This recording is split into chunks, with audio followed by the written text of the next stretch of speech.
Hello, everybody, and welcome. I'm Ikibu, the video content manager of World of Tanks Europe, and by the side of me is none other than the Jermia. Today is Stream of the Year. It's essentially where we're going to go through our community activity. We're going to do a little bit of a teaser for that one for you. We're also then going to go through our Steel Hunter tournament with all of our wonderful contributors. That's going to start at 4 o'clock and make sure everything's there. And then we are then going to move to, at 6 o'clock, we should have a development Q&A with Artem Safronov. So hopefully we'll be all awesome, okay, and everything.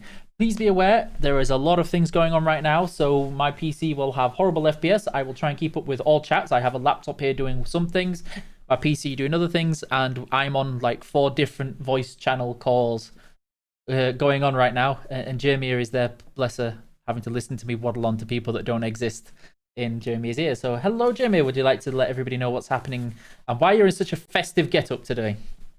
So guys, this is Stream of the Year, the stream you were waiting for, and we have a lot of things to show you and a lot of things to also give away, because as you can see, today we have also a drop chance, advanced calendar drop chance. That means you'll have here a chance to drop an elite tank tier 8 LD 432.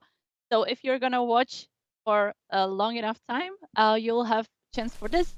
There are also regular drops here on the Twitch channel. So if you're joining like new and you didn't get your drops any day before, you still have a chance to receive them. Guys, also, when we were speaking about the Q&A with the developer, you'll have a chance to ask him your questions. You'll use your loyalty points for this. So I'll keep that in mind if I were you. And yeah, we'll show you some super new and awesome things in the game too. Definitely. So we've got a bit of a very, very quick, very basic, but very cool teaser trailer for what is going to be a part of our regional Team A versus Team B event this year. The first year, of course, was Santa Mouse versus Krampus Wagner. Last year was Santa Mouse versus the Evil 100. And this year, some of you may have seen the styles, is Panzer Claus versus Dr. Uderstein. The story I can go through later, but before then, I'm hoping everything works here and nothing will crash when I press this button.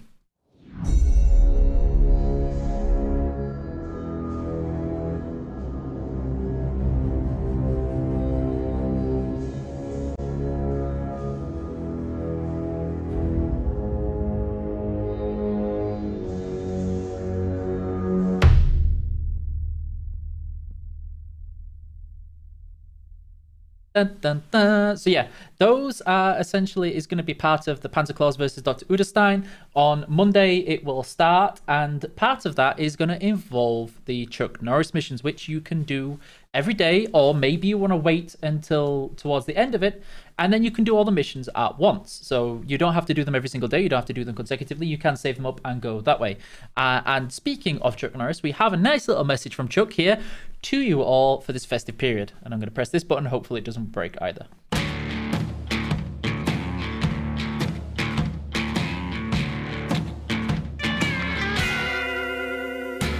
Hi there, tankers. Chuck Norris speaking. I'm here to tell you that you are awesome. Almost as awesome as I am. You've been fighting on the virtual battlefields for 10 years. This year, you survived Steel Hunter, defeated the Waffenträger, and dealt with all the tank challenges that stood in your path. And you did it with flying colors. And now it's time to celebrate the holiday season and gain new trophies that I've prepared for you. Welcome to Holiday Ops. Let's celebrate the holidays like World of Tanks heroes in battle. Cheers!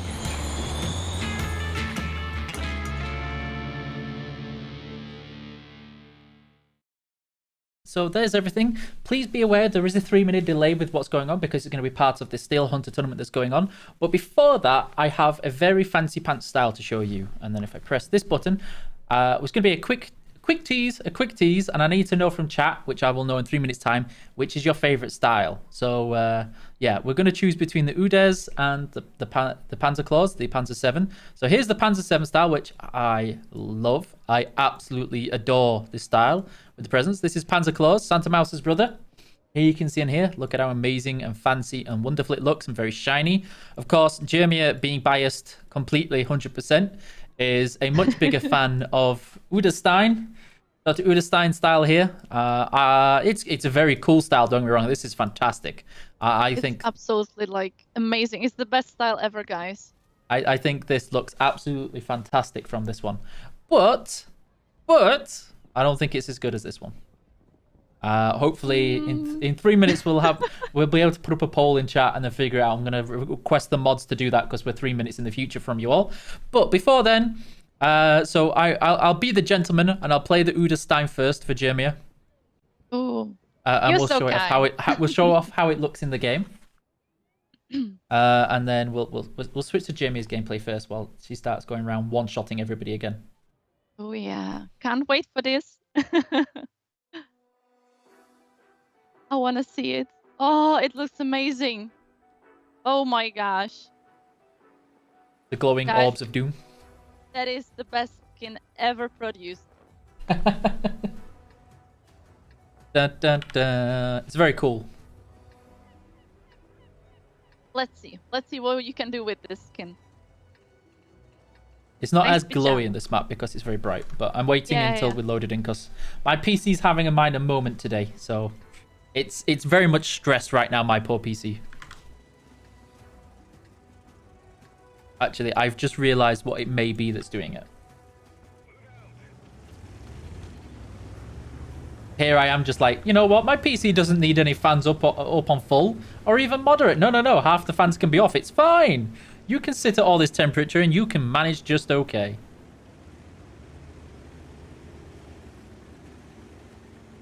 Okay. Be happy it's not summer. Oh, yeah. Oh, the EBR's going for a dance. Oh, EBR's fine. Okay, we'll wait until my PC stabilizes from loading in. Oh, oi. Oi. Oh, still thinking about it.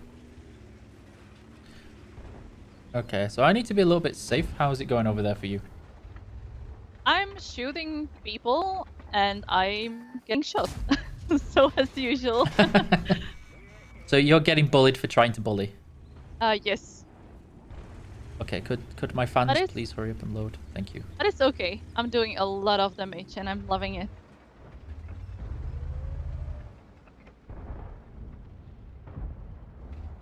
Yeah, there we go. Okay, you're gonna feel my awesome 30 to 40 FPS right now with how much load my PC's under, but hopefully you can still see the style a little bit more. So here you can even see, you can't see too well here with the light, but you can see where the orbs are moving, and even in the game, all these dials move, which is so awesome. Oh, I want to have it too. Oh, you gotta get your grind on. Yeah, guys, I need to grind from the tier 5 to tier 10 till Monday, so we'll see about it. Looks like the chat has managed to get it on there and they're letting us know now. Udes. No, everybody's wrong. Everybody's wrong. Guys, I love you. You're the best. It's the Panzer Claws. You just don't realize. Oh, yes. I'm doing so much damage, guys.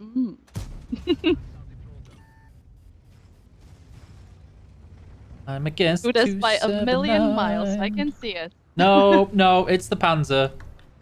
Nobody's voting for the Panzer. All the cool people are. Oh yeah, are. one person. Okay, one person and Ikibu. All of the cool people are Team Panzer Claws. Come on, Team Panzer Mouse. I'm gonna regret this, aren't I?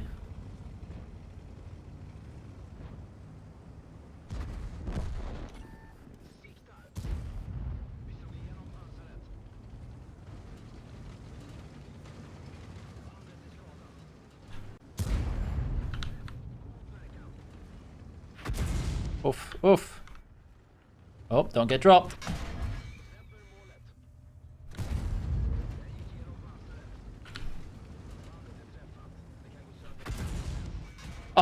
Cheeky. Getting bullied by an EBR. There you go. Okay, my laptop has decided it's going to go to sleep again, which is fantastic when I'm trying to read chat. Rigged? Always a rigged. Udez is the best. Udez is the best. Lies. It is. It is. Lies. I'm so happy the chat chose my side. 71% Good job, guys. are going for Udestan right now. Ooh, yes. Ooh, yes. No, That's how I like it. it's wrong, Good job, guys. guys. Come on, Panzer Claus is the way forward with this one.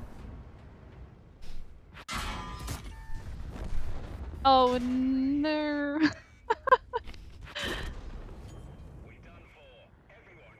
So the reason for anonymizer is because of the streaming and because I'm a starting player. Yep. Okay, so let's get back to there. So, oh no, okay, never mind.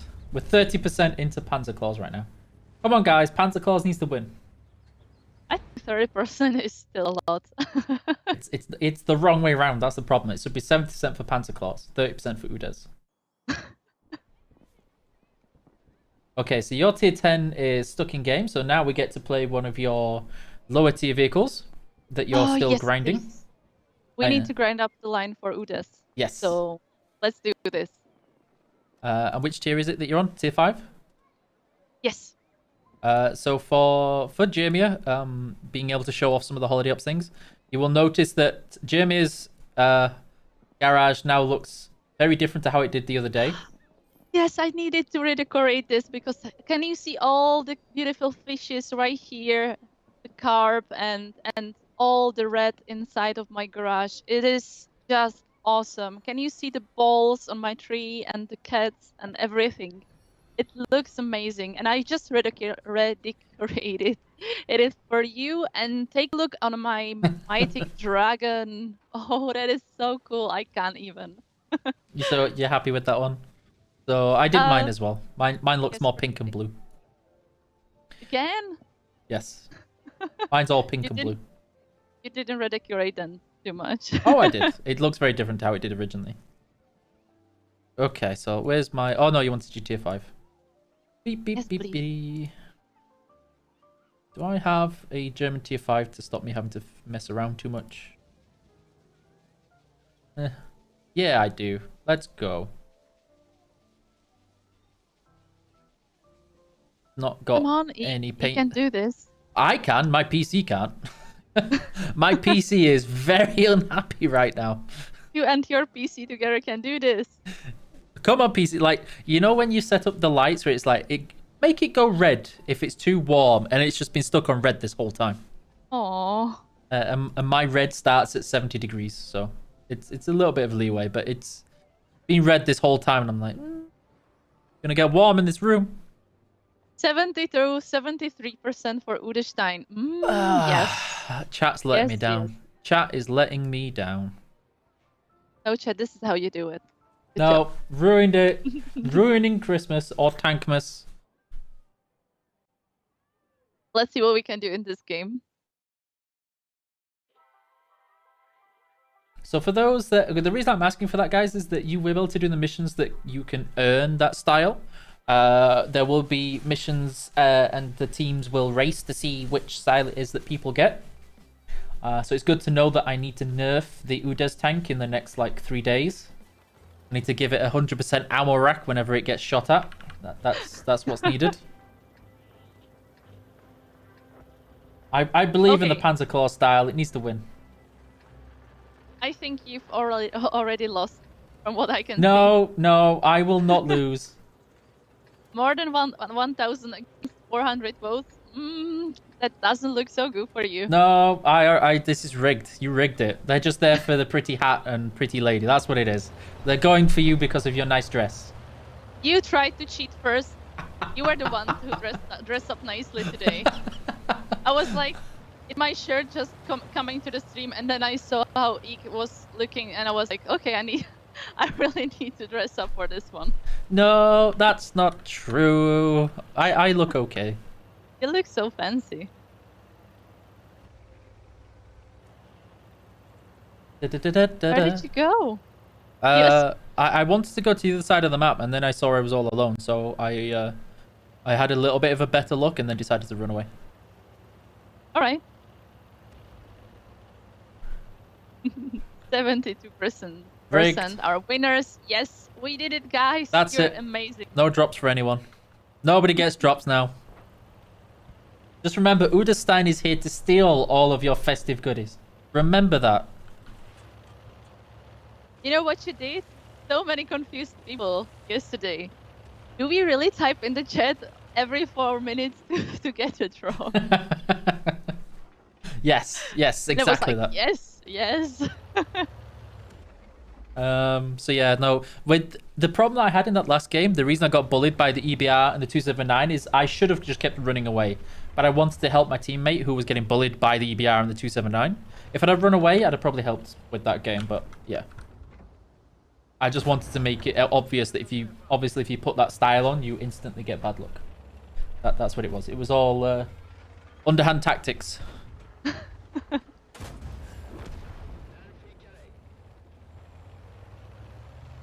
We're winning this part of map.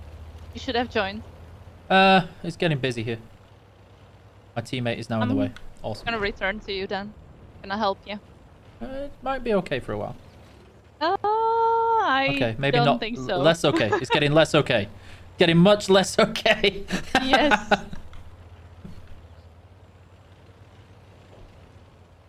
Very nice guys. garage. See? People See? can appreciate. Uda's rigging my games, guys. It's unfair. Need a poll for a new PC for Eek. Ooh. I really do need to get... I've needed to upgrade my PC for a while, but it's been okay. It's been doing the job well enough. Now it's not doing the job well enough, I think. No, it's not enough. No! Somebody took my tank. That was mine. Get away from the pain. Yes! What a sniper is Jermia. Oh my gosh. Chat, it's rigged. It is rigged. It's 100% rigged. Can you close yesterday's prediction? Ah, yes, I forgot about that. Does anybody remember if Jeremy won the last game or not? I think I've lost, but I'm not sure. Maybe somebody will remember better than I do. Can somebody take a look? Oh, no. No. So it'll be 3 minutes in the past. I don't know if you win or you lost. So I need to wait for 3 minutes to see that. Yeah, recount the votes. It's rigged. Uda's using bribery and duplicate clones. You can carry this. I think you've got this. We'll see about that. I'm gonna have to try to hide behind this reach and we'll see.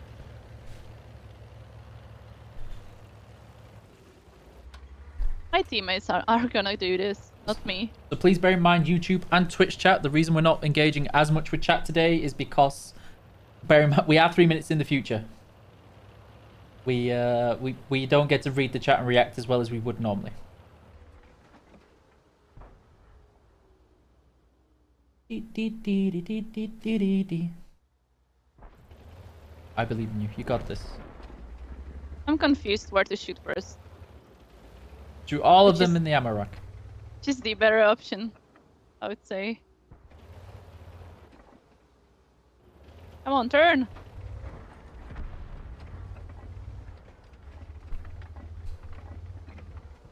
No!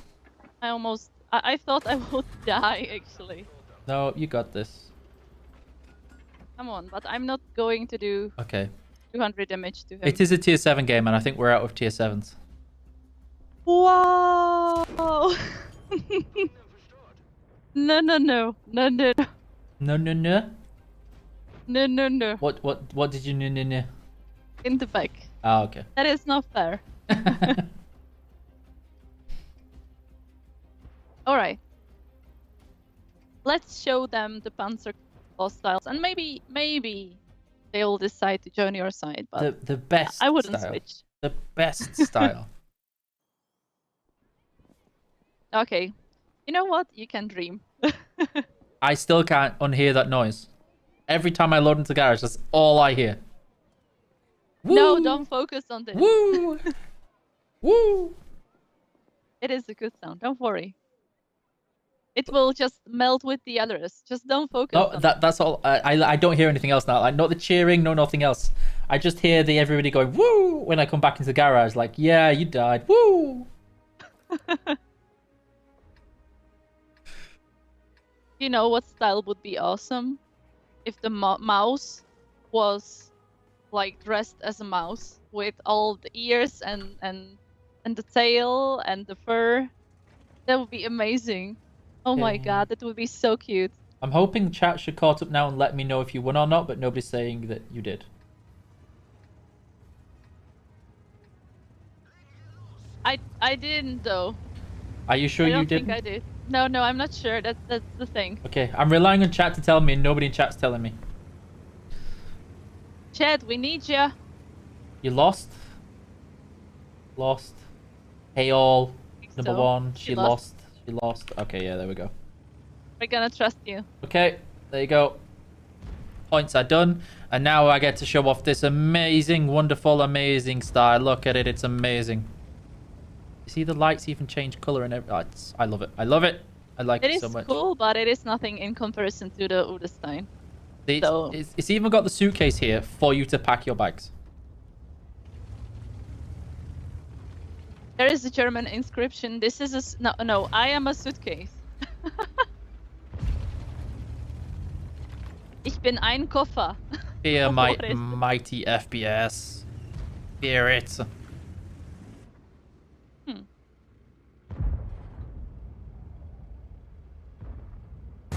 Nope, that was bad. Whee! Not that Jamie cares. I don't care where to shoot with this one. Ow. Cheeky time travelers. Rude. Oh no, what is this? Artie, I'm not there. No.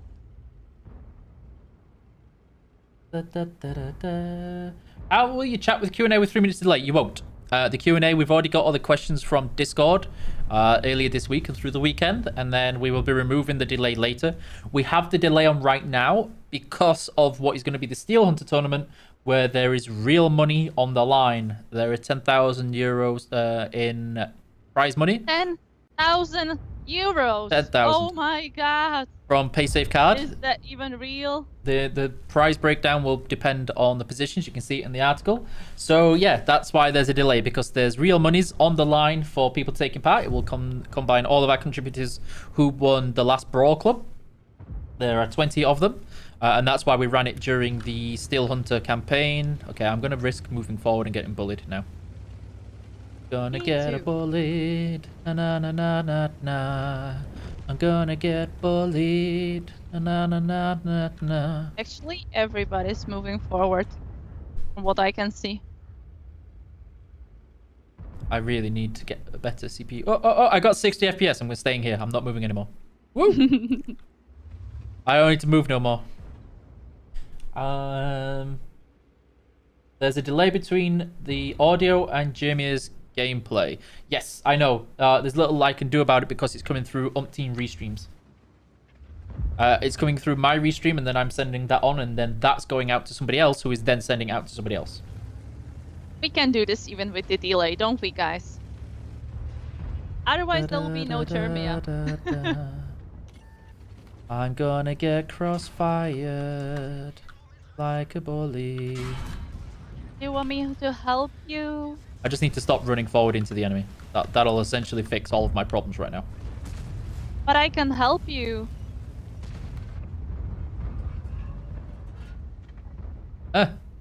Stop driving in the way. The engine is smoking. Stop smoking, engine. It's not healthy. Stop putting water on it. My teammates keep blocking my shot.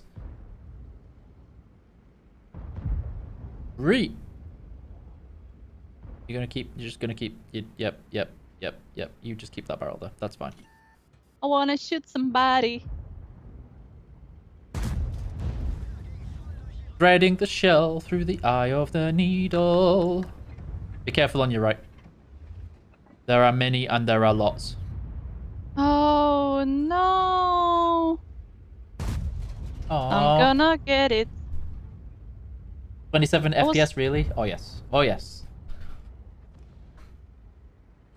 I was waiting so long for the T110 to show up.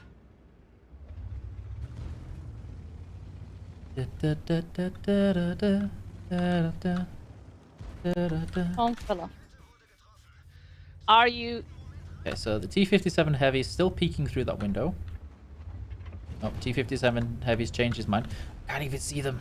Can't even see them. Okay, let's do this so I can see them. Get a better angle.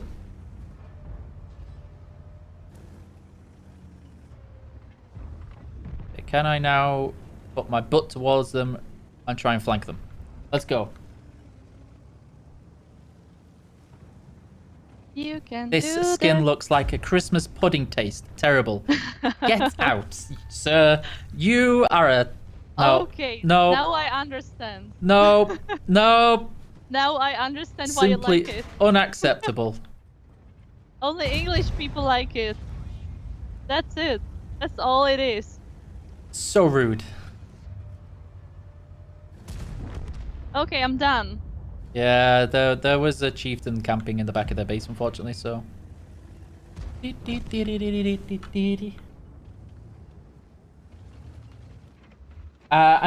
real money, well, you can get one for free, and the other one, if you want it, will be for real money. So, like, if you want 2 styles, we're already giving away 2D style for free as of the 16th, as part of the drops as well. I'm sure that most of you are just like, it's only a style, it costs nothing, guys. Styles like this take an extreme amount of time to do. There's not just, I'm going to make it. There is a lot of discussions, chatting, planning, making, testing, then QAing, then fixing. Then you have feedback, and then you go back, and then you refix them, and then, yeah. We ordered these on EU last year. This time last year is when we requested them. That's how long it takes to make them.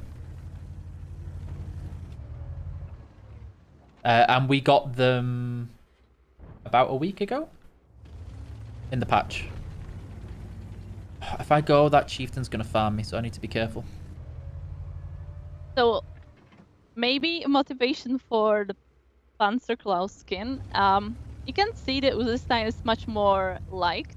So if you want to be special in a good way, you can actually go for the Panzerklaus, like, to be special, because nobody wants it, you know. To be cool. To be cool. Just because nobody wants it, you know. Can you get both? You can earn one for free, and then the other one will be available to buy.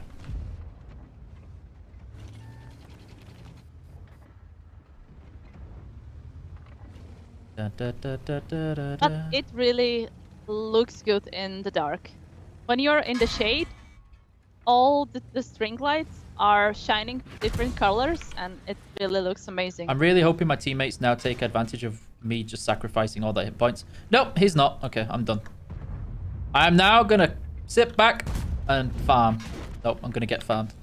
I'm really disappointed the S-Conk didn't push the E3 after I've turned him around, but there you go. You want the Christmas? Everybody wants this one. All the cool people, all the evil Munipants people want the Udestein Germia one. Yes, everybody who wants the Christmas to fail. With Iki's dress Every code, villain. he's allowed to sing for now, apparently. So, okay, can we go tier 5 again? Yes, yes, Or- we can. Nice. Maybe I should do the same as what I did off stream when I got my Starks medal in the artillery. All right, yeah. But actually, just because Keyhand was judging me for this, and I want everybody to know right now, okay? I want everybody in chat to know that Keyhand is the one that is going to make me do this. I'm going to switch to my screen really, really simple, okay? I did have a small fire extinguisher here, but Keyhand said that is unacceptable. you also need to put food on it and make it even more stronger. I just want everybody to know that what the Keehan's doing. No, you're gonna burn in fire. You can blame Keehan. Keehan okay. has left the server.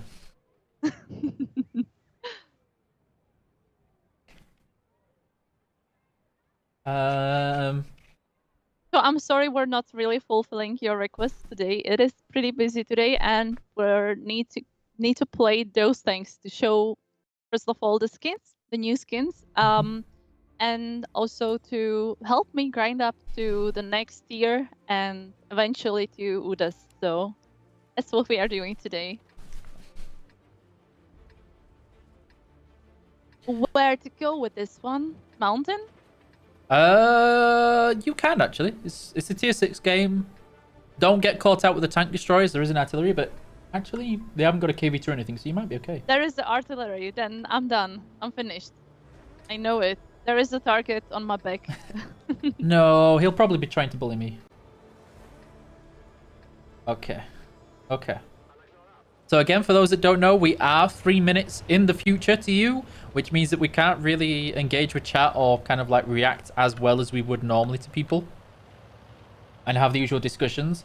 It will change when we go to the development Q&A, but we have the delay due to the Steel Hunter tournament, which is going to happen with 20 contributors, and it's for real monies from the PaySafe card, who are sponsoring the stream with the Steel Hunter segment and other parts as well. They put up a nice prize pool of 10k euros, which is not a small amount, guys. Oh. Mine. Not mine, he turned. Rude.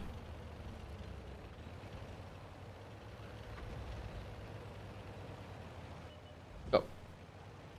Yeah. Oh no, people are watching me. I need to be much better. Yeah, everybody's watching you. Granted, okay, I did damage. Pick. In my art view, I do have 70 FPS, so maybe it's okay. Merry Christmas. I wish you. Thank you. I wish you a happy holidays, festive period, and all of the neutral sayings as well as a Merry Christmas. We wish you, you know what, guys? I wish you a Merry Christmas. We wish you a Merry Holidays. And a Happy New Year. See, to do it just for you guys. Oh no, I told you I got a target on my back. Yeah, the lag is because the feed is going through a lot of different people right now. Oh.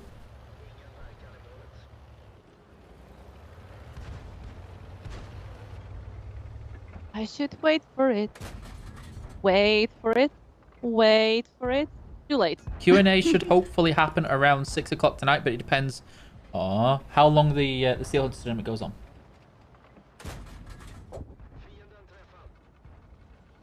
Nope, I failed. I failed! Okay, I thought I put my phone on mute, but I didn't. So you will get a lot more info on the styles on Monday, so don't worry about it. Oh, they're behind you. Behind me! Oh no! Behind you. I'm trying to turn and help. No! It's gonna take a while to do that. I'm aiming. Okay, it's on the way. Okay, Very I missed. good. But there is T-78 pulling him, so...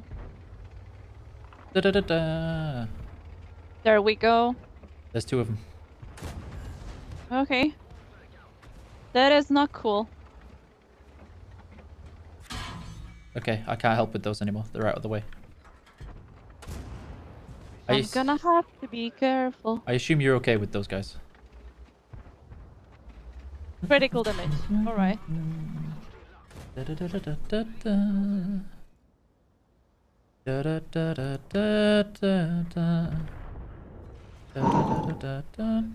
Ooh, guys. Oh. Adrenaline levels rising up.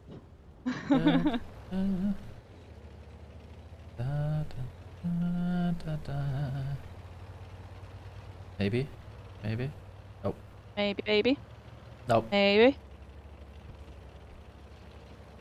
I'm gonna get it from somewhere. I know it. Okay, I failed again. The artillery is failing me today. Whoa! Whoa! What did you do? How? How? How could I kill this guy? I was aiming so far away from him. I deserve to die.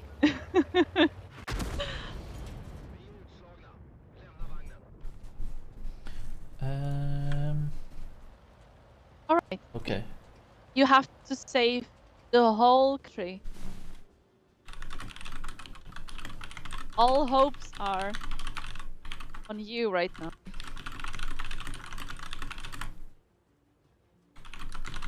When is the tournament? In 1.5 hours, I guess. No, 1 hour.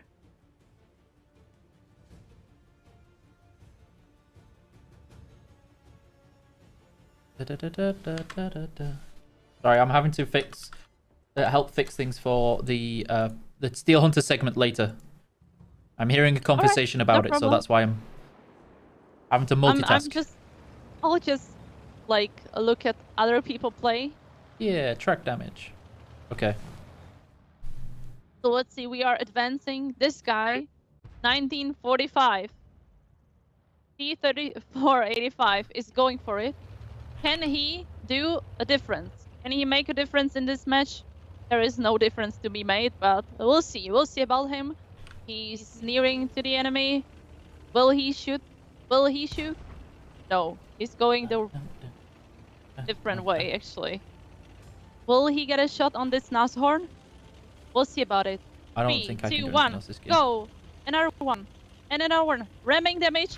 Ooh, he did it. Roko. He did it. And he's going for the next one.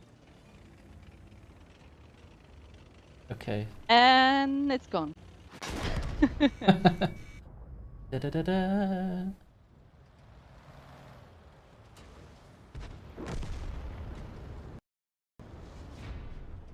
So hopefully, I'm going to try a half a second delay on your restream link and see if it helps. I just forgot because we have a different restream today. Mm-hmm. Oh, wait. Stuck like a duck, quack. 3 minutes in the past, you've got 3 minutes to redeem yourself. I'm going to remember your name.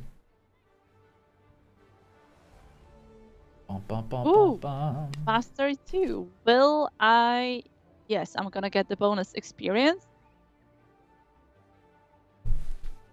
Don't forget to hydrate. I haven't seen you hydrate. Yes, I need to. I almost... My voice is...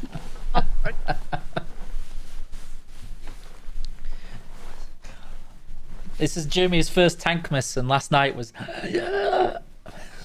It didn't seem like it, but I ate some food, and after that I was like, I can't speak.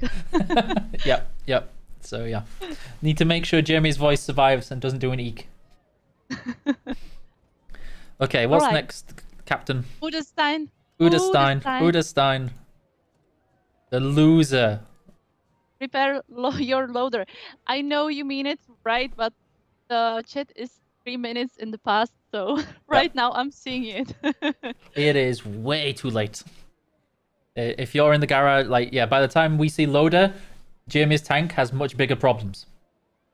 And see, she hit that one, Hex. That's the one I was screaming for.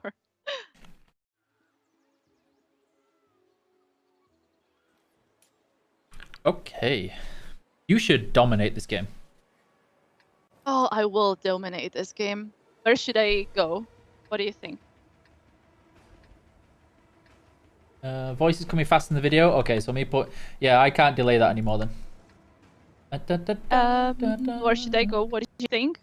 Like the normal... You can go here and kind of shoot people, or you can go to this usual corner here and just bully people. I'll go to the usual corner because I can see how many TDs are in the game, so... Why stop the live stream? We didn't stop the live stream. The live stream's still working. I haven't seen anybody drop, so may want to drop down your quality a little bit, maybe? Hello to YouTube. Guys, please remember, I know nobody's complaining, but we are 3 minutes in the future, so by the time you see it, 3 minutes is already gone. So we would normally engage with chat a lot more than usual, but right now it's very difficult. So, you know. Ooh. So I'm gonna wave at you guys because I can see it in the chat right now, and you can tell how much in the past you are, guys.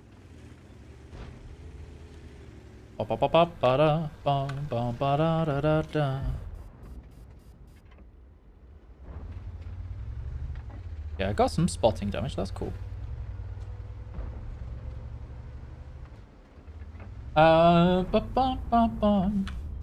Rip. Yeah, uber bullied. Poor Jamie are always getting bullied. Not me. I'm going for it. I'm not afraid. They're gonna get it. Okay, that's good.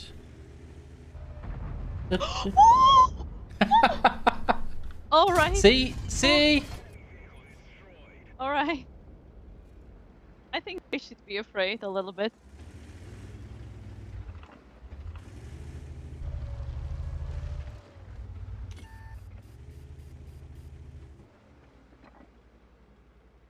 Okay. Not sure why there's that much of a delay right now. We'll figure it out.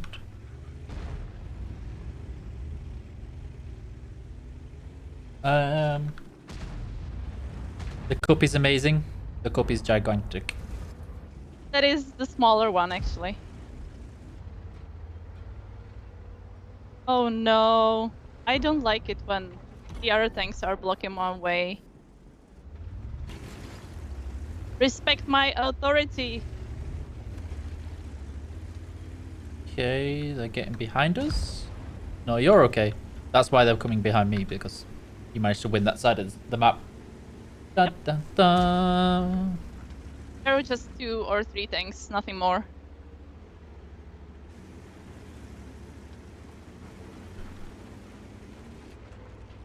Guerrilla is trying their dislike. Okay. This will be fine if I We'll can see. keep this up. Oh! Okay. I dinked him.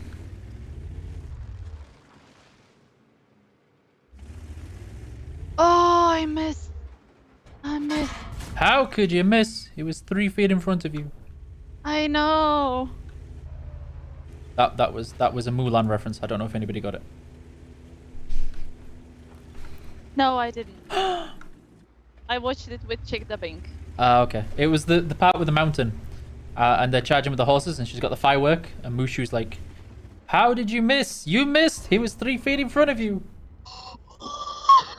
Jimmy is bullying tanks. Poor Progetto. Oh my Jimmy god. is bullying tanks. Like when you put pizza in the oven and you've got to take it out. Jimmy is bullying tanks. It's a Progetto. It no more.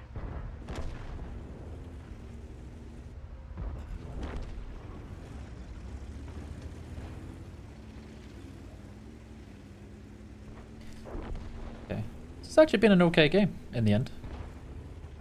Yeah, it is. Jimmy just there farming all of the damage. Okay, I missed. Why not put the delay in a little? Because the delay would not work for the comms. Wait. Oh, I found a sneaky light tank. Come here. Boop.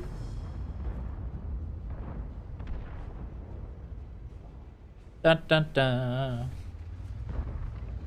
Oh yes. Oh my god. I wanted to do 4K, but I was too late for the party.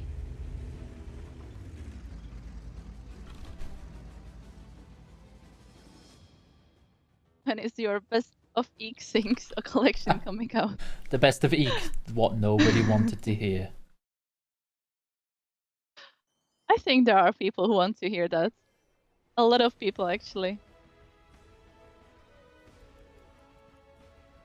Death Star OP. Sometimes sometimes I have to say. It is really slow and it is sometimes like, do you want to play Panzerclass right I now? can. I actually had a pretty good game. I just managed to do more damage than you. Only just. It was really close though. Let's see. Let's see. All right, It was very, very close. So you're the first one in according to the XP. Okay. Then you did. All right, 21 It was more so damage. close. But Yes, I got you did. more kills. You were there bullying everybody. You were ruining everybody's Tanksmas. You literally going around. You get no presents, and you get no presents. And I wanted to take away presents from one more thing, but I was a little blocked. So maybe next time. Hydrate, Yes, hydrate, yes, hydrate. yes. Let's do this. Oh, okay. Hopefully I've managed to put a delay on the video without delaying your microphone too well. Then hopefully everything works. We'll see.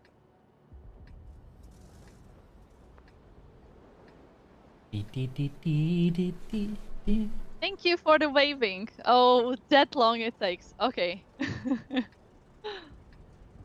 Yep, Woman plays bot like she is a bot. All right. Thank you for your opinion. Have you ever seen I'm a just bot starting, play? so I think I'm doing well. I don't know. Have you ever? I don't know if you've ever managed to actually watch a bot try and play this game. Are they able to do something? They actually don't do very much. It's really basic. You see them like, they'll do things like they'll try and turn their turret backwards and then drive backwards towards the enemy.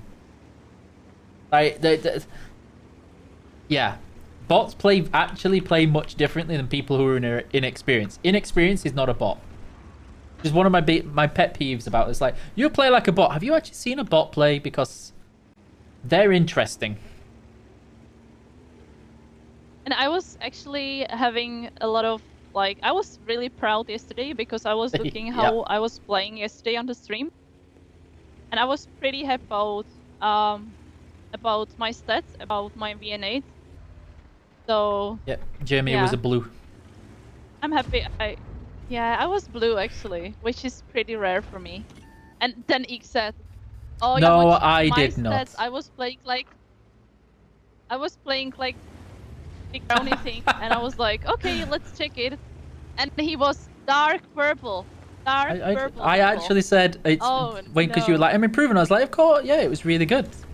And I said, you've now overtaken me. You've got this. I played like poopy pants. No, you didn't. No, you didn't. Da, da, da, da, da, da, da. Of course, that's the one you hit. Rude. Even more rude. Fine. Thank you so much, guys. You're very kind to be kind to me.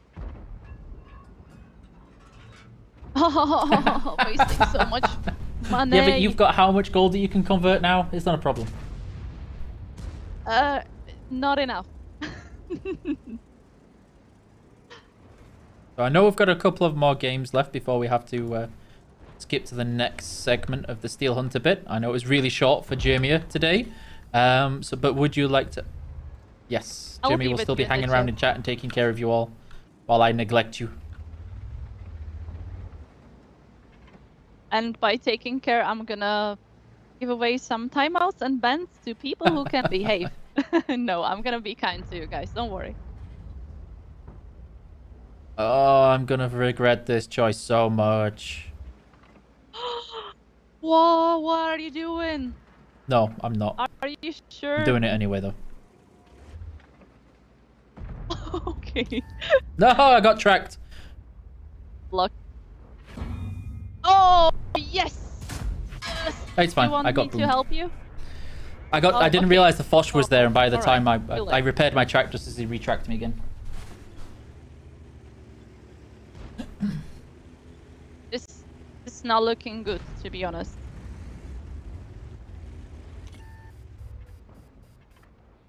Bad Santa special event. It's gonna be.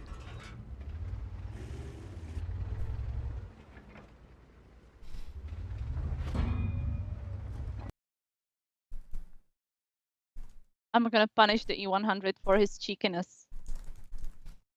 Or maybe somebody else. There is too many to choose from.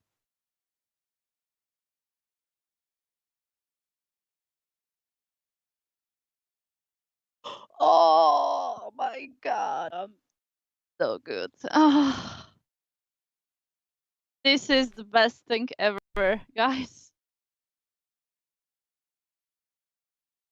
Okay, hold on. Da, da, da.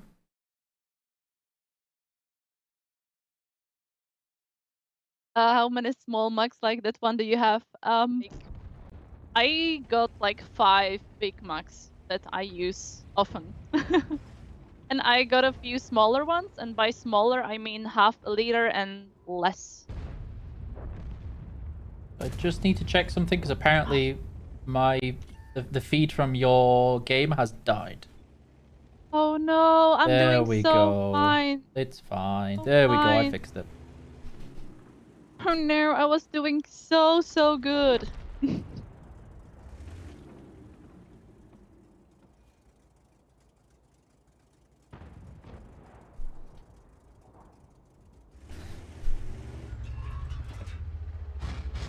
Where's the naughty E100? You can do this. I'm scared of the 705 because he's not spotted. And me not likey? Oh, he is. Okay.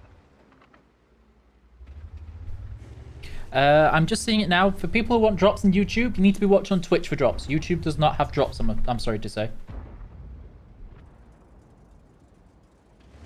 Okay. That is not desirable. Da, da, da, da, da. 600. Does Jeremy have 600k gold? Yes. Okay. We need to fix this. No. Like No, don't one take thing it you away. definitely need to fix is you need to untick accelerate crew training on this vehicle. Because Why? then when you earn XP on this vehicle, you can use your gold to convert it into free XP and help your grind towards the UDES. Ooh. Yes. Yes. What if I want my crew to be much better than You can use they your are, crew books right? that you have lots and lots and lots of. Not enough. So I know that there's a person that is behind the scenes that you can't tell. Our video team, of course, working hard, is just boasting about his 1 million gold and just like taunting everybody. You need to look to the right. You'll be able to one-shot him. I know, but I want to ram this Ram? one. Ram is brave. Yes, I want to push him into the water. Ram? Oh, He's much heavier too than you. heavy. He's too heavy. Now if you shoot him, you're going to splash Oh, damage yourself. no. Okay. Rip Jermia. I thought he was lighter. No. Now you can He's like see twice the starting player twice fails. the weight. Oh, but he's the same size. That tank... I have bones like a bird then. Well, I mean, your tank is essentially just a giant gun. Yeah. Oh. Oh. Press F for in chat. To rip. Right now they're all pressing Aw. F because your game froze that I fixed. So yeah. Okay. Stream frozen. Yeah, this is... I'm not sure what caused it, but we fixed it. Okay, so I think we have time for one more. So what would you like to play? So either okay. I wanna play Deer 5. Oh my lord. It happened again. No, sorry. I just looked up at your screen because I was making sure everything was working okay. And can you guess what I had to tweak? My green screen failed again. Sorry. It's fine. I'm just looking, it's like, really? As the stream goes on longer, I have to like chop in your left shoulder just a little bit more until eventually, like, the stream starts off where we can see your elbow. And as longer the stream goes, the less of your elbow and arm we see. That is not necessary to Yeah. harm when you're playing for It's Love Tank. fine. Okay, this will work. Where will we go? Okay, so I'm not asking you. I'm not sure where to go. I'm going to Camp Bush. Expected. All right. Dun, dun, dun, dun. I should be going middle. But I've never went this way, so. Okay. So CC should be able to start streaming as soon as we go to the countdown, which will hopefully be relatively soon. After his game. Yeah. Sorry, you didn't hear it, but there's another conversation going at the same time. I sound like a crazy person when I'm doing all these conversations. So yeah. Oop. Are you going with me to the city? I'm gonna be really Yes, you brave and possibly stupid. Okay. So this is... There is a fine line between brave and stupid. And I always cross it. Not by like a little bit. I just like, this line belongs over here. So this was the last game, guys. Don't forget, we do have the Panzer Claus versus Dr. Uderstein event going on. It will officially kick off Monday when we can give more details. We're going to need to go to a quick break after this to start our Steel Hunter segment, where myself and Keyhand, who, remember, is the one who wanted all of the good stuff on the artillery to be more effective. And I can tease a little bit what Keyhand is wearing, or can you maybe guess what he will be wearing today? I think people can guess it. I know what he's wearing. Let's wait for it. Sounds way more wrong than it actually was intended. Don't spoil it. Da, da, da, da, da. Come on, enemy team. Wanna shoot the Jagdpanzer? F. Yeah, okay. I think everybody just got to your stream being frozen. Yes. Oh, no, when you were no. calling for Fs. They got. There we go. Yes. Woo, mama, we got it. Oh, there's Skoda right there. Okay. Welcome to the party, Skoda. There is so many Fs for me. I am curious to know how many of those 10,000 Fs are people thinking if I type F in chat, I get a giveaway. Aw, you're right about that. You spoil it for me right now. Aw. I learned my lesson after the last one. It was like, oh, so if I type !drop, I get this. You try it, guys, you're going to get booped by Twitch. Don't do it. Or !view time. Don't even say it out loud, Eek. Maybe I should have said, if you all vote for Panzer Claus, everybody gets free stuff. Maybe that's the way to go forward with it. Maybe you'll get 5 more votes. Wow. Throwing smack. Okay. Stop with the elbow shaming. Oh.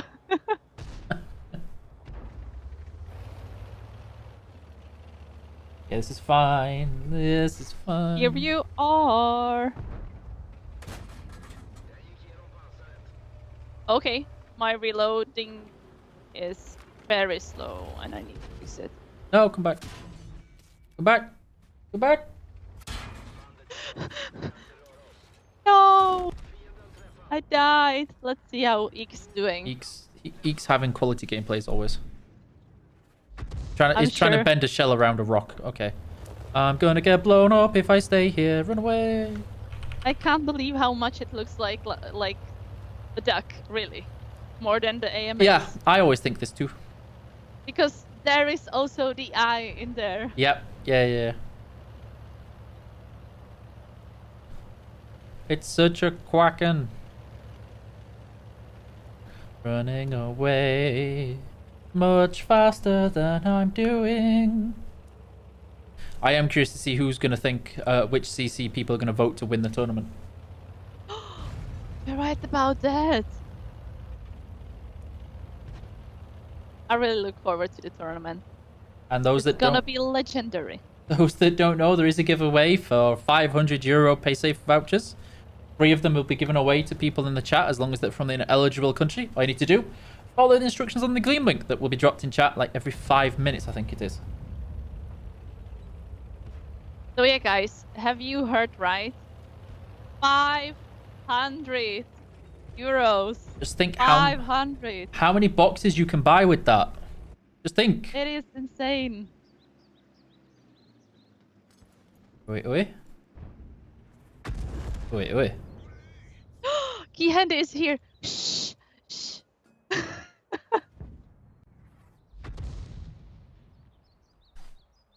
You have to avenge me. Kill the Skoda. Yeah, that's why I was pointing out Keyhand's shame of making me use food and bigger stuff and better stuff on the on this artillery.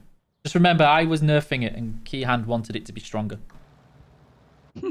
I need everybody to know this and shame him for it. I don't think Eek's wearing a latex. It's just a pretty nice, and it looks very expensive, the shirt. It looks so fancy. I can't believe it. I avenged you. You're fine. Oh, you're so kind. I didn't even notice. I was looking at your shirt. I think the tie is... I like this tie, and I don't get to wear it much anymore these days. The one thing I probably miss a lot about that I didn't think I would is wearing shirt and suits for when I was teaching. You can wear a suit and shirt for the streams too. When I do, people are like, why are you dressing so fancy? You look so uncomfortable. I used to wear this every day. Every day. It's one of those weird moments when I had to teach Keyhand when we were doing a pay safe. It's like, what's with all these knots? And I'm like, which knot would you like? And I just listed them, and it's like, just a knot, just a tie knot, please. Just any one of them. Easier. Spoiler alert.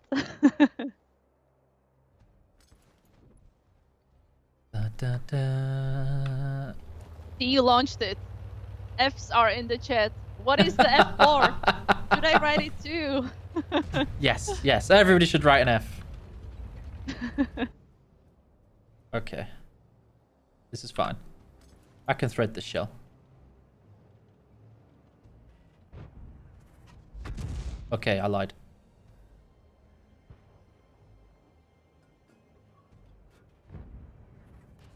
Come on.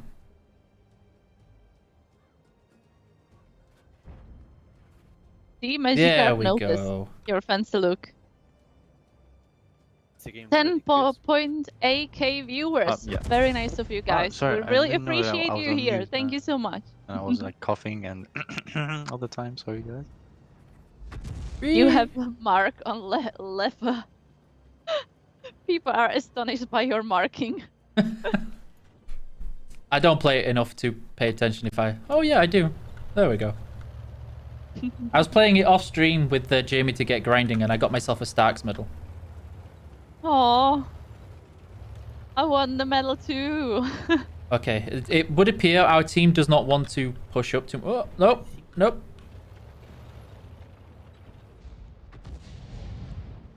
Oh.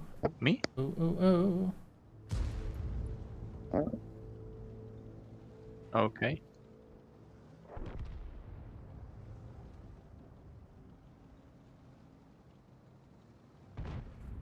Hold on.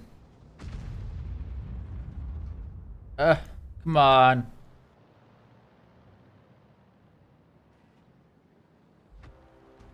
How you doing over there? You going well? What You mean I'm dead? I'm gonna do something really brave. Are you actually using your tracks? Go forward. Wow. We'll see. We'll see at the end of this who travelled the furthest, shall we?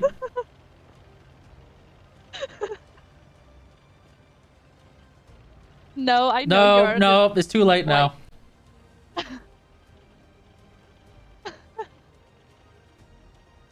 Dun da da da da dun da da. Dun da da da da dun da da da da. Okay. See them? See those No. guys there? Can you shoot No. over the mountain? Oh. That's why I'm moving way more aggressively. Why not?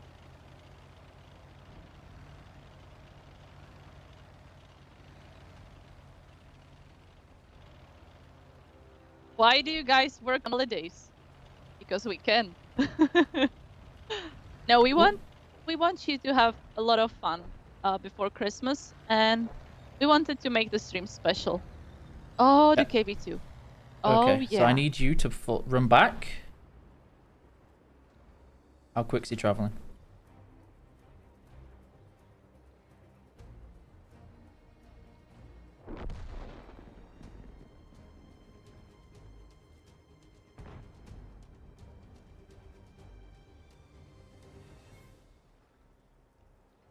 Oh, I wonder if he stopped. I ran all this way and now I can't shoot. He did go back. I thought as much.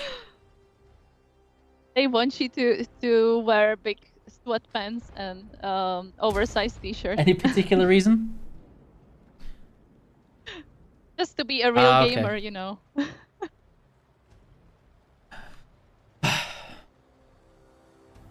I have no idea why the ELC... Come on! There is no reason for this game to take this long. Just go get him. Baby rage. Like, quite literally, there's no reason for this ELC to be taking this long.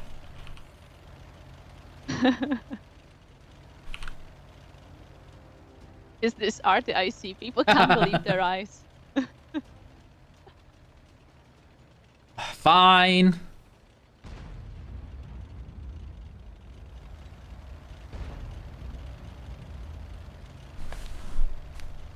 Finally!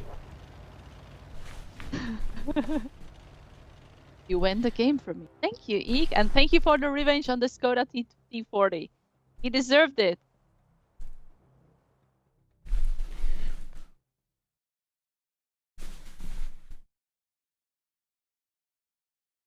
Okay. There we go. And I grinded up to the tier 6. Thank you so much. Just in time. Okay, so I'll let you do your toodaloos and goodbyes. Oh my lord. Yeah, let's just What bring it is forward a little happening? bit more. Guess. Can you guess? Like, it's literally been Oh, my a couple elbow. of minutes. My elbow is being so naughty today. Every time. I got a new tank, Woo. Eek, though. Okay, Mm. so Yes. I will For let next you say time. goodbye to everybody because they might not see you now until Monday. And yeah. Guys, I will be missing you. This is not good. I want to see you, and I will be in the chat. So don't worry. Don't worry. Be nice to Eek. He will be with you all the time, like all the time. And there's gonna be also Keyhand in his fancy outfit too. So be nice to my favorite boys. And yeah, thank you so much for coming, and stay tuned for Steel Hunter and for Q&A with the devs. So thank you so much. Have a great time. And Okay, guys, thank you very much.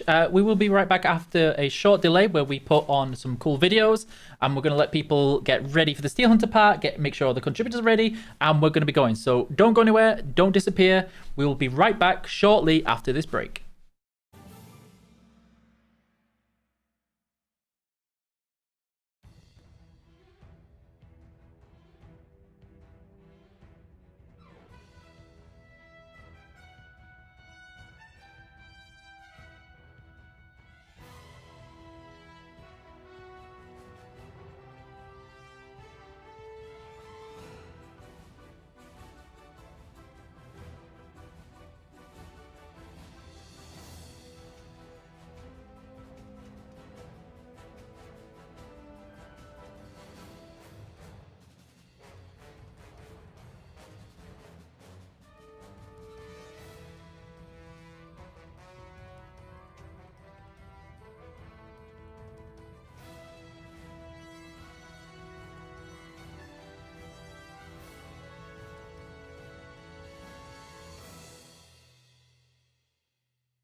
Hello, everybody, and welcome back. I hope you all didn't go anywhere. Nobody disappeared. As you can see, there is the one, the only, none other, the man who feels that all artillery needs food and the best shells on them is Keyhand. Why would you deprive any vehicle of its food, right? The crew needs to eat. Hello? Also, I'm avoiding the issue you mentioned with the ties. As you can see, bow tie today. So there we go. Yep. But yeah. And so, we're going to be heading to Steel Hunter Tournament with the pay safe. I'm going to let you take everybody through it because I know you've got to warm your voice up and get ready to raring to go to let everybody know what's going to be, what they can expect. Let's hope my voice doesn't overheat. But yeah, what are we about to see? Basically, during the last Steel Hunter segment, which probably most of you are familiar with, basically the thing where you pick up the drops in-game, where you can platoon up with your friends, or basically go as the lone wolf and battle it out. Your CCs were participating in a challenge to basically collect points. Out of all the CCs, 20 of them managed to participate by their performances in-game for a tournament that we're having today. And what's going to happen is basically we have 20 CCs battling it out today for really huge prices, I believe, David. Yep, so I can't remember the exact breakdown. I'm going to need to make sure I don't say it wrong and check out the article, but it will essentially be a €10,000 prize pool divided over the top positions on there. Let me just double check with this. Hold on. So first place will get 4,000, second place will get 2,000, third place will get 1,500, fourth 1.2k, fifth will be 800, and sixth will be 500. So there's plenty to go around, but that first place will be the one who is really rolling in all of those decorations because, of course, that's what they're going to spend it on and nothing else, right? That's what you'd spend it on. Definitely. But yeah, what are the other rules for this? Basically, we are gonna play 5 rounds of Steel Hunter. The CCs can pick whatever tanks they want. There are no restrictions for the mode. They're playing it on a special server, so if you're wondering if it's enabled right now for all of you, unfortunately no. But yeah, other than that, the rules are the guy to first get eliminated gets 1 point, second guy to gets eliminated gets 2, yada yada yada. The last guy, obviously, because it's 20 people, gets 20 points. We're gonna add the points throughout the rounds, so basically if you manage to win 5 times in a row, you will have 100 points. The guy who has the most, or the girl who has the most points in the end, wins, gets the 4,000, and so forth. Basically pretty straightforward. In case we have a draw between two, we are logging the damage that people are doing, and the higher average damage gets the better positioning. But yeah. Yep. So those are the position breakdowns, and it will be the best of 5 battles. So there will be 5 battles overall, and then we're just going to tally up who gets the most. And as mentioned, damage will be involved if there's a tiebreaker. Let's hope there isn't one, but let's hope that there is a slightly close battle. I am curious to see in chat who's your favorite. Of course, we've always got to have this speculative discussion. I wouldn't ask Kai because it would put him on the spot, and he always has biases. But I would ask you instead, what's the probably most frequent vehicle you would expect to see? I mean, I mostly have to admit I played the mode in a platoon, and in a platoon I experienced the Harbinger and the Raven, so basically the British and the American vehicles, to work very, very well. I have a feeling that the German one is probably gonna be a bit too slow, as the maps are very, very large, and then initially you miss out on all the loot that you need to level up to, become more powerful, to be able to engage your enemies more effectively. Same probably goes for the Variak, which is the Russian one, although that is very strong in the early game. However, we might also see some Harlequins, which is the French one, basically a light tank, a scout. It can run away very far. So some of the CCs, if they're not as confident in their combat abilities, we can probably expect them to pick the Harlequin and run away and try to survive as long as they can. I mean, the goal is not basically to kill other people, the goal is to survive. Yeah. So I know one of the things that they do in discussing this is that though the German one is very, very slow, if you can build up enough momentum early, it tends to snowball until it hits like level 7, and then just because especially the Harbinger and the Ravens have those ulti, it tends to get a little bit bullied. And if the Russian Soviet one, I can never say it properly, if that one went with the hit points and armor build, it becomes just too much work to take down. Definitely. I think the German one, if you skill for hit points, you can hit 3k. So, yeah. Yes. But yeah, about all these special abilities and stuff like that, I will probably be mentioning that in game. Because running over it right now would be a bit much. Yeah, no, it's understandable. For me, one of my favorites in the gym, just a small tactic for everyone, while we kind of get ready for the map video, is get as much armor and hit points as you can, and you speed boost into the enemies, and you just do that. You just start hitting for 1k before you even get into the engagement, and it's like, yeah, have it. Definitely. But yeah, as we're loading into our first map here, there is obviously the 2 Steel Hunter maps. We have no way to influence which maps we're gonna play. So hopefully we're not gonna see the same map 5 times in a row, but that also makes it interesting for the CCs, right? Because both maps are a bit different. Basically Dreamland, the urban ice map resembling St. Petersburg, and then Alzagir, the urban desert hybrid sort of thing, basically enabling hold-down tanks and more mobile tanks to work better. So yeah, the CCs, they need to pick carefully what tank they are going to select here. But yeah, probably it's going to be Alzagir, as I see a lot of sand, David. Yeah, it does sound like we're getting the confirmation it is going to be that map, which means that anybody who's picked a slow tank is going to have a bad time. It's definitely going to be mobility and ability to hold down with gun depression is going to be the people who have the easiest time. And this is incidentally the easiest map to have Harlequin on, I believe. I wasn't really playing Harlequin, I have to admit. As I said, I was going more with Harbinger and Raven. But yeah, let's get down into the gameplay. Here you can see the minimap. And yeah, we can see like sort of a middle spawn line or snake down the middle here by the CCs. We have 3 in the bottom left. Then we have someone in the top right, sort of alone. In the east, there is not that many people here. And yeah, I have to say, beautiful work by the people in the background with the Observer mod here so far. And yeah, I guess the first few minutes of this game mode, obviously it is 15 minutes max until, you know, basically the circle shots are going to be people trying to pick up loot and basically, you know, level up before they meet because they don't want to die early. Here, Myland, we can see in the background already getting tagged here. Svitman, I believe, here in the Harbinger, but Svitman getting third party. Myland desperately trying to get away. Obviously, all the people there not teaming here. It's just randomness everywhere. Myland desperately trying to run in the Harlequin. I wonder why Myland would pick that one, but yeah, at the moment, the focus of every CC is going to be simply on staying alive here. And yeah, we can see Switman just dining on the HP here of Myland at the moment. Obviously, if you do damage, you level up as well. So you don't have to go directly here to, you know, collect all the loot. You can just also kill people and pick up their leftovers here. But yeah, we are almost long. We are actually over a minute in here and everyone has managed to stay alive so far. That is good news, but also bad news for everyone, David. I am curious to see how this plays out because I'm actually starting to see a lot of congregations in the corners of the map. But like you mentioned earlier, the east side has been completely left vacant, which is where normally the Harlequins tend to go and survive.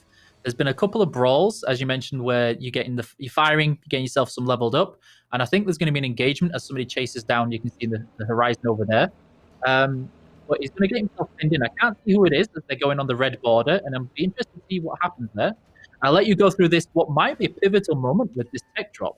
Yeah, definitely. The blue drops, which are going to be simplified with a parachute on the map, they basically give a lot of XP. And there we see already 2 people battling it out, Karl-Heinz and Carmelita. However, Carmel seems to be the one who joined the fight later. He has more HP. They're battling it out around the wreck here. Carmel actually missing a crucial shot. Or actually, no, it was Karl-Heinz missing the crucial shot. And here we can see Carmel now basically getting to pick up the red loot that both QR, I believe, and Karl-Heinz left for him, so Kamil is going to be in a really good spot. Also, Myland already out of the tournament. That is 2 of the German CCs gone very, very early in the first round here.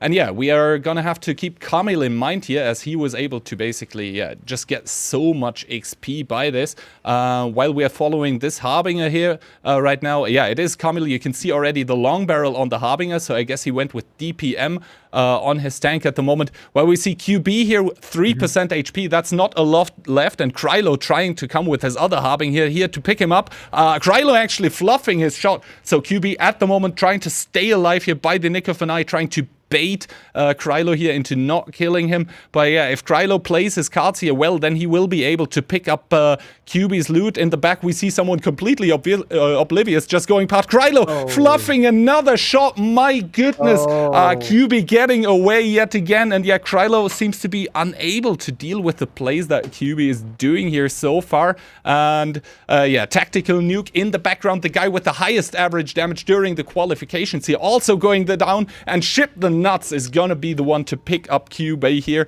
And yeah, we can see now tier 4 reach here also for this Harlequin. This enables him to basically get a magazine gun. At tier 4, the guns are starting to get their upgrades. So once you hit that tier 4, most of the tanks will hit their power spike for the early game. So that's something to watch out for. Also, the red cloud you just saw there, that's the corrosive mist. It's basically a vision barrier as well as, you know, corroding your tanks. So staying in it, you will be invisible, but you will lose HP. Arsenal also getting picked up, so we are, after 4 minutes of play, we are left with only, I believe, 14 of the CCs, and now here Isna seems to be wanting to go in on Marty Bola, who is in the trap zone of Isna here, so Isna is gonna pick up Marty easily. All of the tank of Marty not working well here due to being in the trap. Isna seems to be reloading his clip, and yeah, he's trying to keep Marty in the trap here to just keep the cruise capabilities down. That's going to be crucial for Isna. Meanwhile, also Krylo down. And we have almost hit the halftime spot here, David. Yeah, so that was really good there for, I think, the cruise community. Those who didn't notice, Marco had already picked the goal, so like, that's going to really help you to what I'm curious to see what happens now for the rest. We can see the combat there, and I think, yeah, I was going to look at, I can't see it right now, but there was a zone control going down the bottom I want to see. And the poor person there, Raging Rapture, is going to get himself caught in a 4-way. Yep, there it is. But whoever it was that picked that up is not going to have to dominate, as there's somebody else going to pick it up. Yeah, meanwhile, Isna also picking up skill, so he's also out of the tournament, and it is going to be Isna profiting here. Right now everything's calmed down. We have reached a halfway point. I think over half of the people are done, and obviously as time goes on, the circle closes. This is basically sort of like a battle royale, so as time goes on, there are going to be more of the valuable blue drops coming in, but, you know, the space is going to run out as well for people. And we see the Harlequins basically doing what they do best, you know, just running away, trying to avoid fights, trying to third party and profit onto two people duking it out. And, yeah, I guess now that it's sort of calming down the people, they will be trying to, you know, secure their spots here for the top spots in the end for the leaderboard. Also, the nice thing about this mod is you don't need to see enemy people to see their tracers when they fire. So basically, even though you might not have information on where exactly someone is, you know there's fire on, so you can go there and third party someone. We can just see here the Harlequin, he tried to put his airstrike, I believe, to prevent the enemy tank from following him. Also, the Harlequin is one of the very, very annoying tanks with one of those ultimates that has basically a fireball, I believe it's called, and then, you know, you have basically a pet following the enemy, dealing 500 damage on impact. However, it is crucial to remember you can actually kill the enemy fireball. So it was important there that Yizny noticed he was getting baited into a crossfire and has backed out of it. But I'm curious if they're going to contest this blue drop, or people are going to try and get out of danger here, because to be honest, the circle's dropping down and you can see everything clustering. Yeah, to be honest, the blue drop, while it might be very, very tempting, you have to notice it's very, very exposed towards the whole open side of the map. Yep. So it is a, I would say, high risk but only medium reward for Isna here, but because he's almost level 7, so picking up the high drop here would basically only mean denying it for everyone else. Meanwhile, call me Piotr, still with a small autoloader. I believe he must be level 6 here with a big turret, trying to put in some shots. You can see he's almost level 7 here, so one more shot. He's trying to pick up the green drop, however, getting tagged from the side. And now this is actually Zircon here, coming on call me Piotr. Piotr trying to retaliate, but it is Zircon who can't put on the hurt. Meanwhile, also Piotr getting flanked in the back. He notices he's rushing Zircon now. Piotr is level 7, so I guess after clipping out his first clip, he's gonna click go on to level 7, and then he has the powerful autoloader. Also, you see Zircon, he still has the small turret. That's very good for Piotr at the moment, because Piotr can still easily pen the turret with the standard ammo, dealing more damage, but it is really down to the wire. Does Piotr have one more shot? Yes, he does, and that's basically gives him such an advantage at the moment, because he can pick up the red drop, just generate HP with it, and that is one more spot on the leaderboard here. And still we have a lot of ground to cover here. The map still hasn't closed in really far.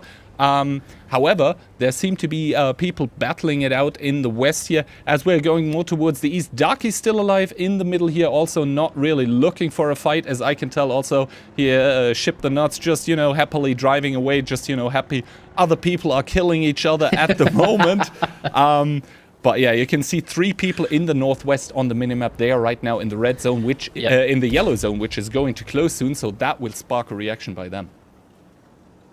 So I'm curious to see, I think it was Yezny who I saw now has picked up 2 or 3 blue drops, while, of course, Ship the Nuts was staying out of danger in the middle, and everybody else is fighting. There's kind of 3 people just staying out of danger. And I'm curious to see who it was. I believe it was Yezny now who's managed to pick up a fair few blue drops, which is going to really help him towards the end of that game. Yeah. And if those guys in the west don't get out that yellow zone soon, that's going to be game over for them. Yeah, definitely. As soon as the yellow zone turns red, that means you have 10 seconds to get out. Otherwise, that if you are in the red zone, you will basically lose 10% of your hit points right there. You can see there, basically a red cloud getting put, people pulling away from it to not lose HP, but there comes in the third party by the Raven here, trying to pick up the damage tag from earlier, while we see Jackie here also in the Raven, just going away, just letting those 2 people fight it out. You can also see both of them are in the red zone here, and they need to get through over that red line. Basically, if she gets tracked right now, or if Isnik gets tracked right now, he's dead. But yeah, he basically manages to pick up the enemy tank, and now he needs to get out of the crossfire here. He cannot even pick up the loot. Down to 23% HP, just barely getting over the top there. Down to 11, gets tracked also in the open if the enemy tank has one more shot, as Jackie does, picking up Isnik here, making it only 6 people remaining. Yeah, as you can see here, even if you're lower tier, you can still profit. If 2 people are fighting, you can just put the last finishing blows, and this way you can just even as a low tier profit. Also, as we can see here, lower ground is not good. Everyone is going to focus on you, and here we see the bomb getting dropped, and there basically it explodes completely. Also the bomb, yeah, you have to keep in mind with it, it also, besides dealing damage, it will also track you and everything, so you have to use a lot of your resources available to basically keep you in the game here. And yeah, the circle closing for basically the next half of the remaining area. The west is gonna get eliminated completely, which is probably pretty bad for the tank we see on stream here, which is Jackie. She's trying to pick up the green drop here to regenerate HP and modules, but on the top I believe we have Ruziek here, who's just, you know, keeps tagging her to make sure that basically she cannot pick up the drop. The interesting bit with this is if Ruziek doesn't realize he's starting to escape now. Again, they're going to risk getting themselves caught in the red zone for too long here, and now Ruziek is going to have to either decide to expose himself to more damage, or he's going to have to focus on getting away, which is what Jackie's doing here. Yeah, Jackie definitely notices what's going on, and the other 3 people who are happily sitting in already the marked safe zone, they're obviously, they're just waiting what's going to happen. Jackie here, despite having the lower ground, now with the advantage, because it's Ruziek who needs to get to the safe zone still. Yeah, Jackie should make it no problem. Ruziek is probably going to take considerable damage. All that aside, Svitman here getting double tracked by Call Me Piotr, who we know has the magazine gun in the Raven. So Piotr probably trying to put on a full magazine here and then running away. That is working. However, Svitman seems to have activated his Berserk, which basically enables him to DPM down enemy tanks. And there we go. It is down to the wire. However, Call Me Piotr smartly backing off, just ram killing Svitman, who had lost HP due to his Berserk. Very smart play. Jackie also going down to Ruziek in the meantime, and then it is Ruziek getting destroyed by the zone. So it's down to basically the two FCs of the rival ring clans of the last Clan Rivals tournaments. It is Ducky and Call Me Piotr. It seems to me that they were in the finals for a reason here. Call Me Piotr, however, with the problem, he has lower HP. However, I believe it is Ducky in the Harlequin, so he cannot take the fight straight up as he has just the inferior firepower at the moment. He probably needs to wait for his pet to basically come off the cooldown. And there we can see Call Me Piotr activating his not his ultimate, but like his target tracking, which enables him to basically have more soft stats on his gun. Also better reload. Ducky desperately trying to get away. It seems to be not working at the moment. Piotr putting him down to a one-shot and getting the first win. Call Me Piotr, the Polish prodigy here, with the first pickup. That's 20 points for him. There we go. That was very well played, and like you mentioned earlier, that those early kills with those 2 drops from those kills really helped Piotr kind of just snowball into that game, I feel. I was curious there if Ducky would have continued to run away or maybe engage on Piotr, but I think he probably didn't know Piotr maybe didn't have his ulti available and was trying to play it a little bit safe there. And so yeah, like that was fantastic. I don't think that was a bad. Remember, guys, that's the first time we've done a Steel Hunter tournament in EU, so let us know how you feel about that. And what did you feel, Kai? Obviously it's pretty hard to do. I'm doing this the first time myself, so you know, keeping everything on track with 20 people at the start doing something simultaneously is hard, but I feel like the observers are doing a good job showing most of the action right now. And yeah, basically, I think Ducky was trying to draw it out a little more here, because basically once the whole zone becomes red, then you can drop the ball as the French tank and the enemy will take 500 damage, and you know, just the ticks will kill you earlier than the enemy. But yeah, let's go into the results for this first round. As we already mentioned, Call Me Piotr on top, 20 points for him, ka-ching into the bag. Yeah, Ducky in a close second here, 19. Then we have Ruzek, who barely managed to kill Jackie before dying himself to the zone. Then Svitman, Ship the Nuts, Isne, Kamil, Sirkon, Strong Maxi. And then on the bottom half of the leaderboard, we have Raging Raptor, Krylo, Double Martivola. There seems to be a slight mistake there. But yeah, Arsenal, QB, Tactical New, Karl-Heinz, Myland, and XCR. Yep, yeah. So did that go as you expected there? Or maybe a little bit of a few surprises? The thing is, with Battle Royales, I never set expectations or predictions because you're bound to be wrong. Most of the time it is... yeah, and also I don't want to cast a curse anyone here because, you know, I like basically everyone participating in the tournament. So as soon as I start mentioning names, I expect them to do well. They're probably going to do the opposite. So I'm going to refrain from doing that here. Well, at least your calls were right on the vehicles. So, you know, you got to get your confidence and not cast a cursing people in that. We did see the vehicles that we expected to see there. There was more eloquence than I anticipated. I thought we would see a few less than what we actually did. Definitely. I expected it to basically, yeah, most of it being Harbingers and Ravens, probably with a slight favor even to the Raven. And then maybe 2 to 3 Harlequins. But yeah, a lot of people have to... seem to go with a hit and run approach. No big surprise that we don't see Variax and Valkyries at the moment, because I don't think in this kind of tournament they hold any competitive value for the players at the moment, because they're simply too slow, and then everyone playing here just can snowball it down against heavy vehicles like that. They do have their place, but in the tournament, maybe we might see the off chance for them, but not regularly. I think especially with the chances of getting the sand map, it's a huge gamble picking something so slow at the beginning, because you're at such a huge disadvantage. Such as Mayland in that game, if he would have been in the German vehicle, he would have been completely unable to move anywhere and he would have been instantly out. So I don't expect to see too many, but I am curious to maybe see if anybody feels brave. Yeah, I mean, you said sand map. Obviously on Arzagir, the slow vehicles being slightly more disadvantaged than on Dreamland, the ice map.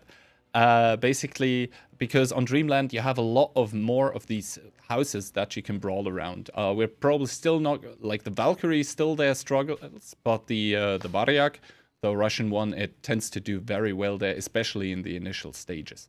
But yeah, other than that, that was the first round, so that means there is 5 more to go, and yeah, basically everyone in the tournament still having a lot of chances here, obviously, as you don't get, like you get rewarded with the most points for winning, but you don't get an extra bonus on top, like a turkey breakfast or a chicken dinner, who knows. But yeah. David, you asked me for my predictions, and I basically managed to evade the question here. Evade. Who are you who are you expecting to do well? Actually, because I've seen it, call me a pure. I would have expected be online with the Killzor, just because I've seen both of them play this before, and when I've seen them streaming or when I've seen them talking about it in the past, they've been phenomenal at this. And Daki, of course, had that early advantage with trying this at Gamescom when we first revealed. But before we get into too much of that, and I'm going to quickly evade myself as well, we're going to lead into the map vid as we load into the game. I hope. I think soon. Both of us map are videos hoping. coming soon.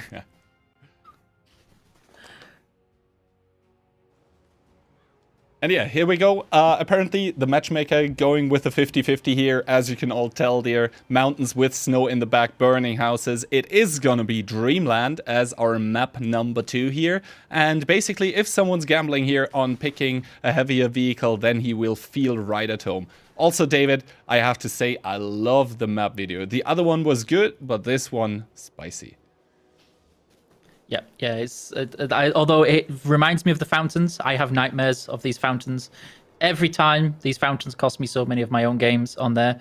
Bringing back nightmares on there. But I do like this map. It's my favorite. This choke point here has cost me so many of my personal games because, you know, I just tend to push and go into the enemies, and there you most of the time there will be some sort of crossfire set up in which I just, you know, die like a scrub. But yeah, as we said before, Dreamland basically a map in which brawling is a lot more intense due to the distances being closer. Yes, it has open parts, but most of it is just city. You have the riverbed, which is frozen over, so everyone will be using it as sort of an open space. But other than that, it is close-range brawling. I would, in terms of random battles maps, I would compare it sort of to Himmelsdorf, obviously also because the castle that we see there sort of reminds me of it, I would say. And yeah, you cannot go to the lighthouse, so it's not gonna be Cliff. But yeah.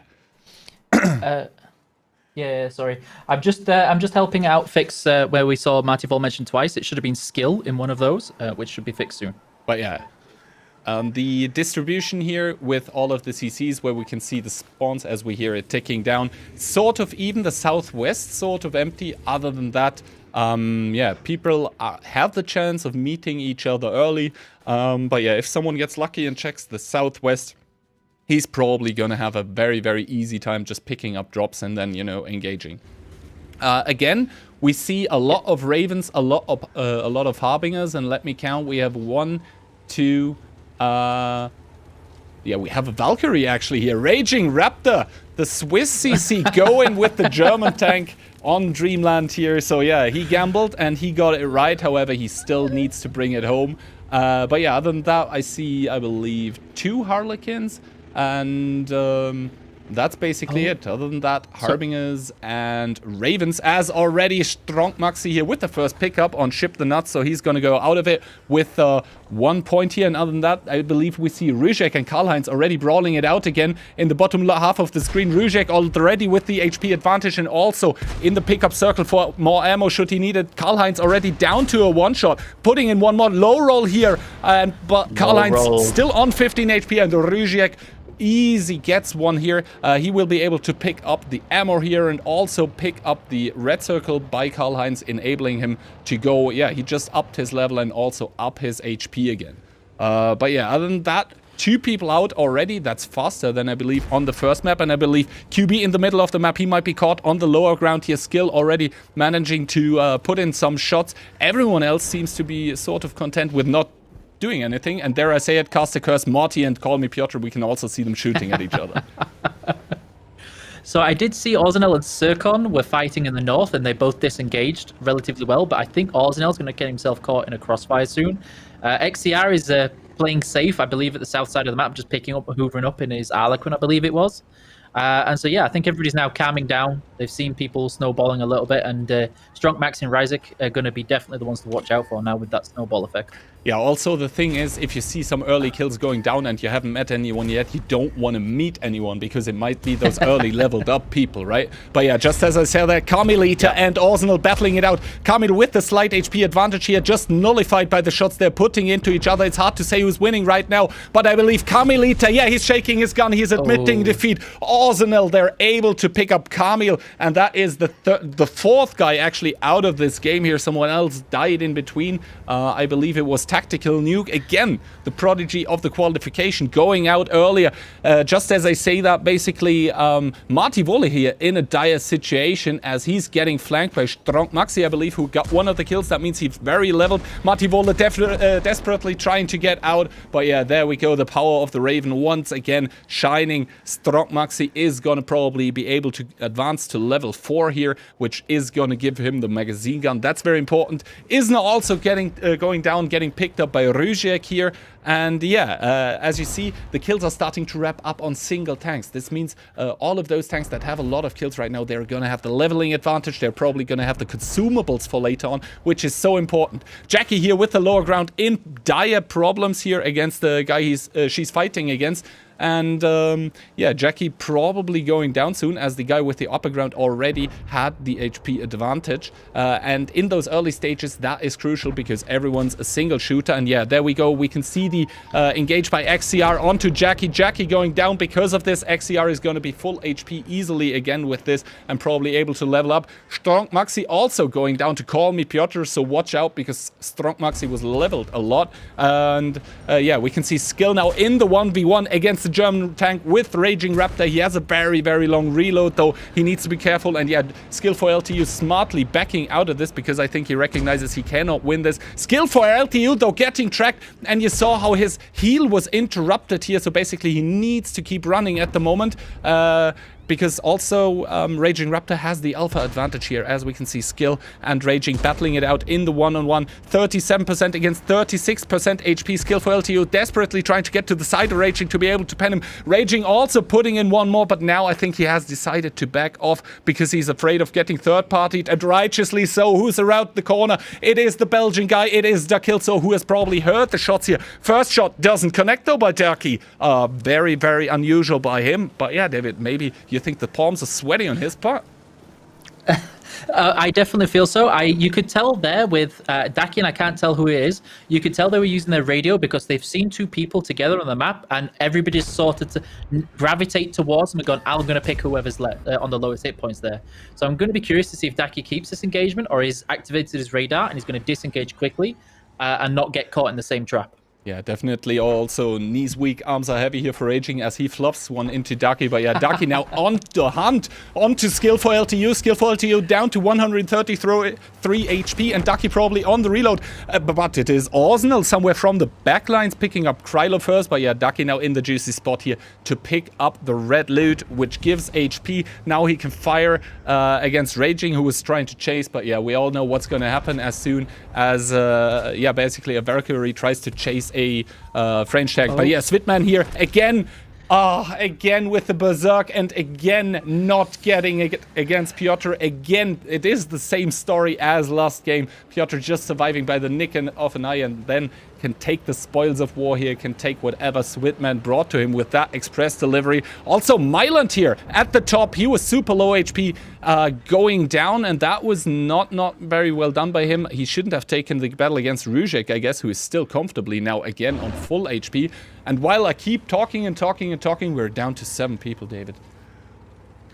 Yep, yeah, there's a solid part. I'm curious. I don't think Raging has done enough to keep himself up to level with what is Ryzik and Orzenel, who have got the 3 kills apiece. Called me Piotr with 2, but I think he's been able to pick up a couple more drops. I can notice Quick Fingers is staying out of the battle and out of trouble, but I'm curious if he's going to be able to do enough to stay up leveled with everybody else. Yeah, Quickie Baby on the Harlequin there. You can see he has still 1000 HP. That means he has not reached a crucial level yet where he ups his HP. You can see Daki in the same tank already on 1500, which means he's far ahead on the upgrade department. It all might not matter though. It's not how far you are in upgrades, it's how long you survive. And yeah, Raging Raptor, he definitely needed that drop here, as he now finally has some more HP to work with. But yeah, Piotr about to deny this. Raging Raptor here with his ultimate popping the rep zone, but still, call me Piotr, almost every shot penning here. Raging Raptor desperately trying to stay in his own rep zone to regenerate some own HP, but now he recognizes he's too far out in the open. Uses another ability, the Turbo Charge, which you so love. You basically get to ram someone for 1000. For Raging Raptor, he's not using it to ram someone, he's just using it to get the hell out of there, because there's no way he can contest Call Me Piotr with the current leveling. It's going to be curious if he keeps on this path. He will find Quickie Baby, who's hiding away, and I'm curious to see how that works, because Raging Raptor is behind, but I believe he's still ahead of Quickie Baby. Yeah, QB also getting found at the moment here by Rujek. He just lost HP, and Rujek is pretty close. I believe that's the encounter we have. And also Rujek here in the Harbinger already 2k. That means he's like level 6 or something. So QB in a dire situation. And also we can see at the bottom right, just behind the minimap XCR, he tried to disappear here. Rujek trying to find QB, but I believe QB will just be able to run away here. So no problems for the Brit at the moment. And now we can see Raging Raptor in an actually very dire situation. Arsenal seems to have found himself a kill here. He just needs to drop down. He doesn't want to against the German tank. Yeah, he just kills him off. And Raging Raptor, unfortunate for him, and also unfortunate for the Valkyrie not finding that much of a nice game, although you have to say he basically finished top 8, so that is already 12 to 13 points for him. And yeah, Call Me Piotr, he will now be trying to get out of the low ground of the river, because that's never where you want to be, because, you know, when you're in the low ground, basically, the guy with the high ground, he can not only deny you from jumping on him, but also he can decide how exactly the engagement is gonna look, David. Yep. We're about to now see Quickie Baby, I think, get pincered between Ryzek and Orzenel, who are both very healthy in this engagement. Let's see how slippery... Oh, no, he may be... No, he's decided he's countered that one. So we're about to see where the space gets very thin for poor QB. Yeah, definitely. He's trying to make a run for it. Now with that cross, he saw the other guy firing, so now he decided it was the time to do that. I agree with his decision-making here. Rujek, however, now aimed to him, but no, he actually aims to the side to Orzenel. Rujek doesn't really know where Quick Fingers is anymore. Just as they say that, he turns, tries to snap QB, misses. QB needs to be super careful, though, because I think Rujek... Yeah, he has the Harbinger, he's level 7, he has the high alpha gun, and then that vehicle is really one of those in the end game. If he pops his Berserk, he can just go onto any enemy tank and DPM him down and not care about losing HP due to his own ability. QB and Ducky both passing each other. Ducky seeing the low HP target decides to prey on him. Needs to be careful though not to get baited into an unfortunate 3 people engagement here. He probably wouldn't be the type of guy for that. But yeah, both of them in Harlequins, so they basically can control wherever they are going. Call Me Piotr is going to find out Darky here now, and Call Me Piotr, as we all know, with the Raven, with the clip, he seems to have the small clip alpha, but that means 5 shots instead of 4, and yeah, we can see he just put in 4 out of 5. Oh, he auto-aimed there. Piotr, what are you doing, my dude? But yeah, Ducky will probably be able to escape here. Yeah, Ducky also, you can see the cone on the right, the red one. That is basically the bomb that Ducky just dropped to make Piotr waste his shots on him. Also, there was just the airstrike, so Piotr is going to be busy fighting off the ball here. The high alpha by Piotr at this moment, though, indicating he's level 7 already, so he is a big threat to anyone on the area at the moment. So we saw a lot of aggression earlier. It's now slowly calmed down as people try and farm up. And then, of course, the Predators, who have been able to get most kills and pick up that, are now trying to pick people off on the drops. XCR has managed to stay out of the fight almost entirely. And here comes the sumo wrestle. Yeah, definitely. Ozzy and Piotr both in their patterns. And they are getting 3rd and 4th party here. Yeah, Arsenal basically able to pick up Piotr. Then Ducky 3rd party to kill Arsenal and collect both of them. Can he, though? That would be crucial for him. But no. It is actually, who is it? It is Rujek to come and collect it. So yeah, basically Ducky able to get the kills, but Rujek getting the most of it because the kills don't count. It's the damage and also the placement that you have. The placement obviously being more important. And I believe all the people here might be closing on to level 7. It's now only about the abilities you have available to you to survive as long and destroy as many people as possible before you die yourself. All of them except Ducky right now are on basically 100% of HP, and what we did not have in the first map, we now have. We're almost down here to the last stage. We just saw the minimap here, where basically it is one green loot drop left in the last area of the map that is not going to be red in a few seconds here. I believe it's gonna turn red at 2 minutes. Correct me if I'm wrong. Might be a bit earlier, but yeah. QB here trying to stock up a little more on consumables, and Rujek here actually with a very nice positioning. He's already in the zone, however he needs to be super careful not to get shot from any directions. He's trying to eliminate the angles right now. You can tell he's trying to find out where are the enemies. He probably doesn't want to use the radio because that would reveal him to anyone. So you can definitely tell where the first person in there gets to control it, but if they're going too early versus the others, he tends to get surrounded. So I think he's in a good spot now as everybody else is distracted, and XCR is going to try and probe his way into there, I feel. And Rejek is not going to catch him. He's going to go for... Oh, sorry, no, it's Daki, sorry, on the north side of the map. Yeah, also the problem for XCR is not only is he in the middle of people, he's also only like level 5. You can see even the non-upgraded turret versus... basically, Rujek's upgraded turret, also there, the big alpha coming in, and yeah, XCR basically knowing what's up. He just went in there. QB coming from the backline, desperately trying to make it to the safe zone, but it is Rujek with a big alpha gun waiting already, and yeah, it is Daki, QB, and Rujek all alone, all in the last zone now here, and it is QB here caught out by Daki. Daki chasing after. He definitely wants to get the top 2 spot again, and now Daki, it's the same situation again. He's on a Harlequin again, not against the Raven, but against the Harbinger, but it doesn't matter. Rujek has the high ground, and he has the big alpha. Also, he just got to track Daki, who was trying to pick up QB's loot. Another big heat shell connecting in, and I don't think Rujek even needs to pop his ulti. He can just go and alpha Daki down. Daki now desperately trying to make a run for it. He put the airstrike, he put everything. The ball is coming in, and it is about to connect. The ball basically missing. Oh, very, very dire situation here. The ball connecting. Rujek down to 37% HP, but Daki is in the corrosive mist. He needs to be super careful, and yeah, Rujek, the last guys to survive. Basically, everything on the map went red, so it would have been down to who had more HP here in the last dying seconds of this game, and I have to say, Daki is doing a good job staying alive, but not a good job winning. Yep. That was some solid sweaty palms there from Daki, pulling his way through. He didn't manage to drop any spaghetti. So I did find out what happened to Mayland in the last game. Apparently, he dropped off of a cliff and lost 80% of his hit points, which is why he suddenly and very quickly disappeared without any major engagement on there. So, yeah. Definitely a Monkasteer here in the light tank.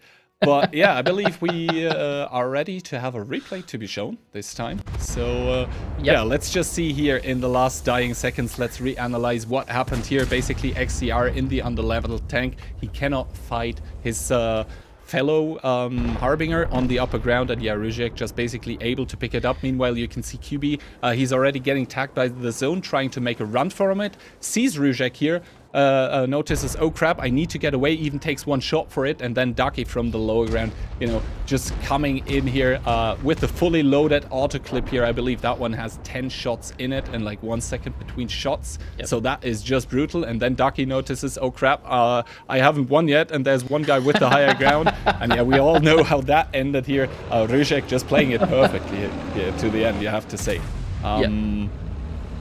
Also, the other smart thing Rujek is doing here is basically he's putting the mist onto Daki to secure him losing HP, which means in the later stages, when the thing would turn red completely, he would basically have the HP advantage and die later. So it was very close. It was a very strong effort by Daki, and that mist definitely secured that, I think, for Rujek there. And yeah, that was solid tactics. I think Daki isn't going to be disappointed though, because that still keeps him high up on the overall leaderboard. Is what matters the most, guys, is not dropping the points. The longer you stay alive, the higher you place, the more points you get. So if you get your first place, you get 20 points, second place 19, and so on. So yeah, Daki should be in a fairly strong position now with 19 and 20 points.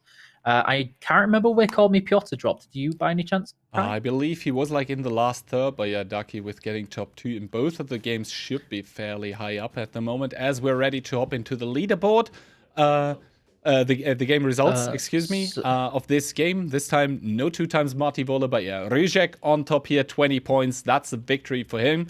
Ducky, 19 points yet again, securing that top 2 spot. QB plays 3 here, securing 18 points for himself. And then we have XCR, Aussie, Piotr, Raging Raptor, Mayland, Svitman, Skill for LTU, and I'm gonna leave the bottom half to you.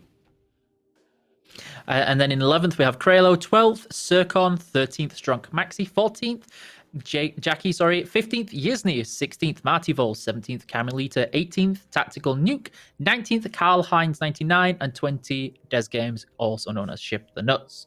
So yeah, that was a fairly solid showing from everybody there. That was a much more aggressive, faster paced game. I believe we've got the leaderboard now taking over. Yep. So here are the bottom 10 on there, with Karl Heinz on the bottom in 20th, Tactical Nuke on the 19th with 7 points, Marty Vol with 12, Mayland 15, Ship the Nuts on 16, Camel on 17, who did pretty well in the first game. XCR managed to score a fair few chunk with 18 points, and Kralo drawing with that one. Strunk maximum 19 points, and Yizny securing 20 points overall. And of course, over to you for the top 10. And here we go with the top 10. I'm going to start from the bottom. It is Skill for LTU, also on 20 points, same as Isna here. Keep that in mind. Circon, 1 more. Arsenal, 1 more. Quick Fingers, 1 more, 23. Then we'd have 2 people tied at the moment for 5th place with Jackie and Raging Raptor. Svitman with a strong 28 points here. Piotr, place 3. Not as strong in the second game. Now he is place 3 on the leaderboard with 35 points. And now we have Ducky and Rizek tied here at the moment with 38 points. Remember, if 2 people are tied in the top 6 spots, where basically the $10,000 prize money sponsored by PaySafeCard is going to come in, it is down to average damage dealt over all rounds. So there's a solid part. I believe the contributors are now getting ready and preparing themselves, sacking themselves up, probably drying off their hands and getting ready. I'm curious to see if anybody wants to take a risk on the vehicle like Raging Raptor did. It worked out better for him than I thought it did start, and now we're ready to go into the game. So I believe the map video should be coming up shortly as soon as they're ready. And I'll let you load us into the game. Yeah, it seems to be Al-Zajir again, the sand map. So if basically anyone picked heavy tanks at the moment, he or she is gonna regret his or her decision right here, right now. Yeah, we talked about Al-Zajir before. It does have very many hills. It does have spacious, wide open areas to basically flank enemies, to run away from them. However, it does also have that city environment for the slower tanks to stick in and battle it out. However, the problem is if you don't cover a lot of ground early on, then you're gonna have a problem, right? Because if you don't pick up loot or you don't kill someone early on, then you're just gonna be underleveled, and the opponents are gonna drive over you. Yep. This map is very much, like we've mentioned before, it's all about mobility, hull down tanks, but also you can use a lot of this terrain, like the buildings here you see with the port, to help keep yourself in cover.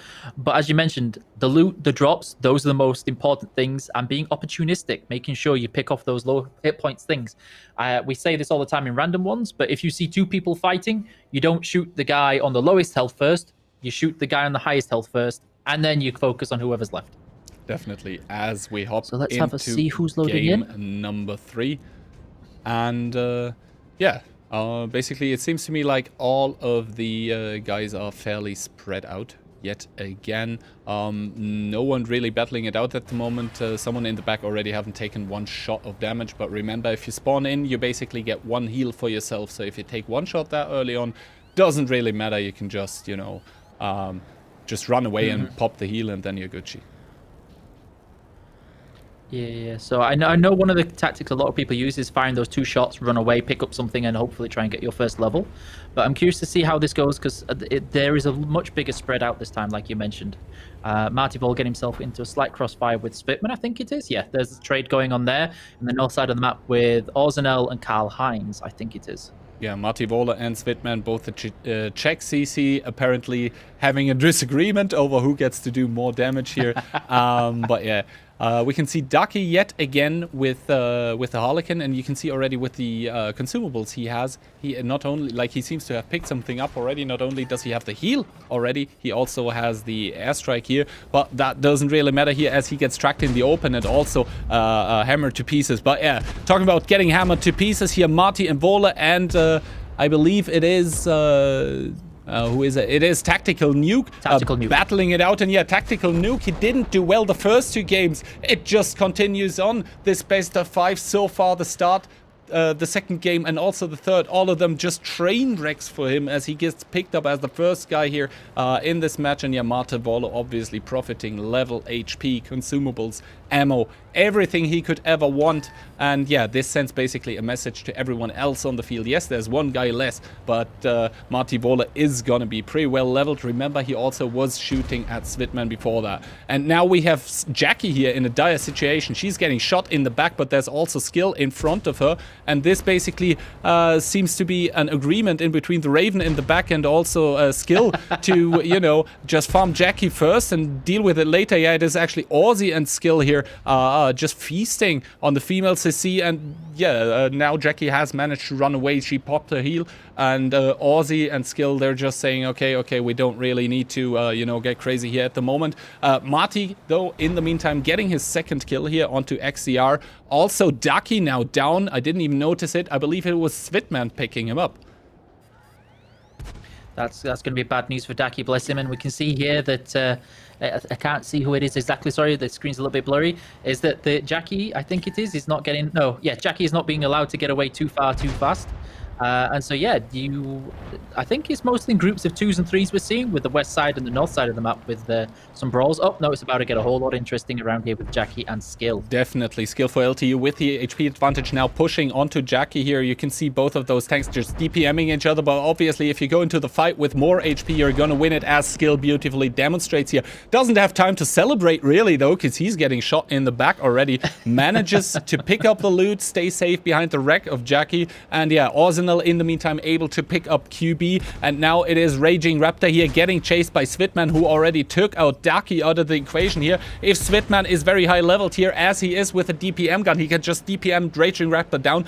Raging very smartly tracks Svitman to be able to get away, but yeah, Svitman using the 3 to be able to keep chasing Raging Raptor. He shouldn't do too far though, as Desnuts was basically able to kill the low HP that was left here of Raging. And now you can see one of the Harbingers very smartly putting the Corrosive Mist in between both of them to just stop the engagement. Meanwhile, Piotr and Isner getting killed by Strong Maxi and Marty Vola here. So yeah, the field has narrowed down to, I believe, 11 guys at the moment. Yeah, it seems like even though AGG is a lot more open and people can run way more, the engagement tends to be way more aggressive here.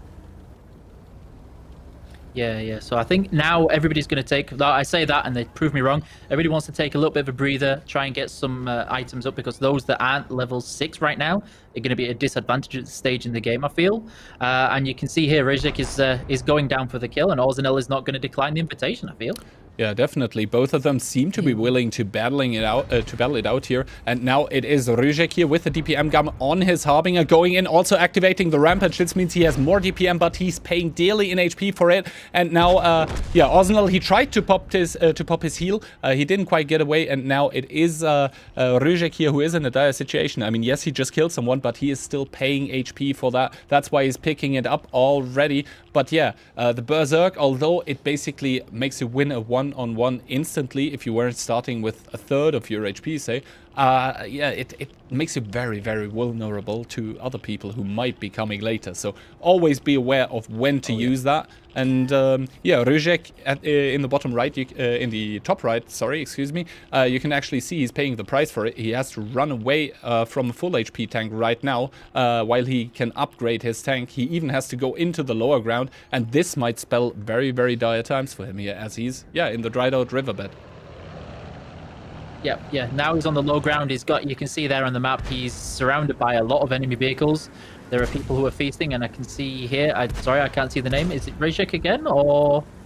No, I can't see it. It's moving too fast on there. Yeah, Sorry. it is Des Games against Strong Maxi. I believe Strong Maxi, remember, he picked up a lot of kills early on, so he's going to be well leveled. And yeah, he knows that. He's confidently chasing the other tank around here. Des Games here just upgrading right there, right then onto the DPM gun. But the DPM gun of the Harbinger is nothing compared to the clip that the Raven has. If you choose to take it, you can also take basically a single shooter gun, which is also very powerful. I believe that is what Strong Maxi has. Yeah, he's trying to chase down Des Games, takes him out of the equation, and will be able to get full HP with that loot. And meanwhile, in the back, Ruzek, very, very low HP, 36 HP. He might be going down very, very soon. And as we speak, that's what happens. Krylo able to pick him up, but Krylo now needs to be careful because there's the third guy coming in, and I believe it might be Skill, David.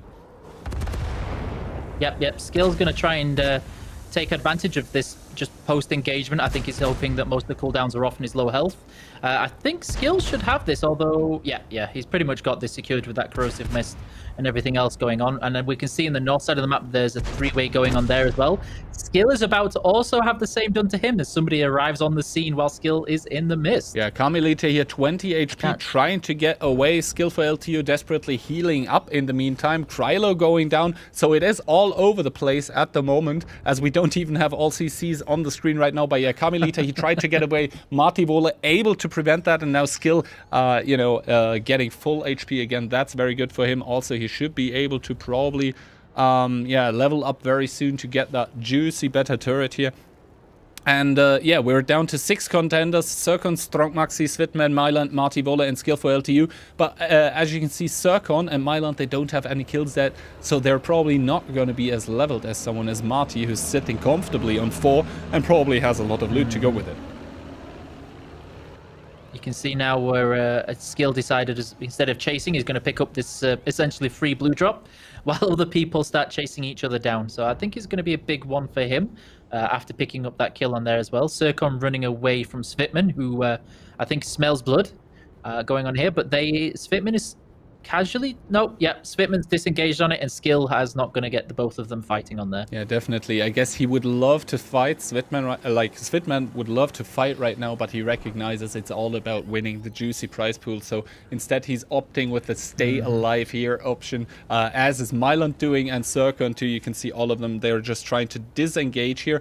Very, very interesting zone here at the moment, though, as Skill might be finding someone else here very soon. But yeah, very interesting zone. The whole south is going to be cut off, and there's 3 people there that are gonna find each other in the 3-way on the open ground here in the low ground. So that is going to be an engagement we're going to have to watch very soon. But at the moment, the 6 people that we have remaining not really willing to commit to anything. Yeah, everybody's going to want to calm down now again, because they've recognized the zone is getting a whole lot closer.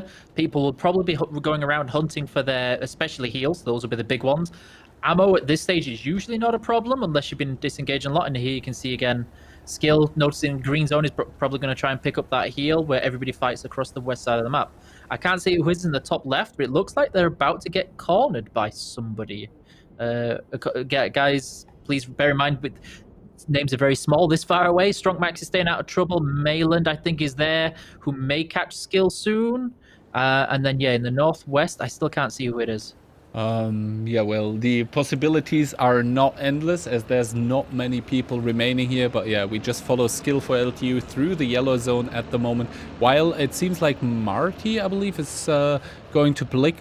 No, it's actually Mayland here, just gonna get that blue drop for free. Or is he? As you know, the blue drop is just marked for everyone on the map, and Marty was very close to, just interrupting Myland from doing that. Obviously, Myland, he's been trying to stay out of trouble here. He needs those points from getting those blue drops, and it seems like he got it successfully, only taking 1 shot of damage, down to 88% of HP here. And yeah, Skill just picking up 1 more green one. You can see also him not being up to that juicy tier 7 yet, where you really get to farm lower tier people. All of them probably hunting at the moment just for XP to level up. While this is happening, though, Marty is engaging with someone else at the top left of the minimap, and Marty has, I believe, activated his Harbinger here.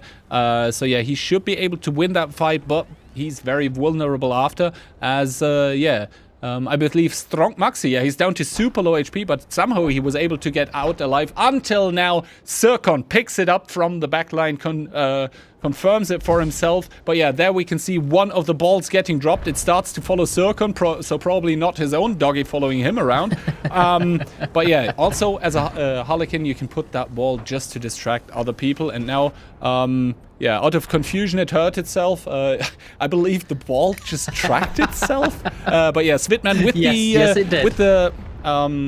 with the Berserker was able to get one kill just to get picked up by Myland in the Harlequin. And now we have a very interesting situation. It is 2 Harlequins and 1 Harbinger remaining. It is Zircon, Myland, and Skill. Yeah. I know Mayland is going to be in a good, strong position after those 2 kill drops. Skill, I believe, having picked up with the tech drop on full upgrade is going to be solid. And based on how Zircon is playing, I think he's probably not got a whole lot left in him, and he's just trying to disengage. So I think Skill might have the edge here, followed by Mayland, and then Zircon is just trying to avoid the conflict at all costs at this stage. Definitely. Skill probably having the edge here simply due to be playing a Harbinger. The Harlequin, it is very potent, but yeah, look at Zircon. He's not even level 7 at the moment, so that is very, very bad for him. Obviously, he can still run away from Skill, because Skill simply is in the Harbinger. But yeah, against Mayland, it's not gonna be that easy. Skill for LTU, you know, he's just firing into the air right now because he knows he has the advantage of the zone. If you take a quick look at the minimap, he's the only one there, and he can simply wait until the enemies come to him. Zircon, he doesn't want to go yet. Doesn't look like he has a heal even. He's not even on 100% HP. And yeah, Myland is going to be the first one to be coming to Skill, who's just waiting here. And you can see he's eager for that engagement. He probably pressed tab. He knows it is 2 Harlequins against him. He has high ground. He has hold down. Yeah, basically he has anything he could ever want, and now the zone is closing, so it is gonna be the battle of the 3 giants here. All of them, they need to be in this very, very small part of the map, and Skill for LTU with the obviously very, very advantageous position that both the Harlequins, they're recognizing they cannot challenge the Harbinger here, so they decide to make it as painful for the other as possible. Myland here with the superior aim. It seems he has more HP at the moment. Zircon deciding to back out of that at the moment. Yeah, but the problem for Myland is Skill for LTU dropped the corrosive mist, so Myland is dropping hard in HP right now. And yes, Zircon, he's just profiting by Myland getting rushed by Skill now. Myland desperately, he dropped the ball here. He's trying to get away. You can see him swinging left, right with his camera, and now the ball is going to start following Zircon. It detonates. My goodness, 462 HP. But yeah, now all of a sudden Zircon in the better spot here due to having most of the HP.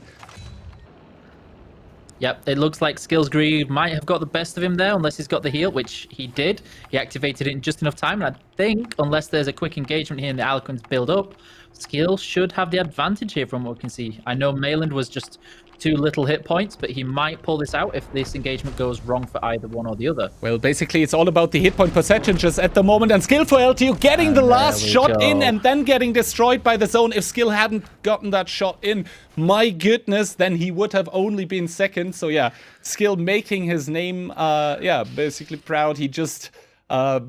with the last shot, he was able to secure 1 more point for himself and win a round number 3, David. He was definitely making that one count and a little bit closer than I think it needed to there.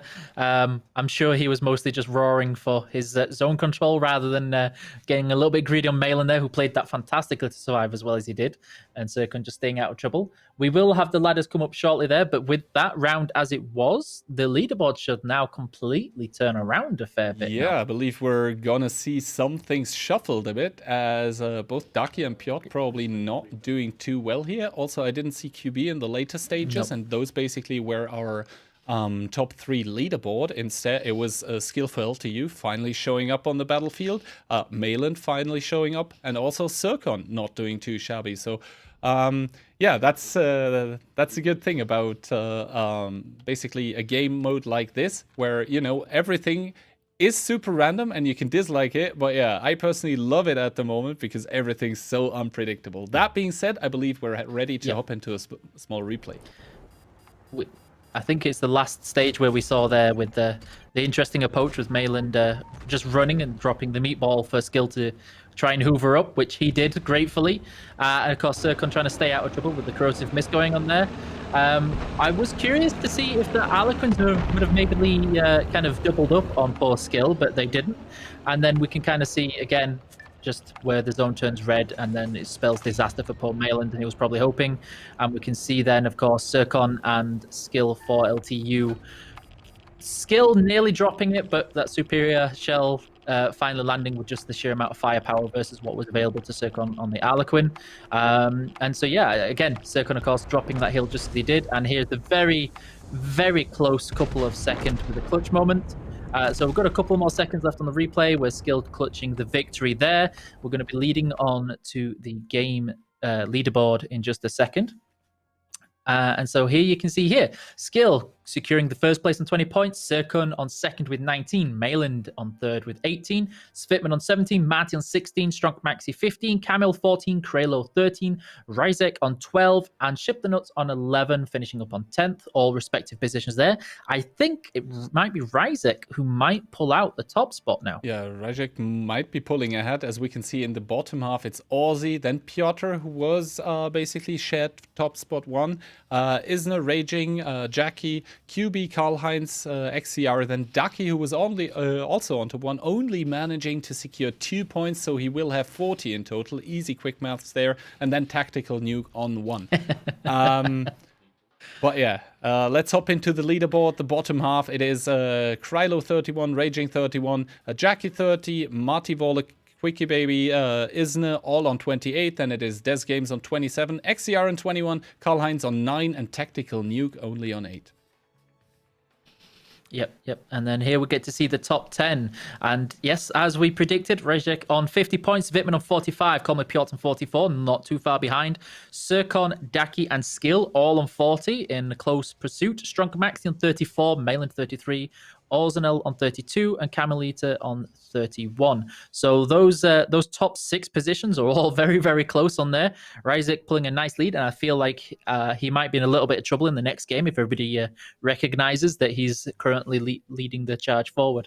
Yeah, definitely. The CCs, I believe they're also getting they're getting battle result screens, so they can do the maths themselves. Yep. Obviously, because this stream is delayed. But yeah, we're also leaving 3 minutes in between the games, so the basically the CCs, they can watch who won this round, really, and they can see who did it how. So basically, if there is any teaming up going on in between the CCs, then some others are probably going to punish that very, very harshly. But yeah, Rizek, as we said, after 3 rounds, now on 50 points, and he's probably trying to call to stop the count here, as he's currently leading with 5 points advantage.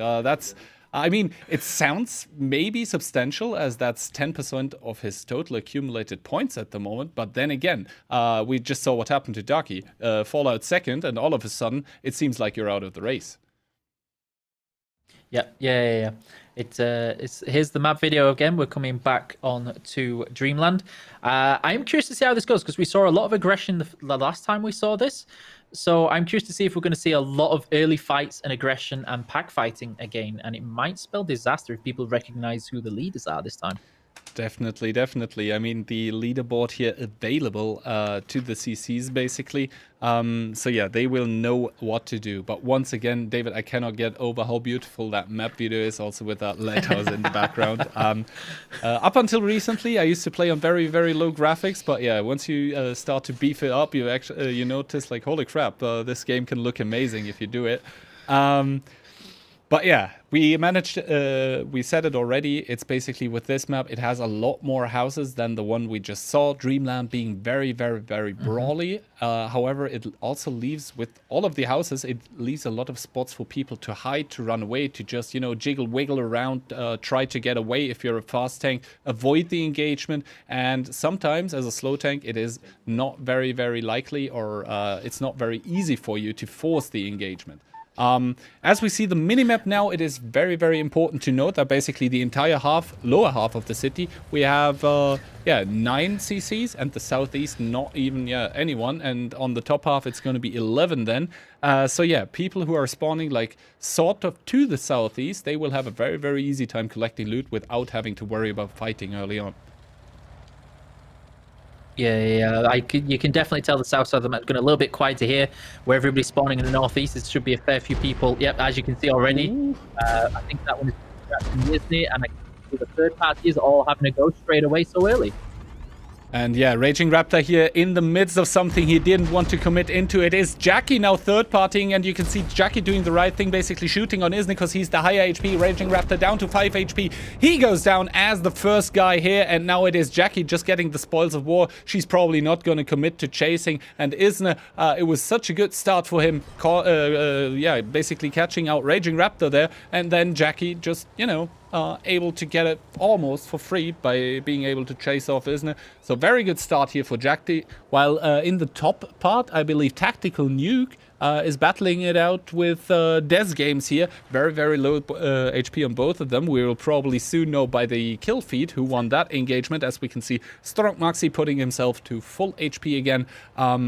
By picking up one of the green drops. I believe Tactical Nuke might be losing here. Indeed, Skill for LTU picking him up with 17% HP to spare. And now we see Strong Maxi basically chasing after one of the Ravens, I believe. It is, Orzenel, Strong Maxi here trying to pick up more ammo. And the Raven here, he is in very, very dire times as the Harbinger does have slightly more HP. And this basically enables you to get the advantage on the enemy.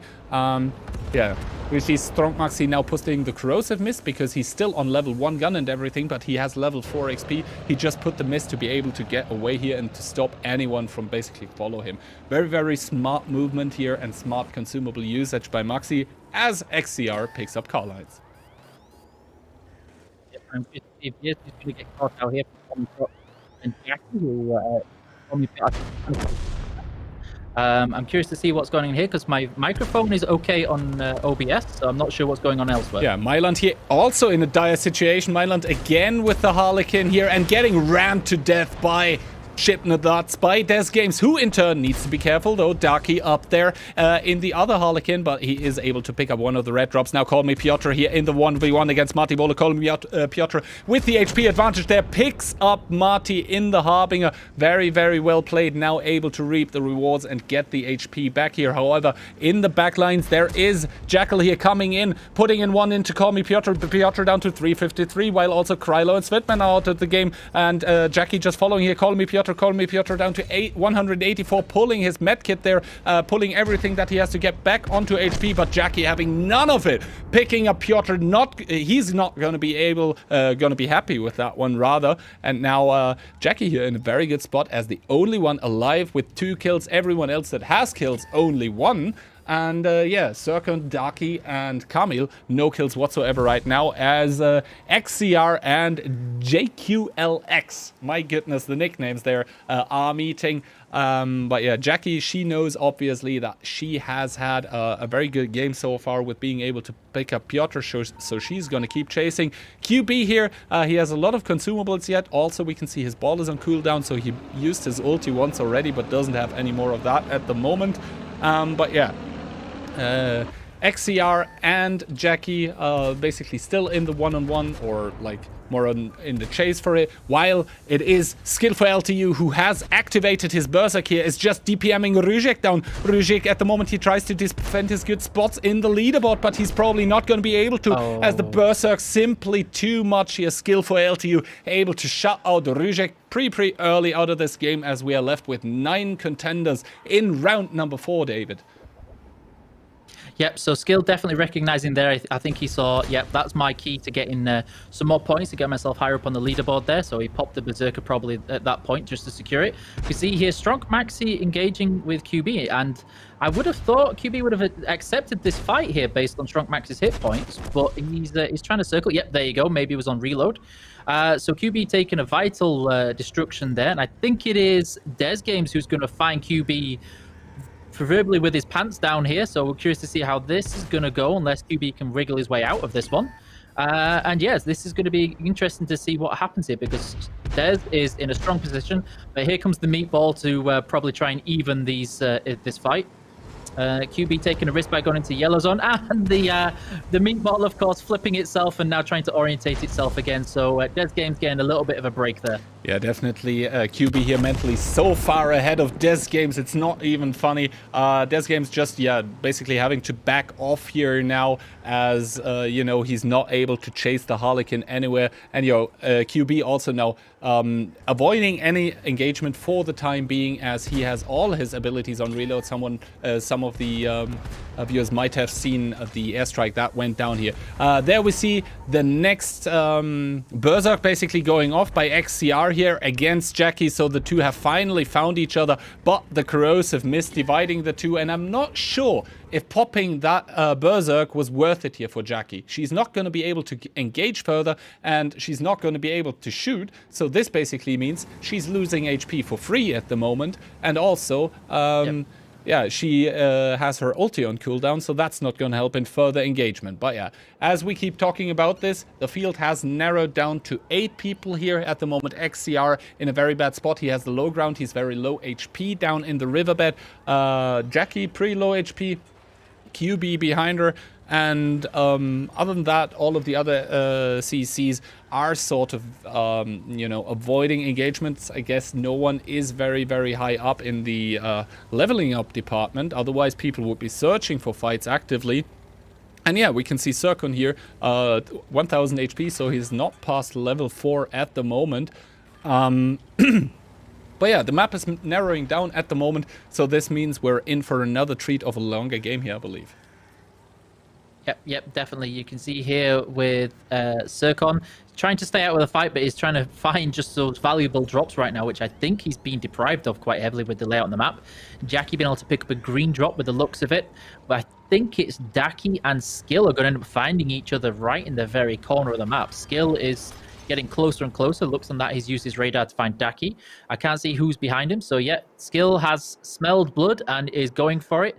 Daki's got himself into a corner. Now, I'm curious to see if they both stick to this engagement or escape, just knowing that though they have some time to get this out of here in safety, it's still a huge risk in case if it goes red. And we've got more people fighting over the famous fountain.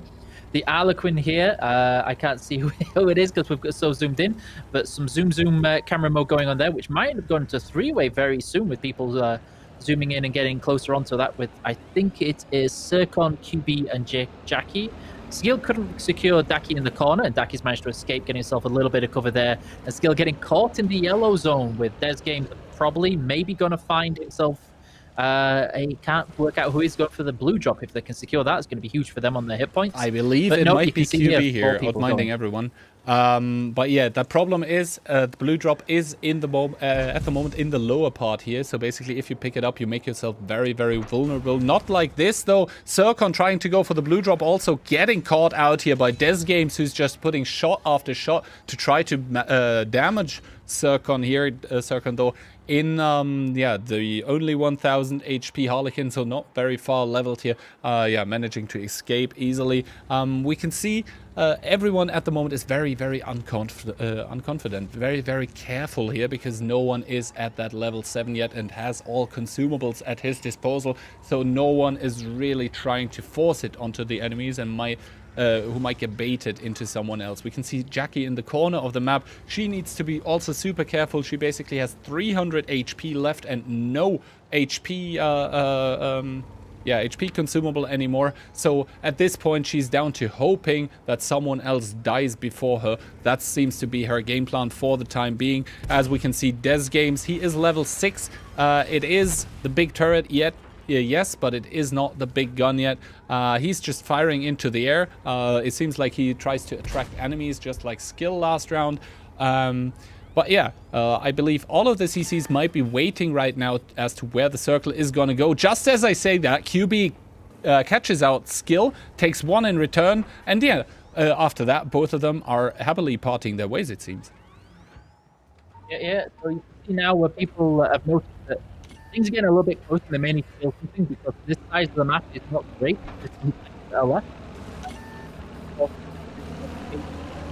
So right now, we can see that I'm over to Silo with this.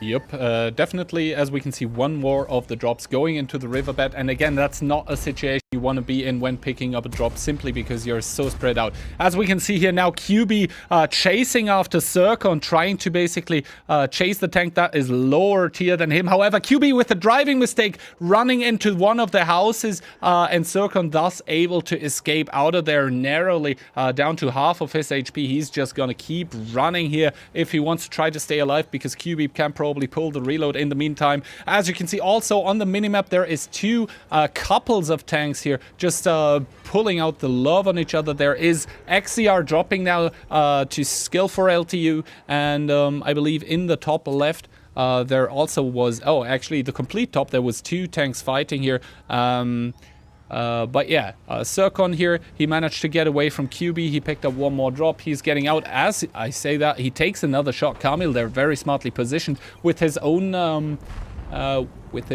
Harbinger here, able to put one more into the Harlequin. And now we can see QB once again chasing someone. This time it's Ducky. Ducky very, very unfortunately running into Des Games and now into Zircon. That is just such unlucky timing. Ducky there trying to do what he can. Now QB noticing there's a lot of people here, so he's just probably gonna run away. And yeah, QB against the kills are here in the one-on-one, while we see Des Games actually aiming. QB picking up Ducky while we're not looking. And now it is a 1v1. It is 6 people remaining here. And yeah, it is probably gonna come down to the wire here for Zircon at the moment, because he's only at 1330 HP. And he's very, very close to Jackie. That might spell dire times here for him, as skill for LTU with the high ground there in the left of the screen. And now we are at this last stage of the game. We are about to see someone probably going to take a lot of damage to the zone here. Kamil, he probably didn't pay attention to the clock. That seems to be very, very hurtful to him at the moment. Basically, every second you're taking 10% of your total HP. And now we can see QB just clipping out on Ship the Nuts. Also, he dropped the airstrike, and there comes the pet ball. Very, very close. Very, very well played by the British CC here. Des Games desperately trying to get away from the pet ball, shooting at the pet ball, missing. While this is all going on, QB with the Megamind coming in to clip Des Games in the dire times here. This is problematic here, but the ball so far unable to connect. Des Games able to pick him up, but QB still on 90% of HP, so he should be up reload soon, and he will probably be able to clip out, David. Unless there's a tip, no, he wasn't able to get himself pointed towards QB, so QB's got a relatively secure pick up there, but he is deep in the yellow zone. So based on that fight, I'm curious to see how long he's going to stay there. We can see, of course, if he's brawling to get himself secure and in position on the front zone, which is about to turn yellow, and it's going to get very interesting. I think QB might have this time. I am all going. We're not sure what's going to happen there. Yeah, definitely. Now the tick's beginning on QB. We see him here losing a lot of HP and skill, just waiting here for anyone coming through that mist. We see all the destroyed tanks in the zone, but it seems like QB just barely makes it into it. The third guy here on the block, it is going to be Kamil, the Polish CC here in his Harbinger there to come in. And now he probably radioed. He sees where the enemy tanks are, but he doesn't know their HP. Kamil seeing skill for LTU below him. That is very, very, very problematic for him at the moment, because, yeah, there is the corrosive mist. Skill is going to drop a few HP, but it is going to be Kamil and Skill engaging here, and QB actually might be the one profiting from this. Both Skill and Kamil activating the berserks. Now it's just who has more HP at the moment. Kamil and Skill just putting it onto each other, but it seems to be Skill at the moment who has the high HP. QB actually focusing from the backlines. Skill for LTU here. Yeah, he just gets killed off by QB. I don't know why he re-peeked that, but yeah, QB nicely played there with the pickup. The first, yeah, basically first victory for Royale for him here, picking up a nice and easy 20 points, David. Wow. That was pretty interesting, as we have the leaderboard this time in the hunt results. And yeah, QB on top with 20 points here. And yeah, basically, the other guys behind him, they're not going to be happy about that. QB profited so well there in this last situation. He was down to 5% of HP. Then he smartly third-partied and thus was able to reap the rewards. Wow. So I'm trying to work on my microphone problem, guys. We are aware of them, and I think that might actually help Skill pull himself up in maybe third or second position there. Daki, I'm curious to see where he drops on that one. So yeah, I'm not sure what's going on there. And yeah, Rizek, I can't remember where he finished on that one while we're fixing things in the background. So I'm curious to see what happens and where it goes with this from now on. Yeah, definitely. We should be able to get the scoreboard for this game soon.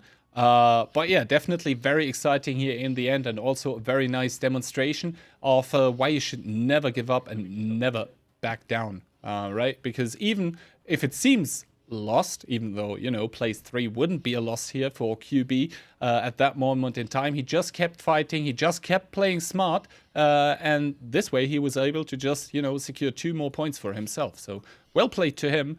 Yep.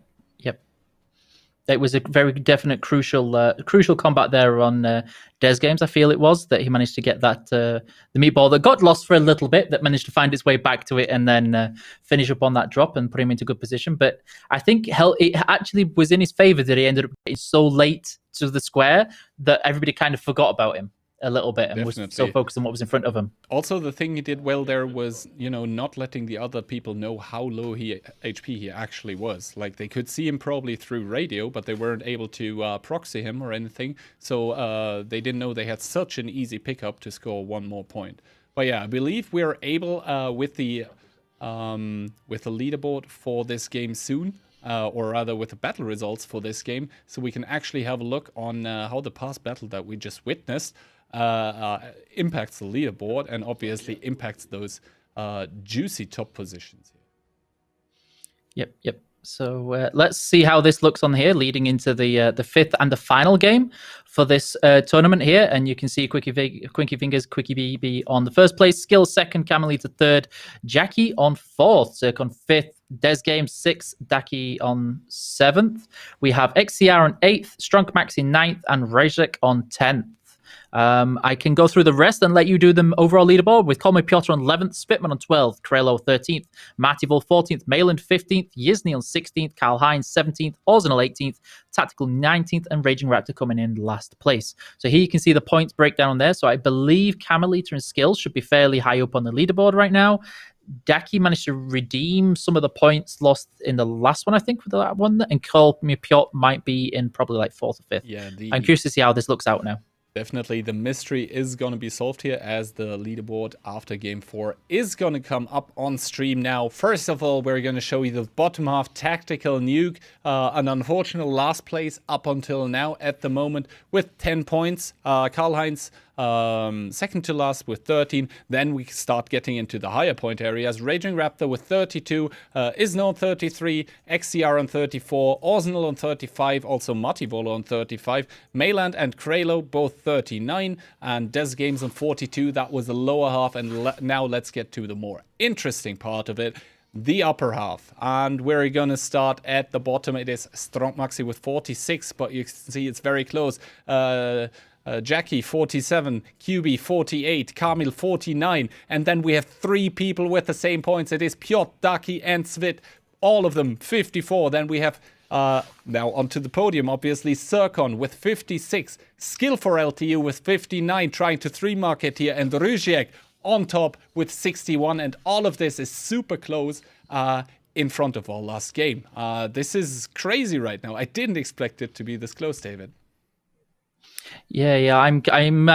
I'm curious if nerds will play into this. Will people stick with the tactics they know and go well with, or will they start trying to avoid the fights and try and play it safe, knowing that if you're on the top of the ladder right now, all you literally have to do is just stay out of the fight and just score higher than the guy below you. Like, that is all it is. I know it seems common sense, and I think that might be where there's a fair few people will just try and avoid the fight at all costs now. Definitely. Obviously, heading into this last thing, the further up on the leaderboard, the more you want to try to avoid fights at the start. So basically that you know, stay up there and reap the rewards of the tournament. But at the same time, you don't want to keep out of the fight for too long, because if you do that, you're not going to be able to secure one of the top spots. And as we showed at the beginning, the progression of the rewards starting at place 6 is very, very steep. So one more spot on the leaderboard can actually mean a lot of money for you. So yeah, you basically have to weigh it in between with yourself. You have to basically argue with yourself here. When are you actually going to commit to fighting? Is that engagement a good one or is it not? But yeah, all of this being said, we are again on Dreamland, and it is round number 5 in the Steel Hunter tournament for the CCs here. The Brawl Club, the deciding round for the 10k prize money on the line in this tournament. And yeah, we are again seeing a very, very spread out start, although the western part of the map doesn't seem as populated as the eastern one. No, so what you can see now, I say again, I'm just with the amount of Allisons, Ravens, and Havens going on, and again, we see with this map a lot of people engage very early because we seem to be closed in and sorted in quite a lot. And so yeah, we can see, oh, there we get to see 3 people. There's a lot of triangle people getting cornered into combat. And yeah, I don't see any action right now with Allisons just disengaging. Yeah, definitely no one trying, like basically everyone trying to not die first here. That seems to be the plan for a lot of the CCs. And although it might sound simple, it might be difficult to pull off. And yeah, basically Raging Raptor getting pretty lucky here at the start, basically finding 2 yellow drops, which means he's up to level 2 immediately, I believe, on the Harlequin. That gives you the choice in between, you know, better radio range or better radio cooldown. But yeah, so far, people not really closing onto each other. Rujek and Marty, they are trading shots here. That means they're both getting XP because they both traded damage. And yeah, now both of them pulling the HP consumables, both of them up to full HP again. But it is actually Marty chasing here onto Rujek. Marty having enough of the, you know, the slow game. And yeah, QB now in a very, very dire situation here immediately. Tactical nuke finding QB here. And if he gets one more reload, this might be it here for QB. No, QB with the HP consumable down to 11 HP, but Tactical Nuke is chasing, and the outer aim enough to do the trick. QB, the first one out to go into the final round of this tournament. But yeah, the action is on everywhere on the map. Call me Piotr on the top, very low HP, 336. Rujek in the middle bottom there, 525, probably getting tag teamed by 2 people at the moment. Skill is right now deciding whether to chase or not. Sees a person on the right, sees actually 2 on the right, and yeah, Mati Bolo being one of them, but he's getting third-partied by Tactical Nuke, who was able to pick up Quickie Baby. So yeah, that is a lot of people having to make a lot of decisions here, and it was the wrong one for Isner and the wrong one for Mati Vola, as both of them drop out of the tournament here. Yeah, you could see their skill going for Ryzik, recognizing that if he can get him out, that's a higher chance for him getting first place here. Of course, being forced to abandon there with Tactical Nuke on there, but you can see skill is determined to chase down Ryzik, who is very much trying to avoid the fight at all costs. Call me Piotr is very, very dangerous and precariously low.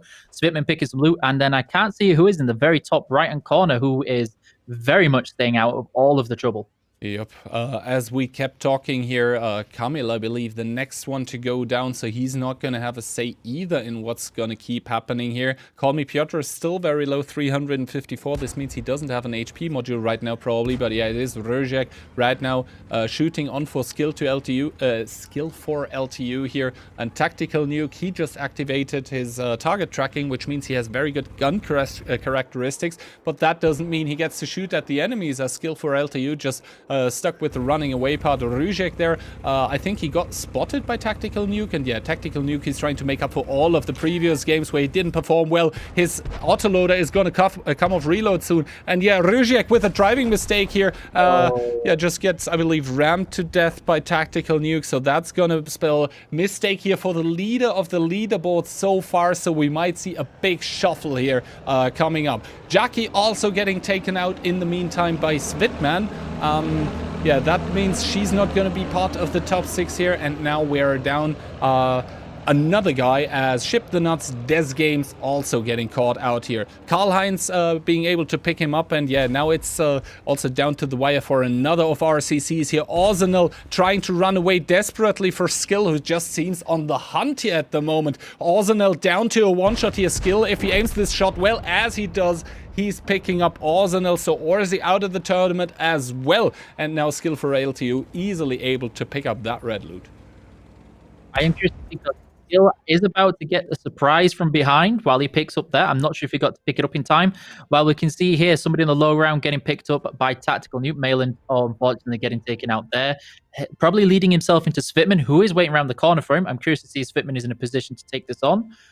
No, he hasn't seen it. So here we go with Tactical Nuke at a disadvantage. Svitman running away.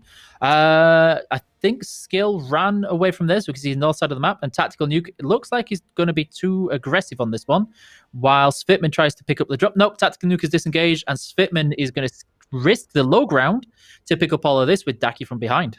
Yeah, definitely. Svitman, he had to get away from Tactical Nuke because that guy is by now so highly leveled. And yeah, I believe Svitman was able to basically put the Corrosive Mist to stop Tactical Nuke from following him.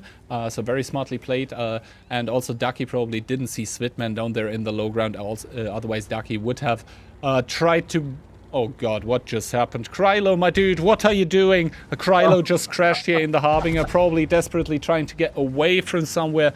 Didn't work as intended. He's out here, and yes, Svitman recognizing he is not going to be able to pick up that ammo there. Skill for LTU deciding to disengage after getting a few shots in, and now we see Karl-Heinz against XCR here.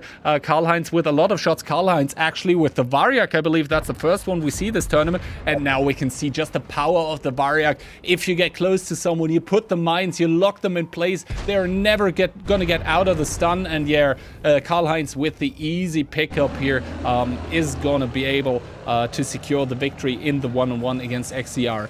Karl-Heinz, yeah, full HP now. You can see him at the top of the screen, up to comfortably over 2k HP, while Tactical Nuke, the guy who we saw perform so well at the start of this game, was able to secure a blue drop for himself. Yep. So I can't see on my leaderbox. My camera is in the way, as I had to recall. I think right now Skill should be up in the top there, maybe with... I can't remember if his Svitman was near the top now. We're going to need to double check. But we can check here now that people are just trying to play it safe a little again, even risking the yellow zones. Svitman trying to stay out of trouble while I can't recognize who's in the bottom south on there. North side, yeah. So everybody's just trying to keep to the borders now. Similar patterns. Everybody's just trying to get those heals up, ready for this next map closure down where the border gets a little bit closer. And you need all the heals you can get going to this next stage of the battle.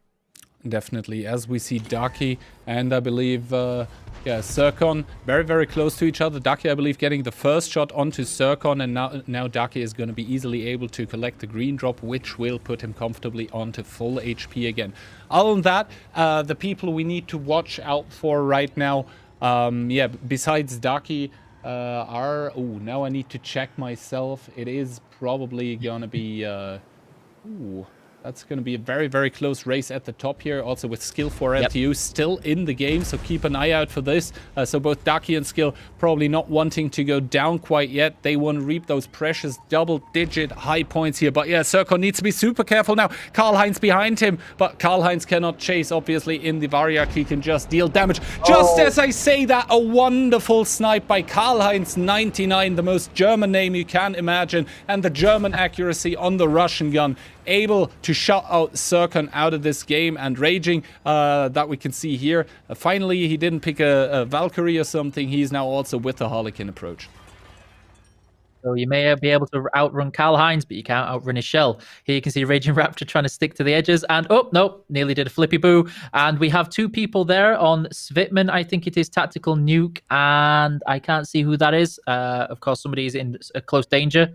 Tactical Nuke getting out of trouble with Raging Raptor in the crossfire, and I think the person on low health may have gone away with that there. Nope, he's gone down with Strunk Maxi. So yeah, I'm curious to see who's in the very bottom left-hand corner there and is very much out of the bother. Yeah, so as predicted, Skill is just letting people finish each other off and trying to secure probably the second or top spot.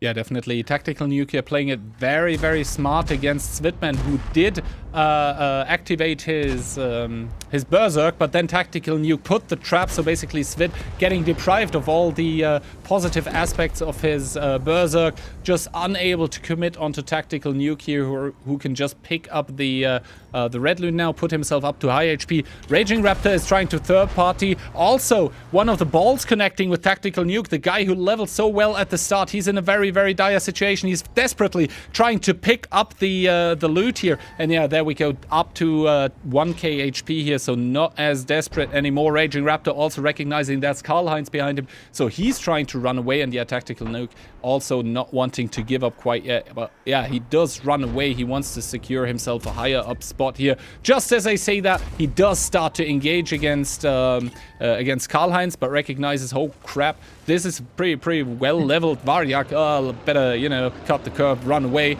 And yeah, in the backlines we can still see Ducky fairly unscathed so far in the Harlequin, also running, going with a running approach, and also Skillful LTU doing the same thing in his Harbinger. Yeah, we can see two people very much disengaged. Strunk Maxi repaying Karl-Heinz for his help with Raging Raptor with a small bit of a clip there. Karl-Heinz is going to, looks like he's determined to be able to pick up Raging Raptor here with Strunk Maxi. Just, I think he's just wants a little bit of a downtime, a little bit less stress than he's had over the last couple of minutes. Raging Raptor with the next driving mistake here of the tournament, just running into a wall. This is not what he wanted. We can see Karl-Heinz with another juicy shot into the Harlequin here. And yeah, he just keeps on chasing and doesn't stop. However, Raging Raptor finally has seen to have found the distance he needs to get away from that Russian war machine that Karl-Heinz is sitting in. Yeah, it is, however, it was a trap all along. Admiral Akbar was right. Tactical Nuke just waiting on the other side. Raging Raptor now smartly leading both Karl-Heinz and Tactical Nuke into each other while he's running away. The Tactical Nuke here, he is sitting on the blue drop, so that means he can take a shot by Karl-Heinz and then, you know, just, oh no, he took it already. So yeah, basically we have two very, very high level tanks facing off against each other. But yeah, Tactical Nuke seems to think that he cannot take the Variag on like straight ahead. He's you know, going also with the Harlequin approach, even though he's a Raven at the moment, but yeah, disengaging from the Variag. And I think that's very smart because tanks like the Variag and tanks like the Valkyrie, if they're very, very high leveled, it is super hard for you to take them out immediately. You need to, you know, engage them 2 or 3 times to be able to get the consumables on reload, and only then can you start working away at the true hit points. Yep, and Raging Raptor trying to stay out of trouble. Tactical Nuke is pretty much determined on this one, catching Daki, who has managed to stay out of trouble so far, but ran out of real estate to be able to hide in, and Skill sticking to the yellow zones to get in there. And yeah, he's staying safe, whereas Daki, I think he was just trying to get himself into the next closed zone. Somebody, I can't work out who it is already on the blue drop and in the safe zone for the next stage of the battle. Skill making his way with Daki trying to skirt his way around and kiting Tactical Nuke across, but Tactical Nuke may pick this up. Nope, Daki just manages to escape by the skin of his teeth. Yeah, definitely. Also, the problem that Daki has right now, Tactical Nuke is going to be reloading his clip, and then he can finish off Daki anyway. The only guy who is right now in the safe zone is basically Karl-Heinz, as Daki tracks himself in the red zone. That is very, very troublesome for the young Belgian here, as Daki, his timer is probably ticking down as to when he will start losing HP. And yeah, he basically manages to just get into that zone just by the nick of his hair there, it seems like. Just getting safe, trying to find himself a spot, trying to reload that HP consumable again. We can see in the backlines Raging Raptor basically coming from somewhere out of nowhere. He has 3 more seconds until the zone turns red, and yeah, we can see Tactical Nuke engaging onto Skill for LTU right there, and also putting the trap. So that's a fight we have to watch while Ducky is trying to find out what's going on. Raging Raptor is coming from the back onto Ducky, but it is this fight we are watching right now. Skill for LTU against Tactical Nuke. Skill for LTU very, very, very low, and while this is happening, Skill for LTU, yeah, Tactical Nuke, he has reloaded his clip again. It is the big clip by the Raven, and if he has one more, he will be able to take out Skill for LTU. It seems like he has bounced. He's trying to keep him in the red zone. There comes the Corrosive Mist, but we all know Corrosive Mist cannot kill people. But yeah, Tactical Nuke finally able to reload. Raging Raptor in the red zone right now. He's trying to run the damage starts ticking. Raging Raptor gets destroyed by the zone, and it's now Darky, Karl-Heinz, and Tactical Nuke in the 1v1v1 here. And yeah, all of them don't want to engage yet. Probably Karl-Heinz still very, very comfortably high on HP here in the Variak. That's very important for him. Darky only 861. Karl-Heinz, he's looking for a shot. He's getting the shot. Darky pulling the HP module immediately, and Tactical Nuke looking for the engage on the low HP. Harlequin here gets the double shot onto it, but now it is Karl-Heinz against Tactical Nuke. Both of them very, very full HP. There's one of the consumables, the minefield. However, Tactical Nuke able to evade the minefield. Now, basically the HP zone here getting pulled by the Variak to desperately try to get up in HP, and Karl-Heinz with a beautiful last shot able to finish it off. The only Variak pick in this tournament seems to be a very strong pick despite all other opinions. Karl-Heinz 99 able to pick up the win in the last round of the Steel Hunter Brawl Club tournament. That was very well played by there. Daki doing a fantastic job staying alive until the very end. We have the replay highlights that we can show you in just a second. And so you can see here where everything turned into chaos. And yeah, Daki definitely managed to kite people in. And I'm very impressed with how he managed to make something out of nothing there, because he was in a lot of trouble and he managed to keep himself and secure a third position there. Yeah, normally the guy who's called the Snake in Fame is someone else. It is shockish, but yeah, Daki, slithering away here, just sliding everywhere. Slight driving mistake where he's going to take off the track very soon, but luckily for him, he does have the rep kit, and also Tactical Nuke not connecting his first shot, only the second one. With a lucky roll here, Tactical Nuke could have finished Daki off, but yeah, Daki finding that little spot here. You can see him going like, oh, wait, this looks good. This looks cozy. I'm going to stay here. So yeah, he's out of the battle for the next few minutes, but look how the situation develops now. This is pure battle royale. This is so random. Tactical Nuke, he's coming in. He doesn't know about Karl-Heinz yet. He would get the jump on Karl-Heinz. However, Tactical Nuke, the next guy coming, would be Raging Raptor, who's in a hurry because the zone is closing now. And yeah, Tactical Nuke instead going with the all-out aggression approach onto skill for LTU, even putting his trap here, and this trap is basically what's going to save him against the Harbinger Berserk that is going to come in for skill for LTU. While both of those are battling it out, and skill for LTU has the problem that he's not full level yet, yeah, so basically Nuke is going to pick him up here very, very soon. I believe. Yeah, he's just got a reload and then he picks him up. We also see Ducky has managed to secure the high ground here against Raging Raptor. Raging Raptor has to run away from Karl-Heinz, hoping to, he survives longer in the zone than he would getting killed by Karl-Heinz. Then he gets destroyed. And now Ducky has the big problem that he's basically a Harlequin and the other two tanks are not, and he doesn't have any space to run away at the moment anymore. Tactical Nuke, very low HP from the fight with skill for LTU earlier, pulls the HP consumable to get a little higher in HP. You can see his 1200 again. He gets one shot, two shot there. Darky out of the game. And then we can see Karl-Heinz here coming in. He hasn't had any of the infighting that the other people have had so far, so he does still have a lot of consumables to use. This right now, this is the important thing. This is one of the only tanks in the mode that can basically do the I regenerate my HP without it stopping when getting hit. That is only the Valkyrie and the Variak can do that, and that's basically what saves him, and also obviously the high alpha gun on the Variak, because both the Valkyrie and the Variak are devastating close combat. And yeah, Karl-Heinz really showcasing how to play that tank. But yeah, I think I talked long enough about the game itself. I'll let you go through the scores for this game. Yeah, so that was a fairly solid part on there with Karl-Heinz on first, Tactical Nuke on second, Daki on third, Raging Raptor on fourth, and Skill fifth, Spitman sixth, Strunk Maxi seventh, Circon on 8th and XCR on 9th. We've got Kralo in 10, Mayland 11, Orzino 12, Ship the Nuts 13th, Jackie on 14th, Call Me Piotr dropped out of favour towards the end of those in 15th, Ryzek on 16th, Camelita 17th, Marty Vol 18th, Yizny 19th, and QB getting bullied very early on in that last game on 20th. With respective points going on there, Karl-Heinz picking up 20, Tactical Nuke on 19, and Daki 18. I actually don't know who's managed to pull ahead here overall. I'm very curious to see how this is, because it was very, very close. Yeah, definitely. As we can drop into the leaderboard. And yeah, first, the sort of more, unlucky guys here, Tactical Nuke, coming 20th. Still a nice performance, though.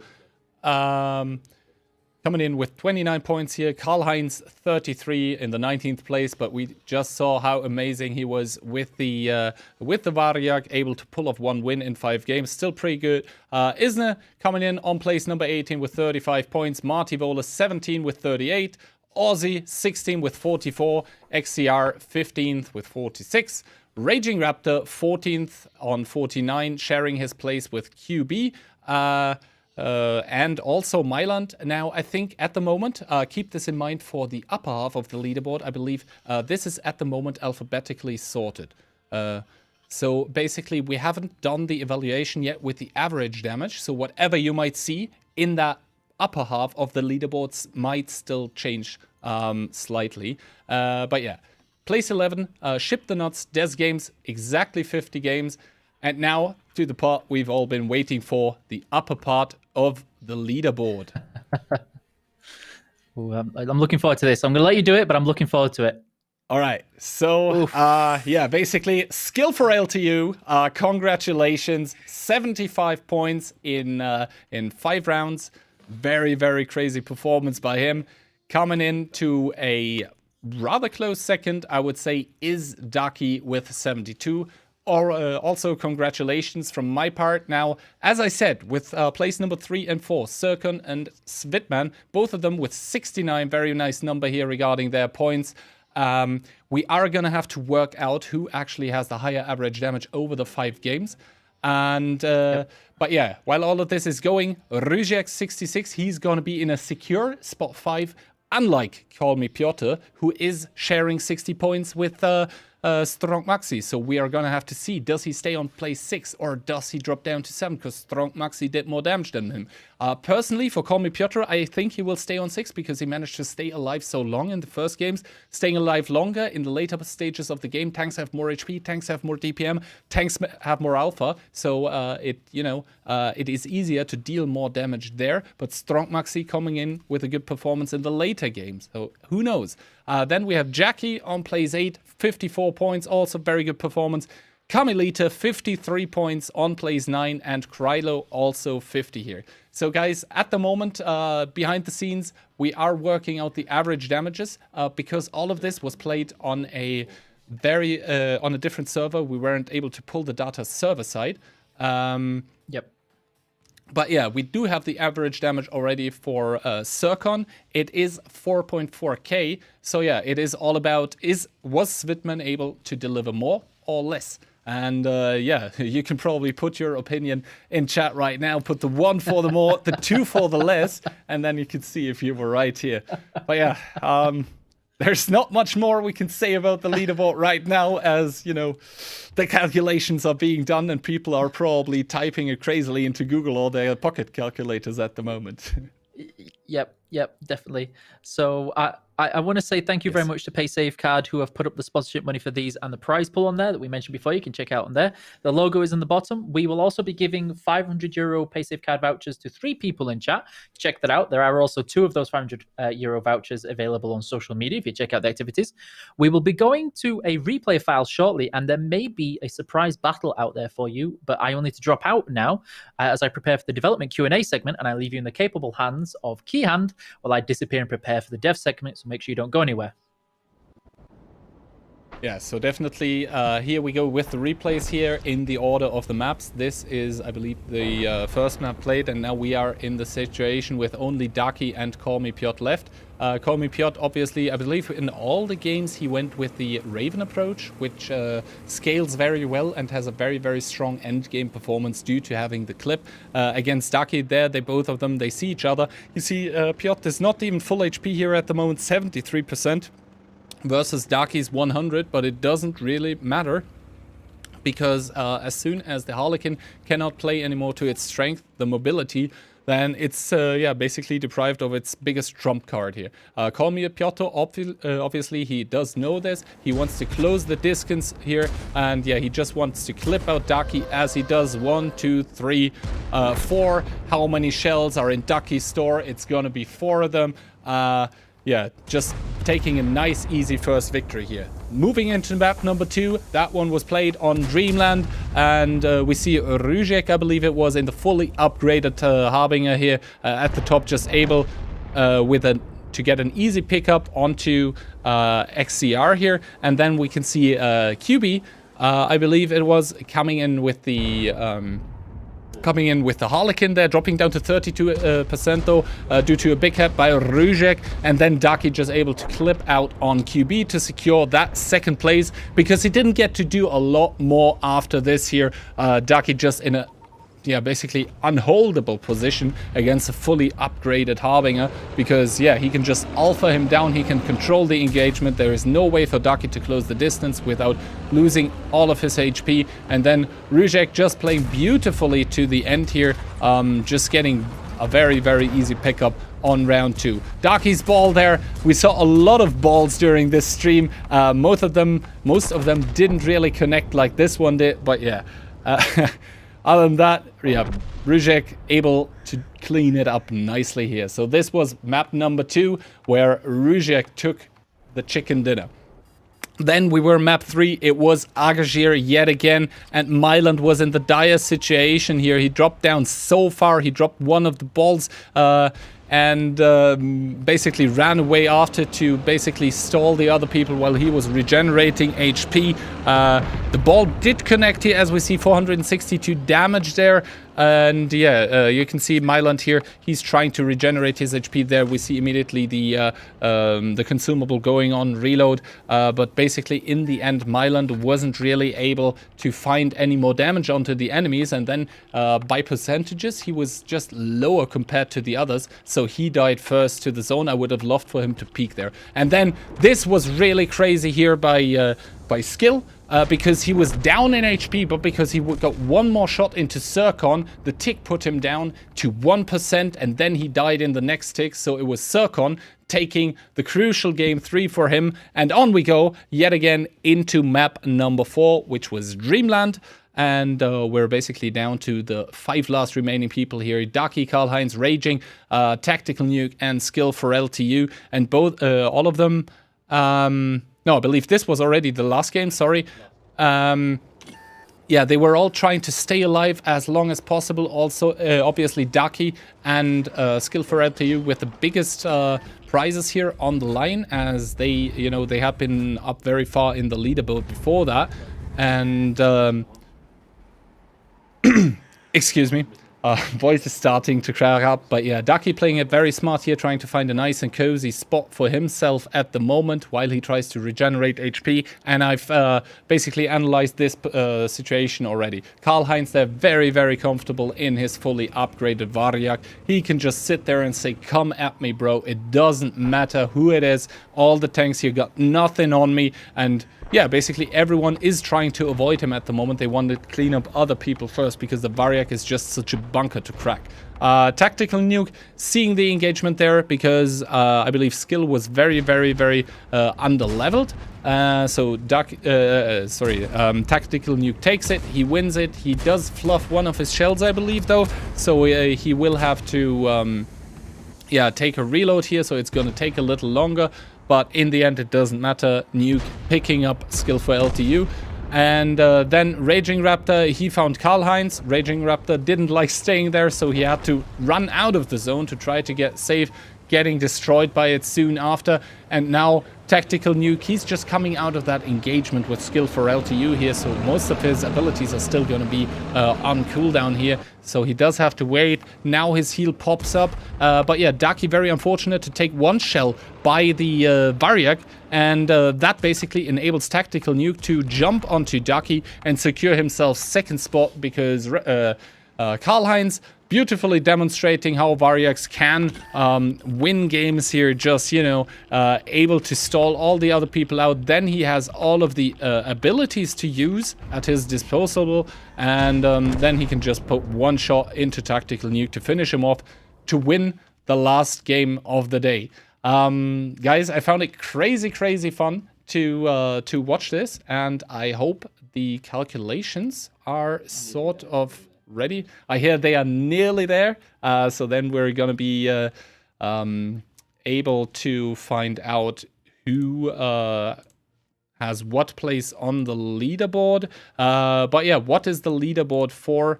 Basically, the prizes, the $10,000 prize pool that was supplied by PaySafeCard, thanks again to them, is distributed. Now I have to find it myself again.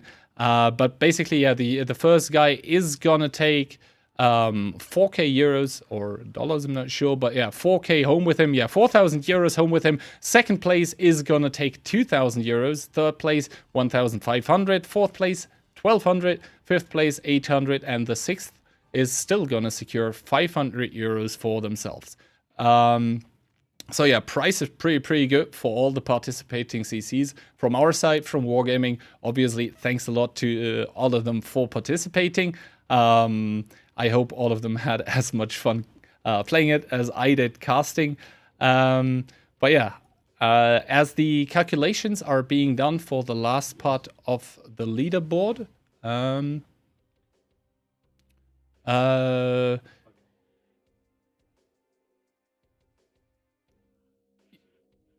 yeah, we're just gonna hop into a small fun game here, just to cross over the time, because we didn't expect that many of the CCs to have the same amount of points in the end. So we didn't, yeah, have enough calculators at the moment available to be able to do that quickly. Because as I said, we had to put the CCs on a separate server to be able to play this, because the mode is not available in-game at the moment.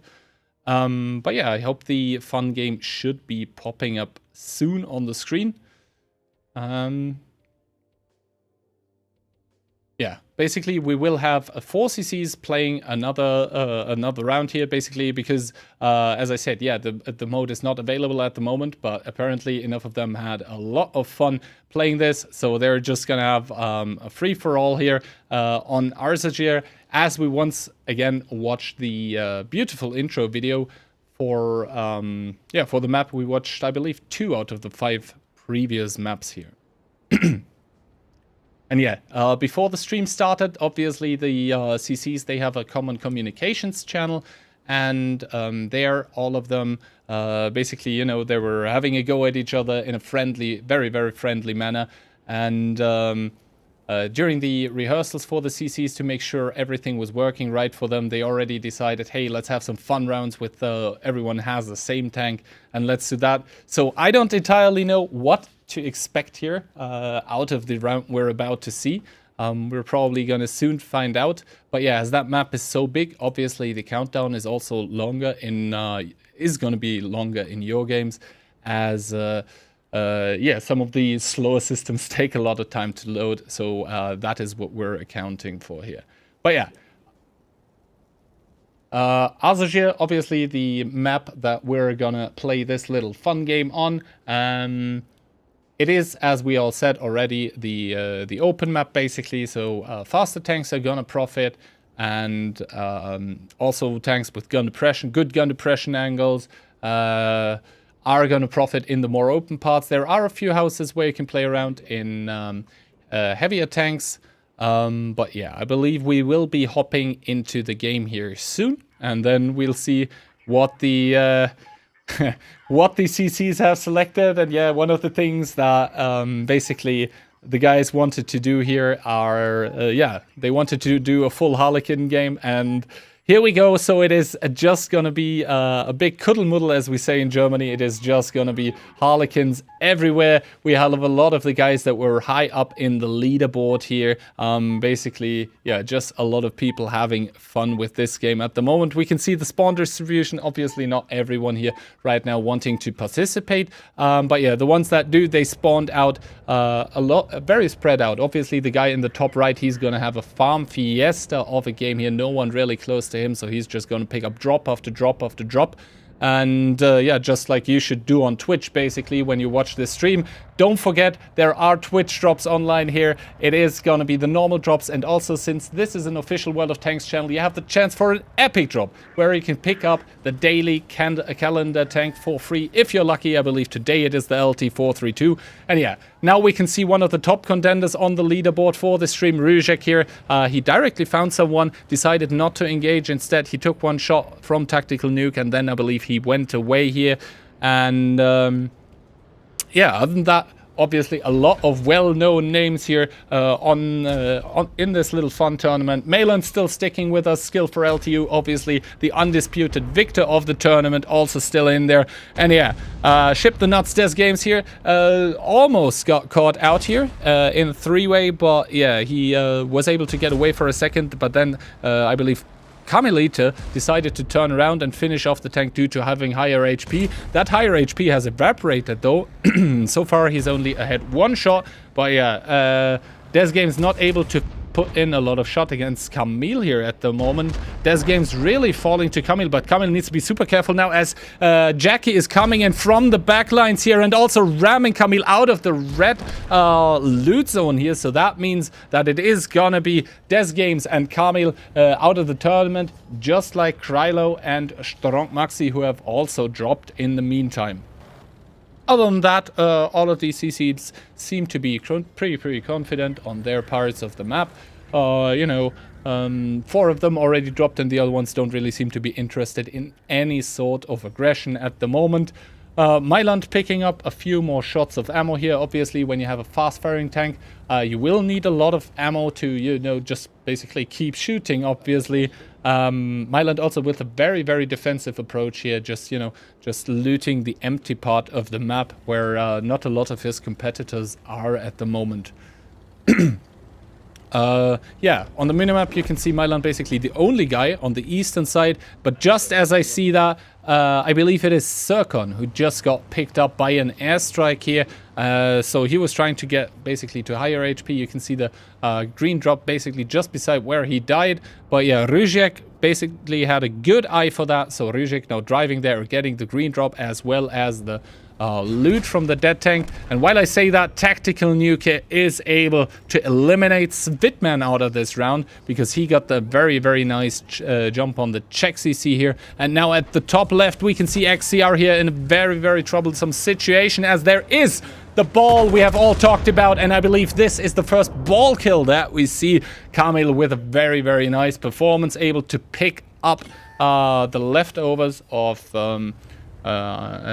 his dead companion in the Harlequin, finding Ruzek, I believe, right after. So yeah, non-stop action here at the moment for Myland, as Tactical Nuke is able to eliminate skill for LTU from the game, and Ruzek noticing that he cannot compete against Karl-Heinz, so he's trying to run away. Yeah, we can see Ruzek, he doesn't quite have the level ups yet that Karl-Heinz has this game so far. So he's trying to put some meters in between him and the German CC here. Obviously, Karl-Heinz doesn't want that to happen. He's gonna just keep chasing. But yeah, what is he gonna run into? We see on the lower ground Myland just crossing below the bridge that the other guy's driving over, and now we see one of those blue drops. Very important. It's gonna get contested by a lot of people.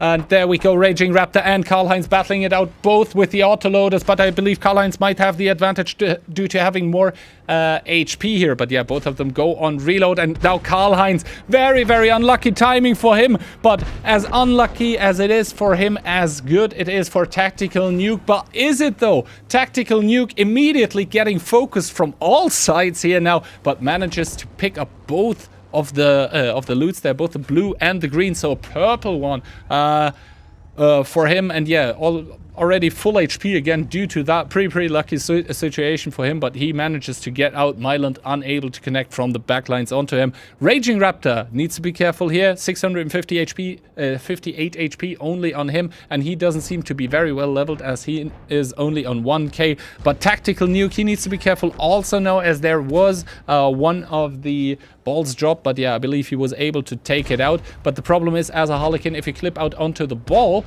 then you don't have shots for your enemy vehicle anymore. And yeah, Jackie able to evade the ball here, and now we can see the ball seems to be unsure what it is. What is it doing here? It's going left, right, left, right. It's going away from the brawl here. So basically the guy that put it isn't really profiting from it at the moment. Tactical Nuke able to put up to kill Jackie here. And now the ball has finally decided what does it want to do. If there ever was RNG, it's probably this one ball that finally explodes here, stunning Raging Raptor in the process. Raging able to drive Tactical Nuke away. And yeah, Myland was sort of looking what's going on there. Then he sees, I'm not even sure if he sees Tactical Nuke running away. But yeah, Tactical Nuke, so far the guy with 4 kills at the moment, should be pretty comfortable as soon as he regenerates some of the HP he lost in the earlier engagements. Yeah, he's trying to run away here. He seems to be level 7 by now, because that you just saw was basically the autoloader gun from the tier 7, I believe, from the Harlequin. But yeah, it doesn't deal a lot of damage. That's its problem, and also you reload quite some time. And yeah, as we have 4 people left here, and they're all 4 probably going to contest that blue loot drop here. The Raging Raptor now up to 2000 HP. I didn't even know a Harlequin could get that high. But yeah, apparently it can. It is going to be Myland getting the blue loot drop, as we are about to go into the last stage of this game to decide who gets the podium in the fun round here in the Brawl Club of the CCs. And yeah, you just saw Myland was able to pick up one more fireball here in the blue drop. So yeah, he should be good to go into the later stages. Raging Raptor not really lucky here with his shots that he was able to connect, basically missing all 4 of them, I believe. Looks like a baby Batchat with some sort of AGMX turret, I have to say, at the moment. And yeah, he's reloading now, and you can see he's running very low on his heat ammunition. Obviously, in this mode, the heat ammunition dealing more damage than the APCR, so you have to very, very carefully select what you actually shoot. The heat having lower pen, also having basically the problems that it doesn't penetrate space armor as well as APCR does. APCR, faster, more pen, you can penetrate space armor, but it deals less damage. So yeah, you have to carefully outweigh what you actually shoot. As basically all of the 4 people here, they don't really seem to be wanting to commit quite yet. I don't know what they're looking for, but yeah, it doesn't seem like time is a pressing issue on their hands, as it is Raging Raptor, Rujek, Tactical Nuke, and Myland. Yeah, all of them seem to be sort of content with waiting what's happening. There is one blue drop now, and it sparks some sort of action. Raging Raptor and Myland, both of them are sort of inching towards it, but the problem with this drop is it is very much in the open. Raging Raptor doesn't even get to it before he gets spotted out. And while Raging and I believe Myland are battling it out here in the northern part of the map, the 2 others, so Rujek and Tactical Nuke, have found each other on the southern part of the map. So it is 2 couples just, you know, fighting it out here on the map of Arzajir in the last stages of this game. It seems like Raging Raptor does want to pick up the blue drop before the yellow zone closes, but Myland just won't let him. Yeah. Raging Raptor basically getting denied the candy here by Myland, and while this is happening, Tactical Nuke in the background is dropped down to a 1-shot here. Rujek 2-shot, but Rujek seems to be in the reload. But very nice play here by Rujek. He manages to kill off the adversary with the airstrike. Obviously, that's also a possibility if you're all out of shells. You're not all out of options, and also with the red drop, he was basically able to put himself up to 1k again. Just as I say that, Raging Raptor getting the blue drop does put him up to 1400 again, so that should be quite the advantage if he was able to put in some shots against Myland while while we were watching the other couple of tanks here fighting.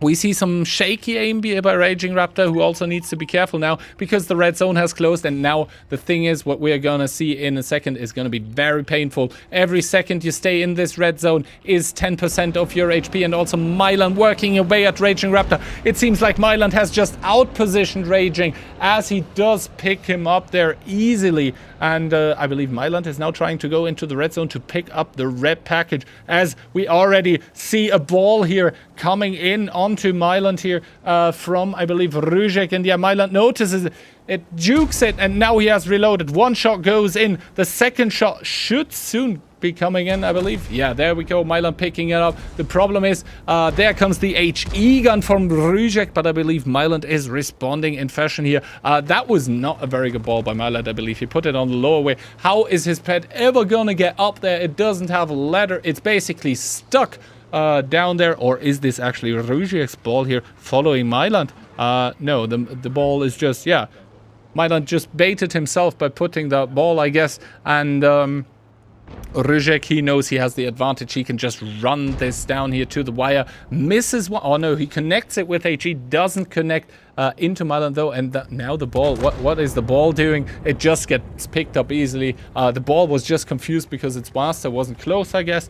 And yeah, Ruzek with the HP advantage. He's looking for Myland at the moment, but Myland has outminded Ruzek, it seems here. 283 HP is 282 more than you need to get away from this, it seems. And interesting how the turret looks when it's level 7 now. But yeah, it is Myland against Ruzek. It is Germany against Poland in this fun match here in between the CCs. And Ruzek seems to have the upper hand at the moment as he has more HP and he can decide what he's doing right now, which was pick up a blue drop here. Just wait until the fireball is off the reload. The thing that Ruzek is lacking right now seems to be basically HP, the HP consumable, which would enable him to, you know, disengage from a fight and regenerate some HP. But yeah, next phase of the game, we can see another blue drop being delivered on the parachutes, but very, very unlucky for both of them. It does get dropped into the riverbed, so Ruzek decides, yeah, that one's not worth it down there where it is. I'd never get to it alive and back. And yeah, Ruzek still in a good spot here though, as he still is, yeah, almost full HP. Myland now finally, with his consumables, able to get back up to almost full HP as well. And now it's just about both of the tanks initiating it here. Myland looking for the challenge. His HP is still on reload. One of the balls getting dropped here. I believe it's Ruzek's ball though, as Myland's airstrike connects. But yeah, Ruzek able to pick it up beautifully here. His ball isn't even needed. And it is the Polish CC, Ruzek, picking up the fun round here, the Harlequin only battle, as I believe David might be stuck at the moment and doesn't have, you know, a step something to help him out. But yeah, here we go. Obviously, that round not counting anymore in the leaderboards, but I hope we should finally be able to basically give you the complete score lines of the tournament, because obviously in the top 6, which are the interesting ones, because that is where the prizes are, excuse me, there were quite some ties, and as we said, if these CCs are tied regarding points from the battle result screens, then we will count the average damages over all 5 rounds. And whoever has the higher average damage gets it.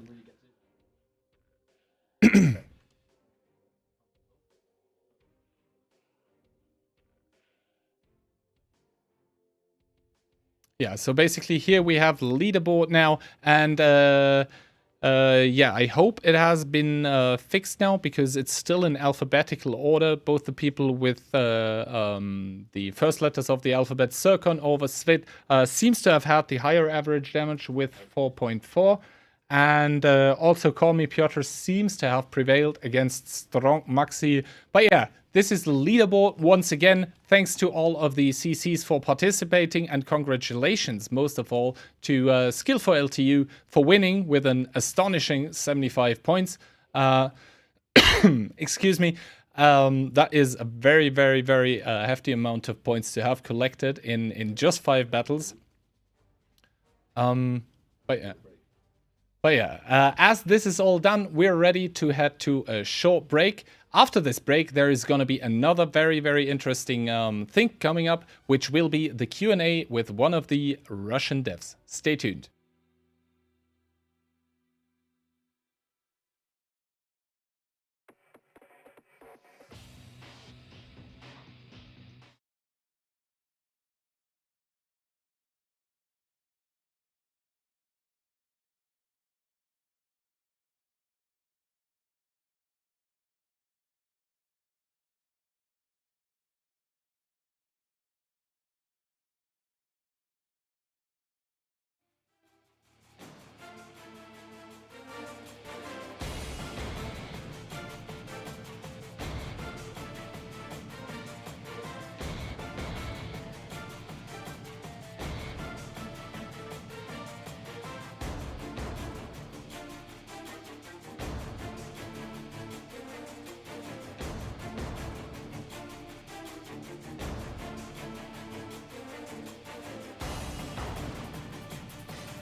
Could you repeat, please? Hello, everybody, and welcome back. We have returned with myself and Artem Safronov, who is going to be here and answering all of your questions that are happening. Hopefully, everything's working okay and you can all hear us and there are no problems. And so here we go. Hello, Artem Safronov. Welcome. We are live on the stream and the channel, and everybody can see you. Thank you very much for joining for the Q&A for today. I know there's a lot of huge topics and important ones for you to discuss. And so, yeah, would you like to get us started off with the first topic? Yeah. Hello, everyone. I would like to start with thank you for having me on that stream, right? And I would like to kind of emphasize enough that my English is not that good. So if at some point you will feel that I'm being rude or something like that, I doesn't mean it.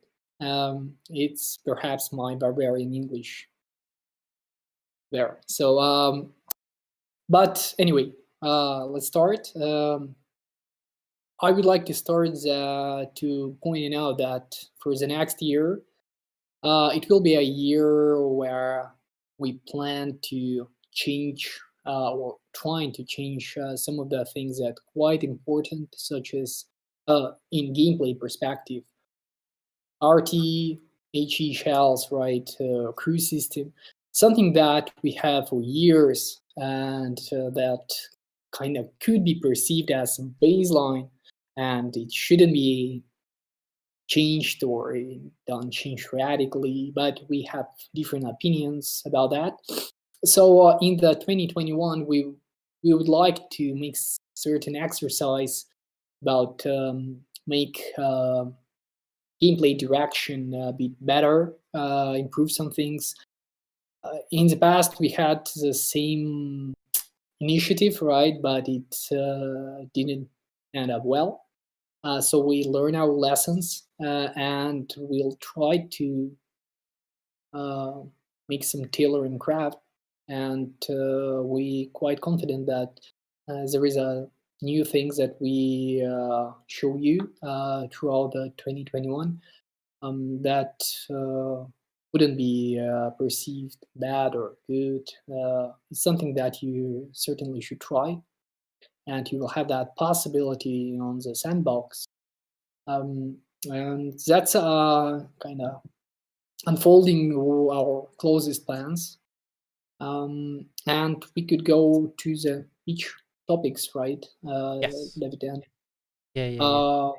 Would we start with HE shells or crew? So HE shells, if you've got any information on those, I know that those are eagerly awaited from the EU community. A lot of people are asking, what's the progress? How does it work now? When are they coming back? When do we get more info? So yeah, a lot of people are eager. Okay, we could start there. So HE shells, right? Quite convenient in some ways. You go FIVI 4005, or you could go FIVI 2015 183. It's not necessary to aim. You just see the tank, bam, some big numbers, satisfied, all of that things, right? But it's quite important to point out that it shouldn't be that way. Our game have a certain mechanics and certain pillars, if you like this way. And one of them is the armor. And it doesn't look right when you arm your E7, for instance. You do everything right. You go square, you hide your lower part, so everything completely solid, except big HE shell coming in your face, and doesn't really matter what you do there. And that's actually a big problem, and we would like to take on that.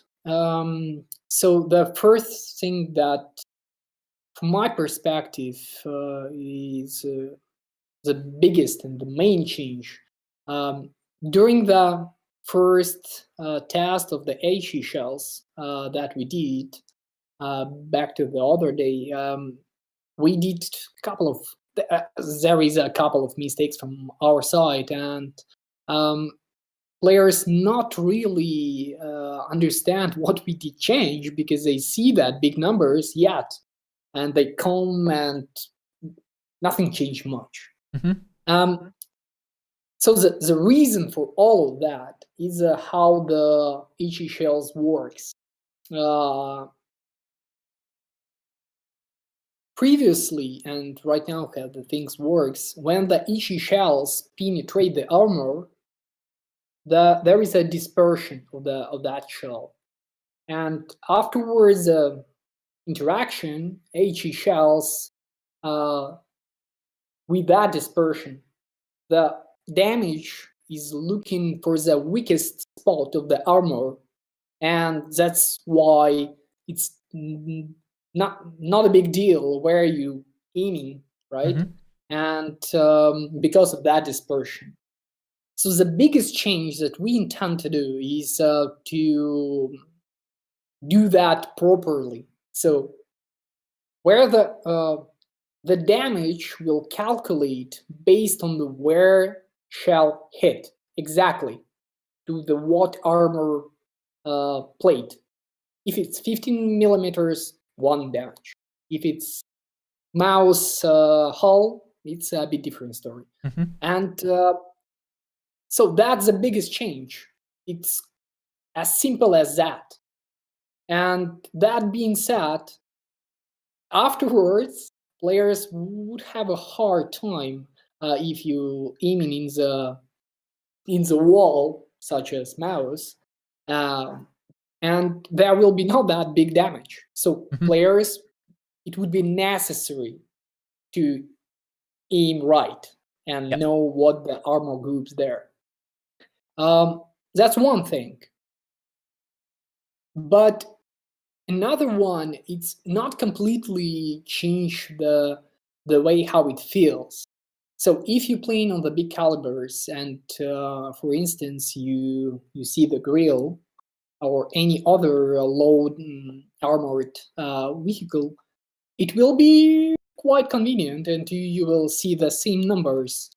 But if you will face any armored tank, it's a bit different story, and that implies that players should aim, should know where they hitting. That's the biggest change. Okay. And right now, perhaps, I not know for sure, most of the viewers is ready to sell TV and all of the other things, but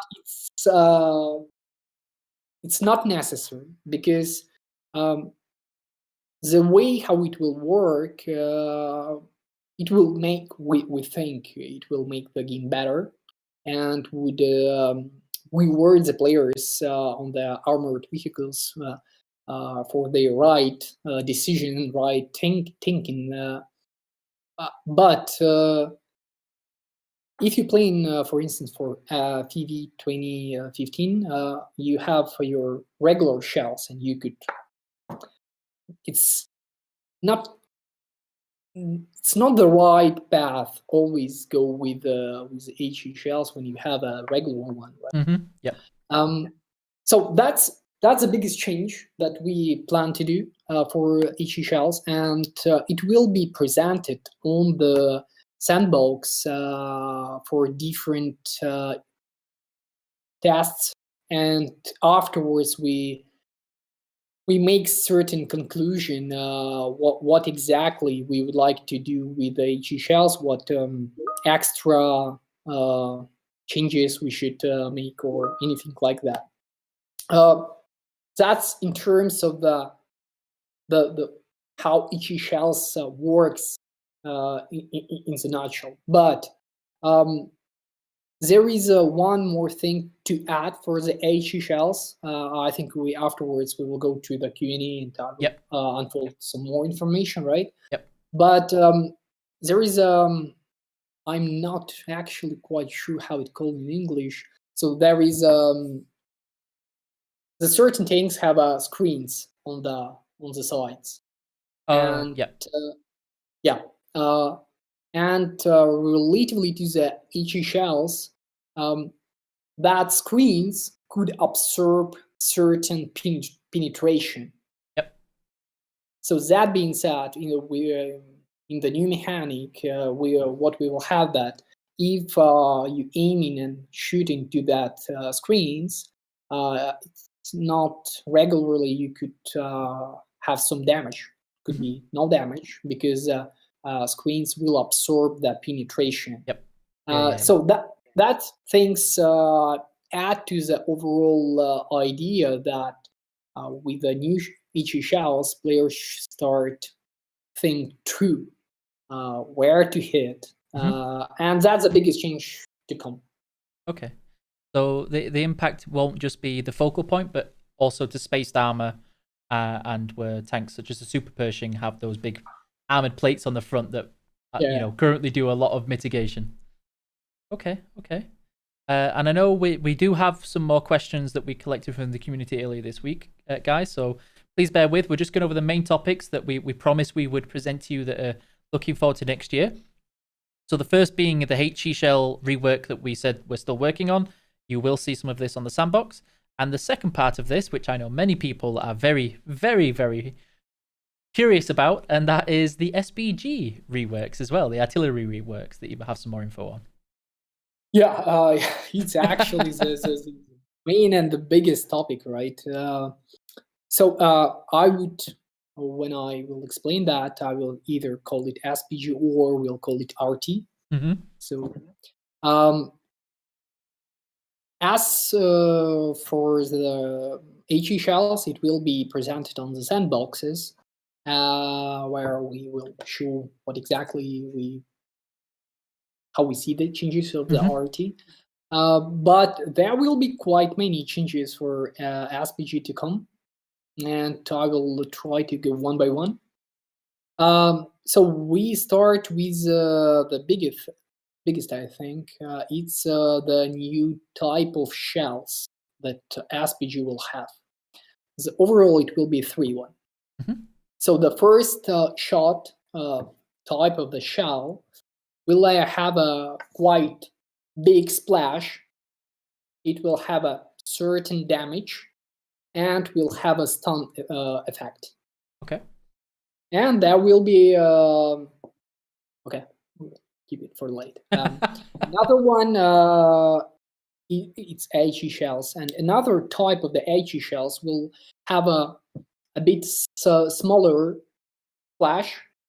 There will be no stun whatsoever, and there will be a bit bigger damage in comparison to the first. And the third one, it will be the regular one, so no stun, and it will be a regular damage. Besides all of that 3 different type of shells, each type of the shell will have a different trajectory. So with the first one, you could hit, not necessarily hit the tank under the rock, but it will have a quite that type of the trajectory. Yeah. And you maybe could hit certain things near or somewhere beside the obstacles. Another one will have a lower trajectory, but it's quite similar to the first one. But there will be a difference in terms of the gameplay, certainly. And the regular one, armor penetration shell, it will be have the lower trajectory in comparison to the first 2, and that means that it will be faster. So that's the biggest change for RT. It's not everything. Keep going. And actually, what that implied that players on the SPG should have that variety. That it's not anymore about hitting the one button and the same shell, and it's not necessary to think through what you're doing. So right now, that variety will influence on the overall result and the team result.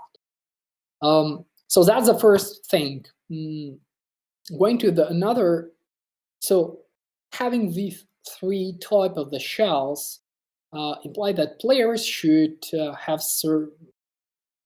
we should motivate to do that, to use that variety. So we currently thinking to, if shell is loaded, to give us, do not give the full penalty if players were deciding to change the type of the shell. Okay. So we think to reduce that quite radically in order to motivate players to change the type of the shell depending on what's going on the battlefield, right? But we do not yet have exact numbers that I might tell you. Sorry. Yeah. So with that, would that also depend on? Would it like be proportionate? So would it be like a flat kind of less penalty, like for some artillery that has got a huge reload? Would it be proportionate to that? We don't have answer right now, but we're thinking in the direction to have a certain dependency on the overall reload time for the different aspects. Because if you have the budget that quite a fast reload, right? Yep. And if you compare it with GW100, it's a bit different thing. So, but I'm quite confident that we will find the exact methodology that we will eventually will use. Okay, that's cool. Thank you. So that's two things. The third one, and bear with me, something big.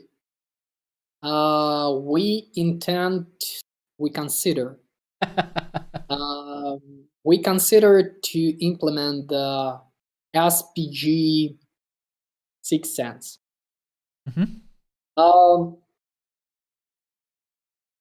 I will explain how it works. So it won't work in a way that if SPG player consider to hit and you see that 6 cents per. Now it wouldn't work this way. The way it will work, so if you stay on the battlefield and SPG made a shot, you see a certain indicator on the top that tell you the shot fired. So players won't have minute to process what's going on, have seconds. And we do not expect it to be a game changer, but might give certain players in the certain circumstances possibility to avoid the hit. So if you stay near the rock, like hide rock, and if you see that indicator, you could roll back and maybe you could avoid that. So, but that's a big deal actually, because it might really influence the way how RT play and the way how it's influence on the players on the battlefield. So yeah, of course, if you own mouse, you don't have much choices because you're not able really to react on that. So that's third thing. Another one is the way how RT will play. So right now, the battle begin, you go to the position and you start hitting, right? But if you hit with art, if you're quite experienced players and you hit the shell in the beginning of the battle, you might need to change the position in order to avoid the back RT hit. So right now we decided to kind of give the mode to the RT. This mode called siege mode. So it's quite similar to the what we have on the Sweden tanks. The way how it works, RT will able to fire the shots if it's if RT in this siege mode. If not, RT could travel, Mhm. but not able to hit. Yeah. Well, that's a big thing, actually, if you think about that, because that made the overall process a bit more not complicated, sophisticated. Yeah. And that's but that's a big thing, right? Because it's changed the basic pattern how players on the SPG play. Besides all of that, what we would like to do, we would like to make some changes for thrusters. So that right now, when SPG firing a shot, if you have certain modification, you see very clear the tracer of that shot, right? Yep. And we would like to make that tracer by default colorful, and so it will be quite hard to miss it. Okay. It will let everyone. It should give players more context where the fire being hit, and that might influence the way how you choose which direction to go eventually. Mhm. That's not it. Beside that, we would like to add for RT bit comfort, and that actually correspond with the type of the shells that we would like to implement.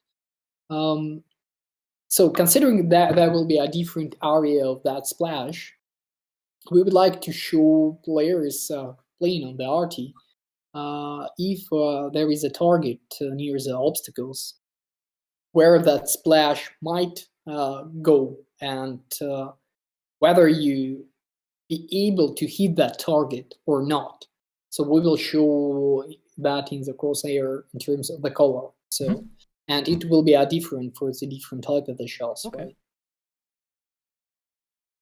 Another thing that we would like to do, give more context to everyone who playing in the battle. We would like to show on the minimap indicators where RT did hit. Okay. So it will be a certain area on the minimap that give players information that on that certain area RT hit a couple of seconds ago. Yep. We do not yet define what exactly duration of that indicator will be. Maybe until the reload of the RT. We don't know yet, but it's something that would certainly give information to the players. So that's actually it in terms of the. I might miss something, but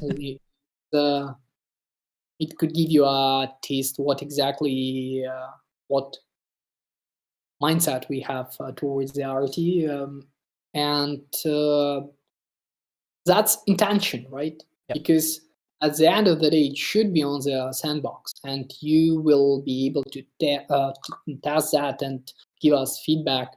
And we have a quite confident position that unless it will be properly tested, and we will be quite confident about that changes, then we will roll that on the production.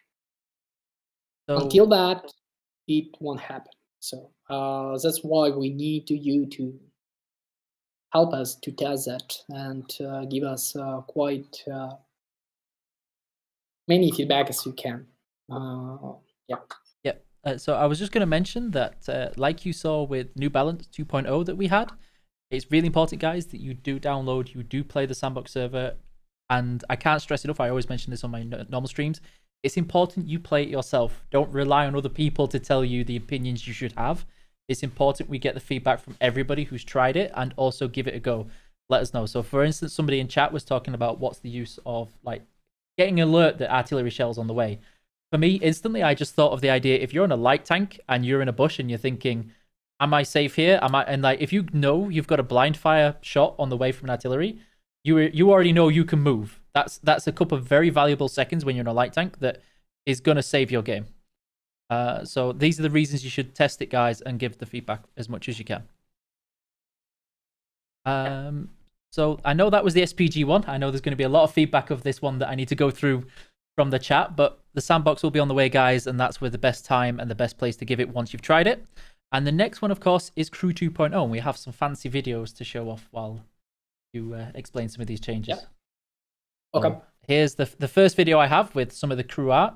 I know this was a small trailer for this one. I don't know what the story is behind this video. I just gave that this was some of the crew art, kind of like nice, funky little trailer that we had on there. I don't know if you've got any backstory for this one. I would better to focus on what Okay. we will show in terms of that. So the first one I have then is, of course, crew skills. So here are the crew skills, which I know you can definitely go into. Yeah. So the biggest changes that we plan to do with the crew, that there will be a sort of the tech tree of the perks that players could go through by completing the levels. Overall, it will be around 75 levels of the perks, and players could choose among the 5 different sort of the directions or blocks, and there will be more or less specified, like armor, some damage, and all of that things. Some of them will be more like general things. Players could, by completing the levels, they could receive perks points that they could put into that tree. There will be some, and you see that right now is orange color. It's sort of the ultimate thing, and you could put point there too, and that should give quite big variety for the crew that you will have, and as a result, the same tanks could play completely different on the battlefield, and that's what the baseline of the crew in terms of the perks. Okay, so those were the crew skills, and then I have this second video here to go through some of the more details. Yeah, so that's actually the levels that I said about that. Players, by completing that, could kind of improve the certain not the characteristics, it's more like the perks. And to give you the overall view on that screen. So we told that before, but with the Crew 2.0, it will be 6 cents per by default for everyone, right? So it's there will be no you should not put the points in the 6 cents because it will be the default thing. Another big change, it's a first that players that's the biggest difference between the old system and the new one. That right now the crew, it's a different type of the commanders, right? Different crew. It's 5 or 6 persons in your tank, right? And in the new system, it will be one to the subject that it is your crew. And you could, in comparison to the old system where you players should have one crew for a certain tank, it will the new crew will allow players to assign the same crew for the up to 3 tanks with the same nation and same class. For premium things, there will be no that limit, except in terms of the quantity, but it will be same limit in terms of the class and nation. Beside that, there will be a crew instructors. The way it will work, so when players use that points for the certain perk, it will have a limit of that perks. But crew instructors could give extra to that certain perk, and that's what make that crew instructors that valuable, because they could amplify the certain perk within the certain build that you eventually will have. So that's a kind of information about that certain screen. Okay, so I just had it on pause there so you could look through all that. Yeah. And now I can already see on chat with a lot of the comments is that much of it is that they're worried about their crew books and all the time they spent grinding and going through everything. Yeah. So that's actually one of the important things that I would like to emphasize enough.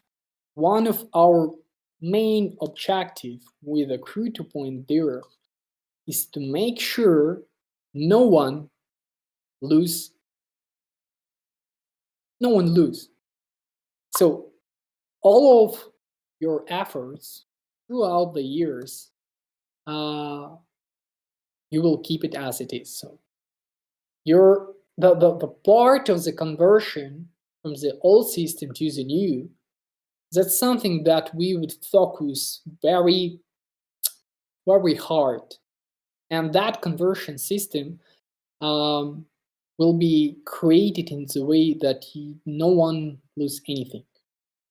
And if you spend hours trying to get some quite unique crew, or you farm right now, that female crew in the New Year event, all of that will have a purpose in the new system. So I could assure you that the conversion part from the old system to the new, that transition process is something that we will focus quite well.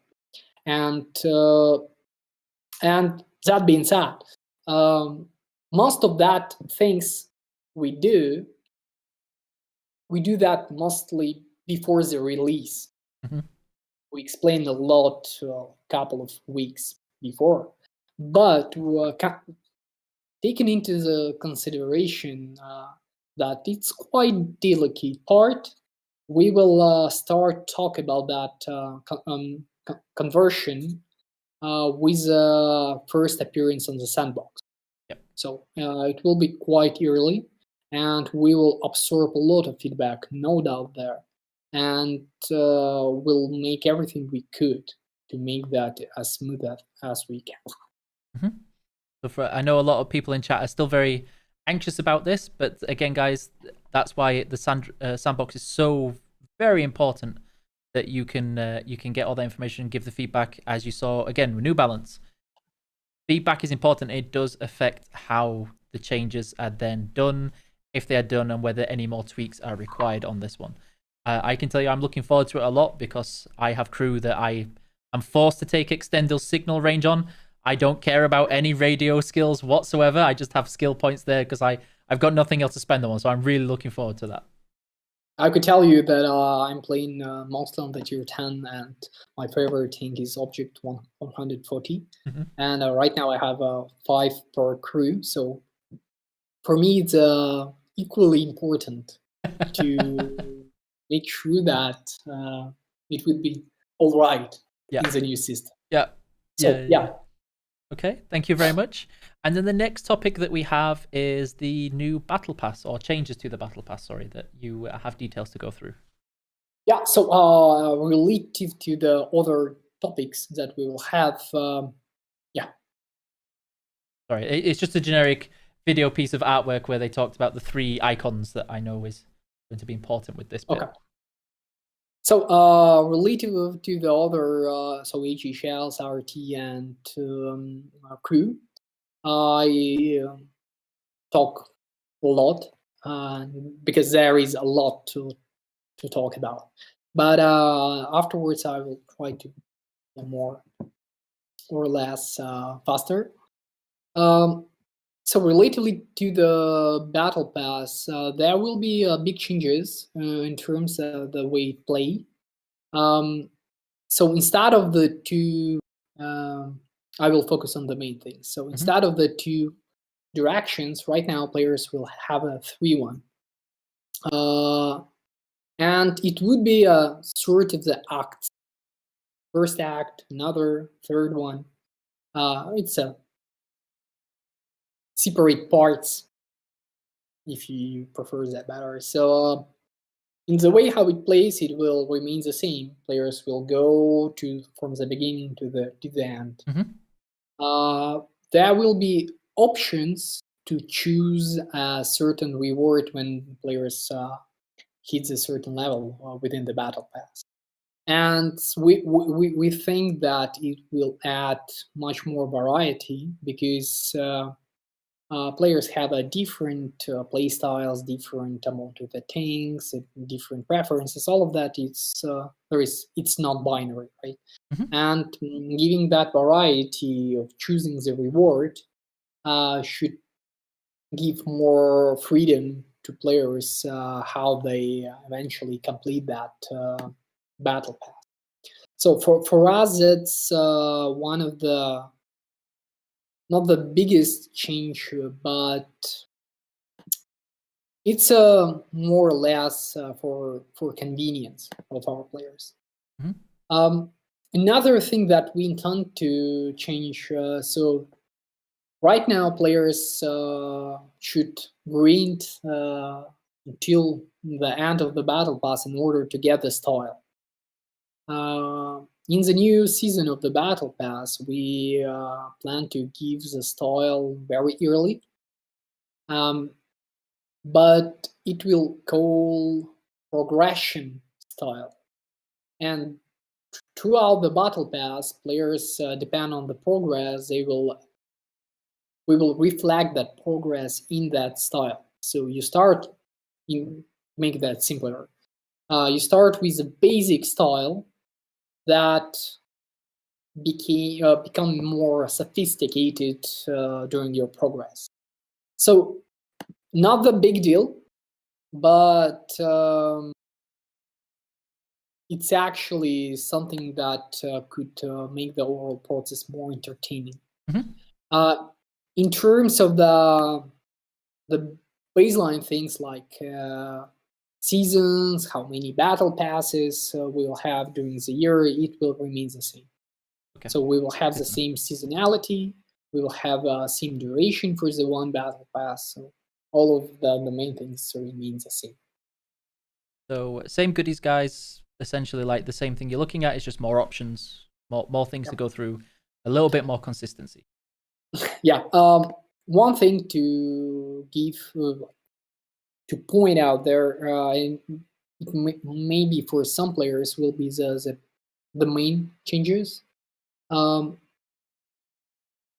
Occasionally, we launch ranked battles, we launch different modes, and for certain players, there is it could be a choice bias, right? Whether you could go play battle pass and contribute points from the random battle, or you should go to play ranked battles. And we would like to remove that choice for players. And in the 2021, players could get the battle pass points by playing not only the random battle exclusively, but it will be you could contribute to the progress in the battle pass in the playing the different mode. We do not yet have all list of the mode that we will support, but we will try to support the biggest and the main one. Oh, that's good. That's good news for me, and yeah, looking forward to that. So thank you very much for that one on the battle pass. And now the next main topic, which I think is going to be interesting for those people who maybe normally prefer to play solo, but perhaps occasionally need to do this. There is a new platoon search system. So there is a opinion in in the community that our game is a game for that the result depends on the team, but not everyone like to play with a platoon.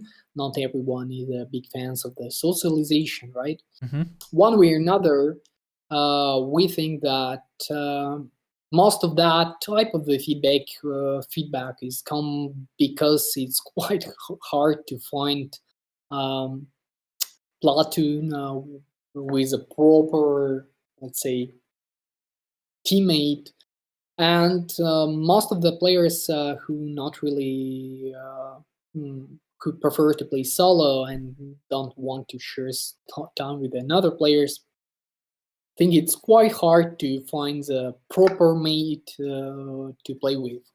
So new platoons system will should accelerate that socialization process and remove most of the obstacles how to do that. So with the release of the platoons, there will be a dedicated interface that you saw in the video that would allow to set up a basic preferences for the platoon search.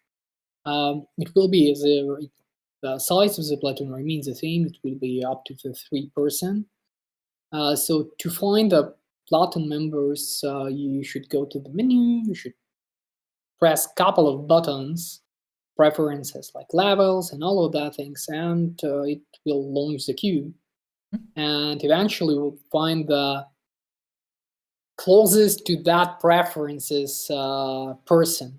So if you choose, for instance, like tier 10 player, it won't matchmake you with a player who don't have that thing.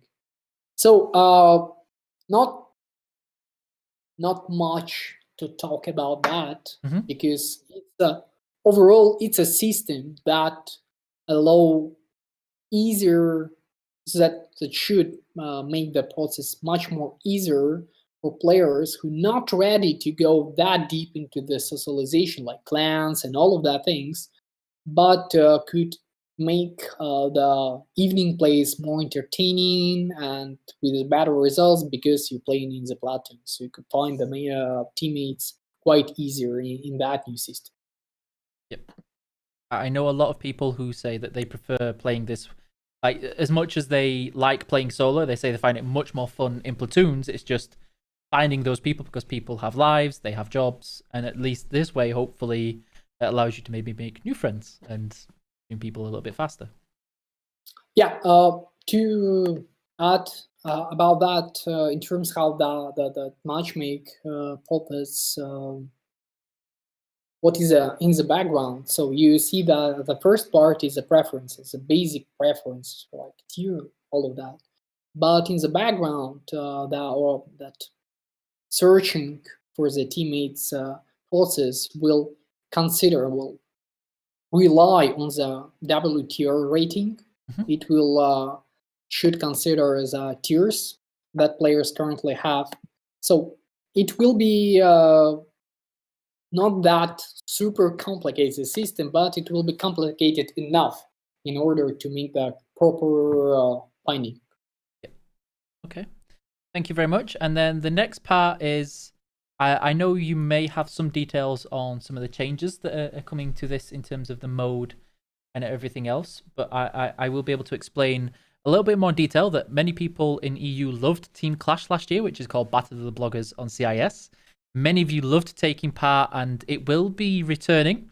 I have the names of the contributors to take part, and some of those were people who many of you were, why aren't they involved? So as you can see, it comes back. We will invite people in the future. And chat, are you ready to see who they are? Are you ready? I'm waiting to see everybody in chat go, yeah, so they're happy. Well, here it is. So here are the four main people who will take part in Team Clash for next year. That is Daki, Sircon, Orzanel, and New Multi. Those are the four main contributors of the teams that you'll be able to join, fight for on EU, and be able to earn the style and all those things. And on top of that, guys, we also have 4 extra emblems that you can get and grab, which is more that you can just purchase, and I'm not sure how exactly right now. I believe it's for gold. If you may be a smaller contributor who you'd like to see in the future, perhaps.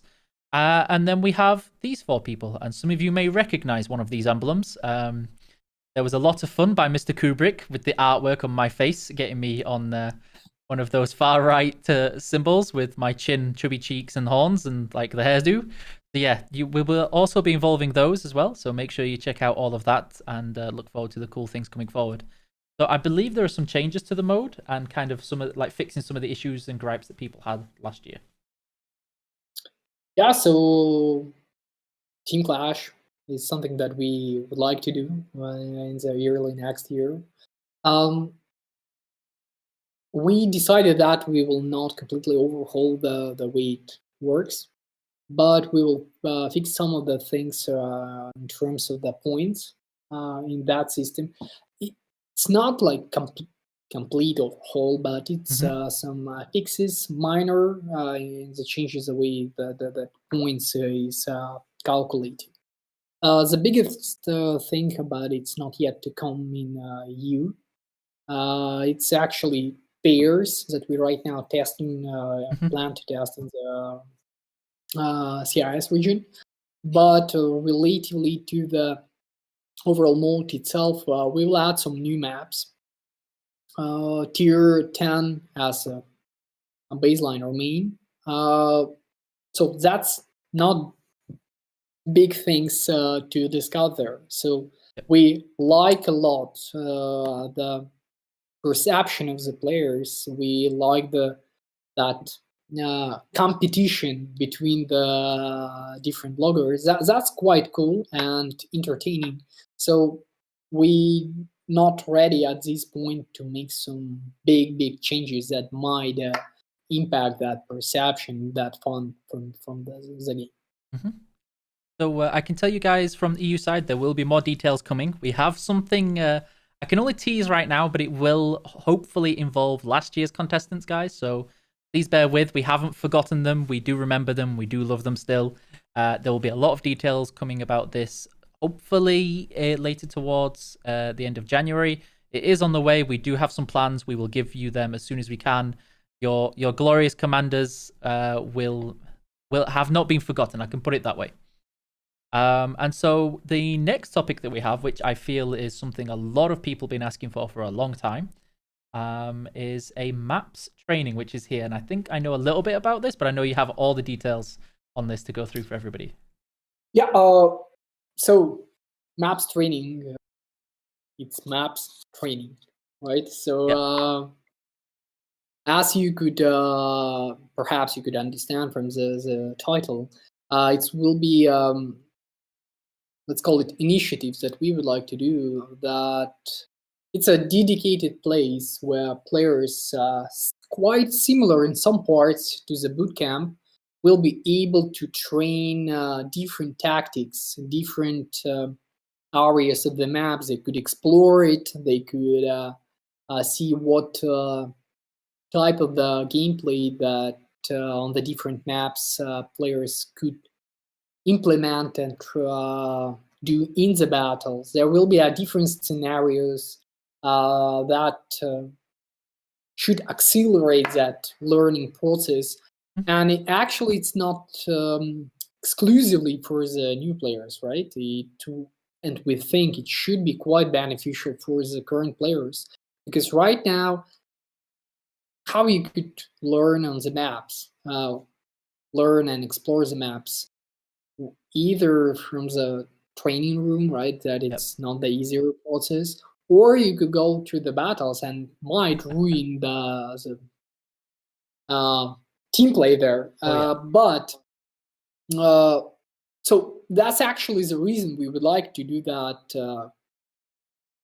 Create that environment where all type of the players might train their tactics. They could see what type of the spots is useful for the different classes. I could give you my personal experience. I'm playing mostly on the medium tanks, and recently, terrible mistake. I use PV 215, 183. Never played much on the PD. Yep. And I don't really know where to go. Mhm. In the bush? What bush exactly? Yep. So, and that's the problem. I'm not super experienced player. I don't know all the maps exactly spot by spot, but for me it's a big problem. And I think that it could be the same problem for a lot of the players when they decided to change the class, or they would like to go. There is a different medium tanks and completely different Yep. heavy tanks. So maps training is an environment that allow players to improve the knowledge in terms of the tactics, some of the spots, and actually, eventually, at the end of the day, it should improve the overall win rate of the players and understanding of what's going on in the battle. Because not each battle is unique in some ways, and realizing better what's going on in the battle in terms of strategy and tactic. In many ways depends on the map, how you read it. So that knowledge is quite valuable, I think, and that's why we would like to create that environment at some point. Yep. I'm a big fan of this because many people in chat will know, you maybe because you don't watch the stream so much. I have a tendency to flip my tanks near enough all the time with certain vehicles. So I'm going to enjoy being able to look at maps and find out where I don't go to not end up upside down all the time. And I think it's going to be really valuable to know where places where double bushing is going to be mostly prevalent. Knowing which trees you can knock over to get the most out of your camo is where this is going to be really, really important, guys. So yeah, that's going to be really cool. I'm waiting for the next part because a lot of people in chat are asking, where's the new tanks? What's the new tanks? New tanks, new tanks, give them new tanks. So there are going to be some new tanks, guys. We've already announced some of them already. In particular, the ones that we've already announced are the Italian tanks, and we have some videos, and Artem has got a lot of details on these that we can go through.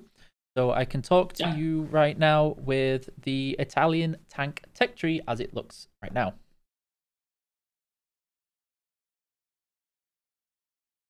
So about the Italian line, you know that this line have a certain mechanic that you might see the first premium tier 8 tank. Zonte, and actually, if explain the way what it's about, it's a big alpha damage, not, and it's actually not exactly linked to the barrel and afterload mechanic. That's why. So if there is a big alpha damage, right, there should be some of the compensation mechanism. Yeah. Because if you will make big alpha and to say that, and the accuracy of the gun as you have, for instance, on the Leopard, it will be deadly. So it will be comfortable in terms of the accuracy gun for some players, but me subjectively it's bad in terms of the accuracy, but the alpha damage could compensate a lot of that. In terms of the interface, you might see that on the Bizante, right?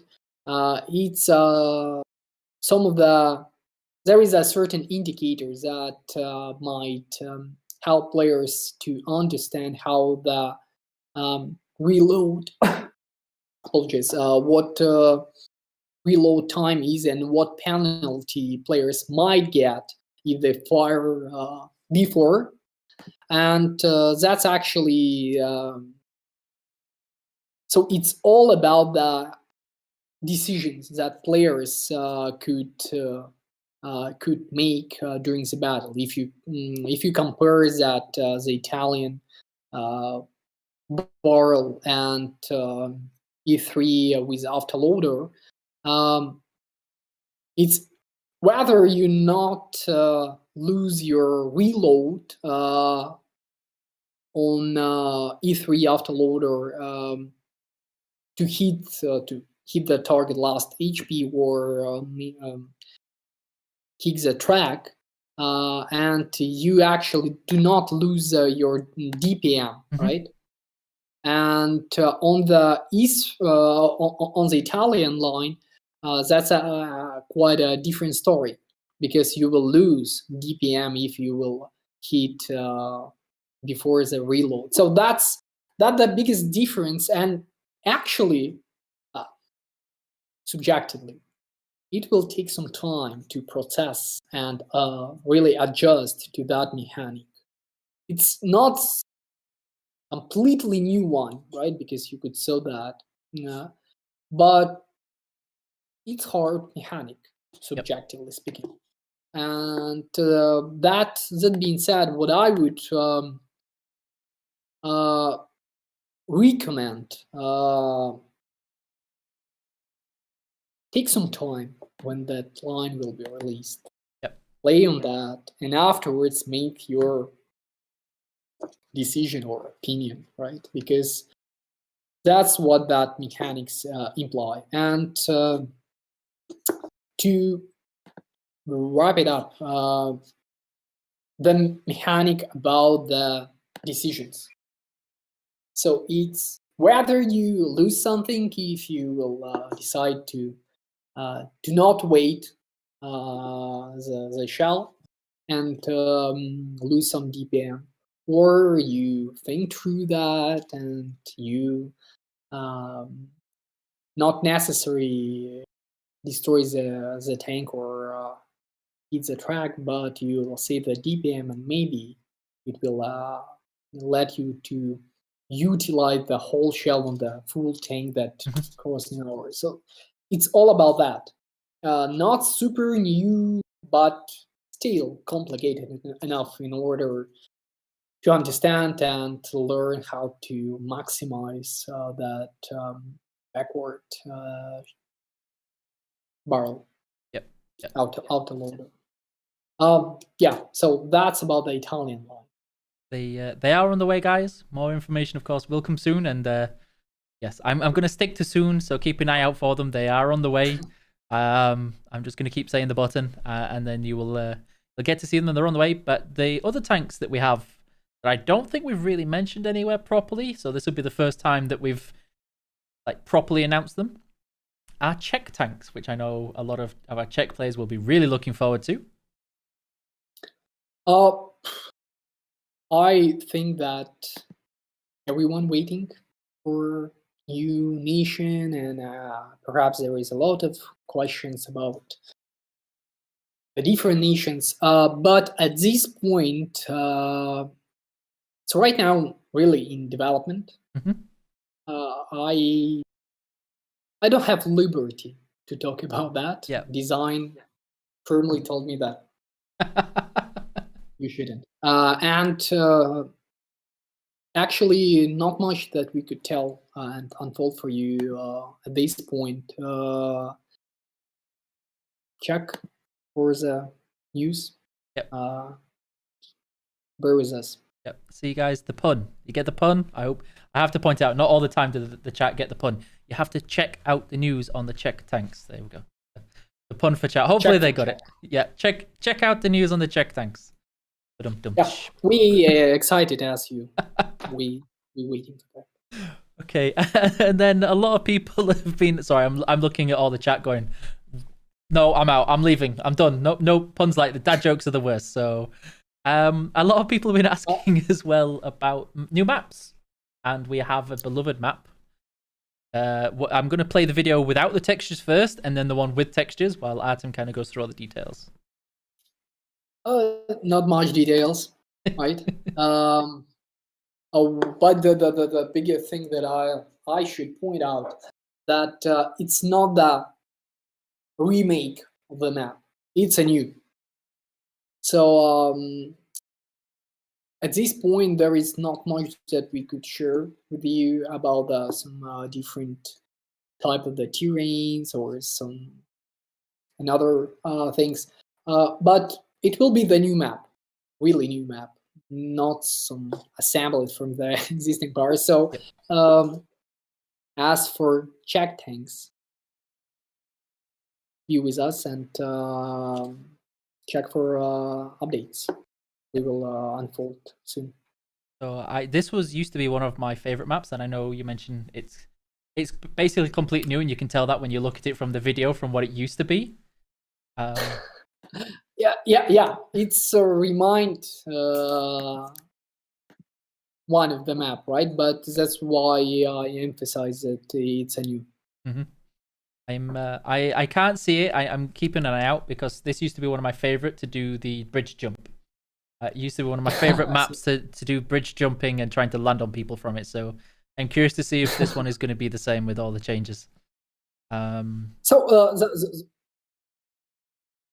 all of our maps is actually have certain parts that quite different or could be perceived as way. And this certain map won't be the exception. There will be some of the cool things. So but we will give more solid and comprehensive information about that soon. Thank you.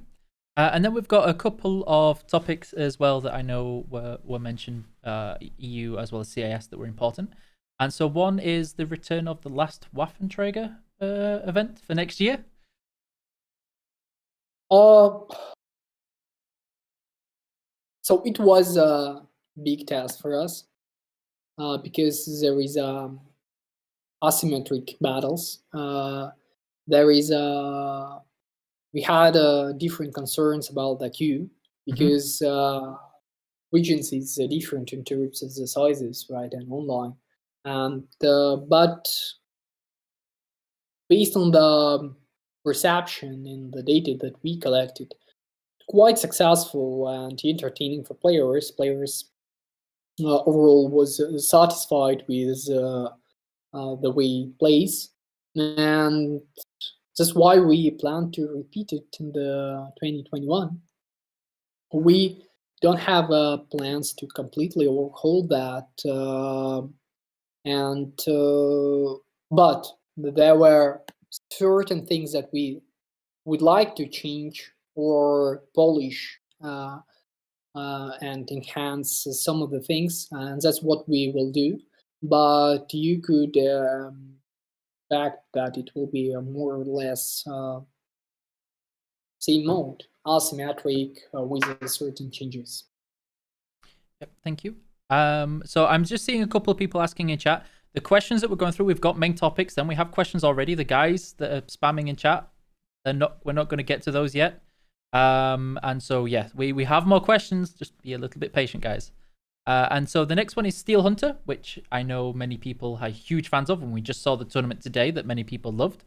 And so Steel Hunter will return next year, as far as I understand. Yeah, so relatively to the Steel Hunter, what we plan to do, we plan to start early next year. So because of that, we do not plan to add a lot of the new content, a lot of the changes. We mostly will focus on the infrastructure around that. So we plan to introduce the replays, right? It's something that players missed. And there will be some of the observer options, spectators, sort of things. So there will be here and there some things for the comfort of the time playing the Steel Hunter. So that's relatively for the next year. Not much to say that. So not much things will come. There are some not new type of the content because we launched that early. And then just in line with, I know I'm jumping forward a little bit, and chat just started mentioning this as well. Is that the same for Frontline as well? I believe maybe we can mention this. That's what they think is correspond, right? So one of the reasons that we're doing that changing the rotation because regularly we we go with the front line in the beginning of the year, and then still Honda. So one of the reasons we plan to make some tailor and craft things related to the front line, but I'm not ready to share exact details what we plan to do. But I'm confident that we will share that afterwards. We will have a higher level of confidence what exactly we would like to do. Yeah. So for those that are asking, that like I can already see in chat that they love Frontline. A couple of people are asking, is like, what about this? What about that? Guys, so far the plan is to return. There are some tweaks to be done. We will announce those tweaks once we get closer to things. And calm down. We haven't forgotten about Frontline. It's there. Just remember this and tell all your friends when they ask you, what about Frontline? And then finally, from the main topics, we have the Halloween mode as well, which was a huge hit on EU, as far as I can tell from everybody. So about the Halloween event. So the last year it was, I would say, it didn't manage to the release, right? Because we had certain plans, certain things that went sideways. But this year showed that it's quite comprehensive event. Have different layers of the complexity. So some players like that, some not. But that's what makes it like so good, because different players could find a different motion in that event. So we would like to try to keep that track related to the events. So we plan to go the same way as we did this year. Thank you very much. And now I know we don't have much time to go through the questions due to everything going on, so I'll just ask as many as we can, and just let me know when you need to disappear or that you need to rest your voice. Yeah, it's actually would be quite convenient if I will do that right now for a couple of minutes. Yep. So just let me know when you're done, and then I will work on getting the answers and sharing it elsewhere. So don't worry, guys. We haven't forgot the answers. I've got them here. It's just we overran a little bit late, and we're getting very late right now, and things are very busy with the world right now. So yeah. So one of the first questions is, when will you release the new map you're showing us? I think I can already say soon. Because of no details. Soon. Are there any plans to introduce bond versions and directives for new equipment 2.0? We do not have that plans in the near future, right? Because right now we better focus on the overall equipment system, because the directives and bonds, all of that, it's not that substantial as equipment, and we currently looking into that direction rather than directives and all of that. Thank you. And then I don't know if you know this vehicle. If you are into memes and everything else like that, people want to know when the Bob Semple tank will be. I don't know if you know what the Bob Semple tank is. Let me this way. I'm not a big expert in tanks construction things, but as far as I know, it's I might miss something. It's Australian made tank from tractor. Yeah, it was a New Zealand made with corrugated steel on it. Yeah. No worries. I just know how the New Zealand people will react with this.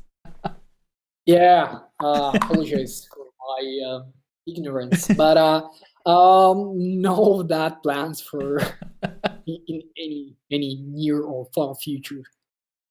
Thank you. And are there any plans to add Swiss tanks into the game? To kind of prevent any more questions for any other nations. Yep. It's quite hard to for us the history have a lot of the sense and a lot of the it's big importance for us, and quite complicated process in creation of that from the blueprints of that, and it takes some time for us. And considering amount of the tanks already in our game, finding the new things, new nations become more time consuming. Mhm. And right now, what I could say was high level. What I could say right now for the next year, it will be 2 nations. Thank you. For the next years, we'll see. We will try to find something, but no guarantee or no promises could be made at this point. I'm going to paraphrase this next question just because it went into a lot of detail.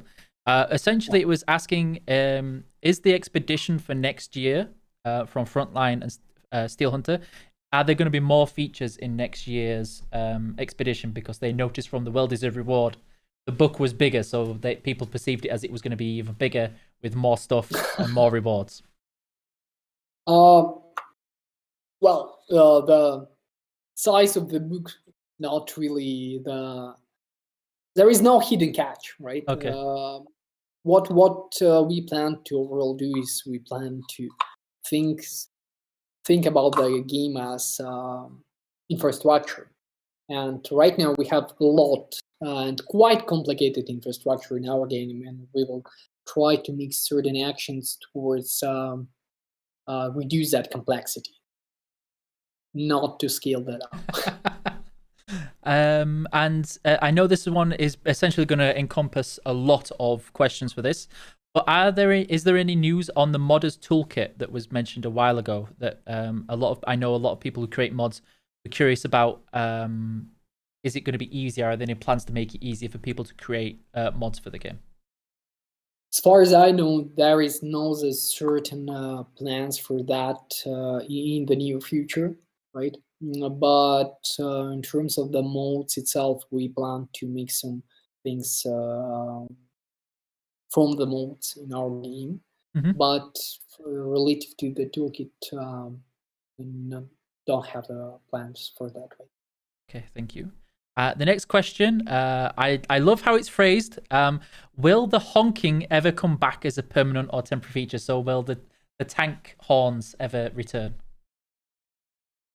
Never say never, right? Yeah. But that's exactly where we could say no. Okay. Won't make it. Again, a paraphrase question here. Is there a chance for any changes to the map rotation and for players to be able to see their map rotation in the vehicles? Because some people get frustrated over seeing the same maps in the same tanks. We do not have plans to do exactly like that. But what I would like to comment though that it could be a sort of a cognitive bias, right? Because you think that you're playing on that map a couple of battles ago, but actually it's not. We have that matchmaking process in place, and it's do not repeat you with the maps like after each battle. It's not how it works. It might perceive that way, but it's not necessarily how it works.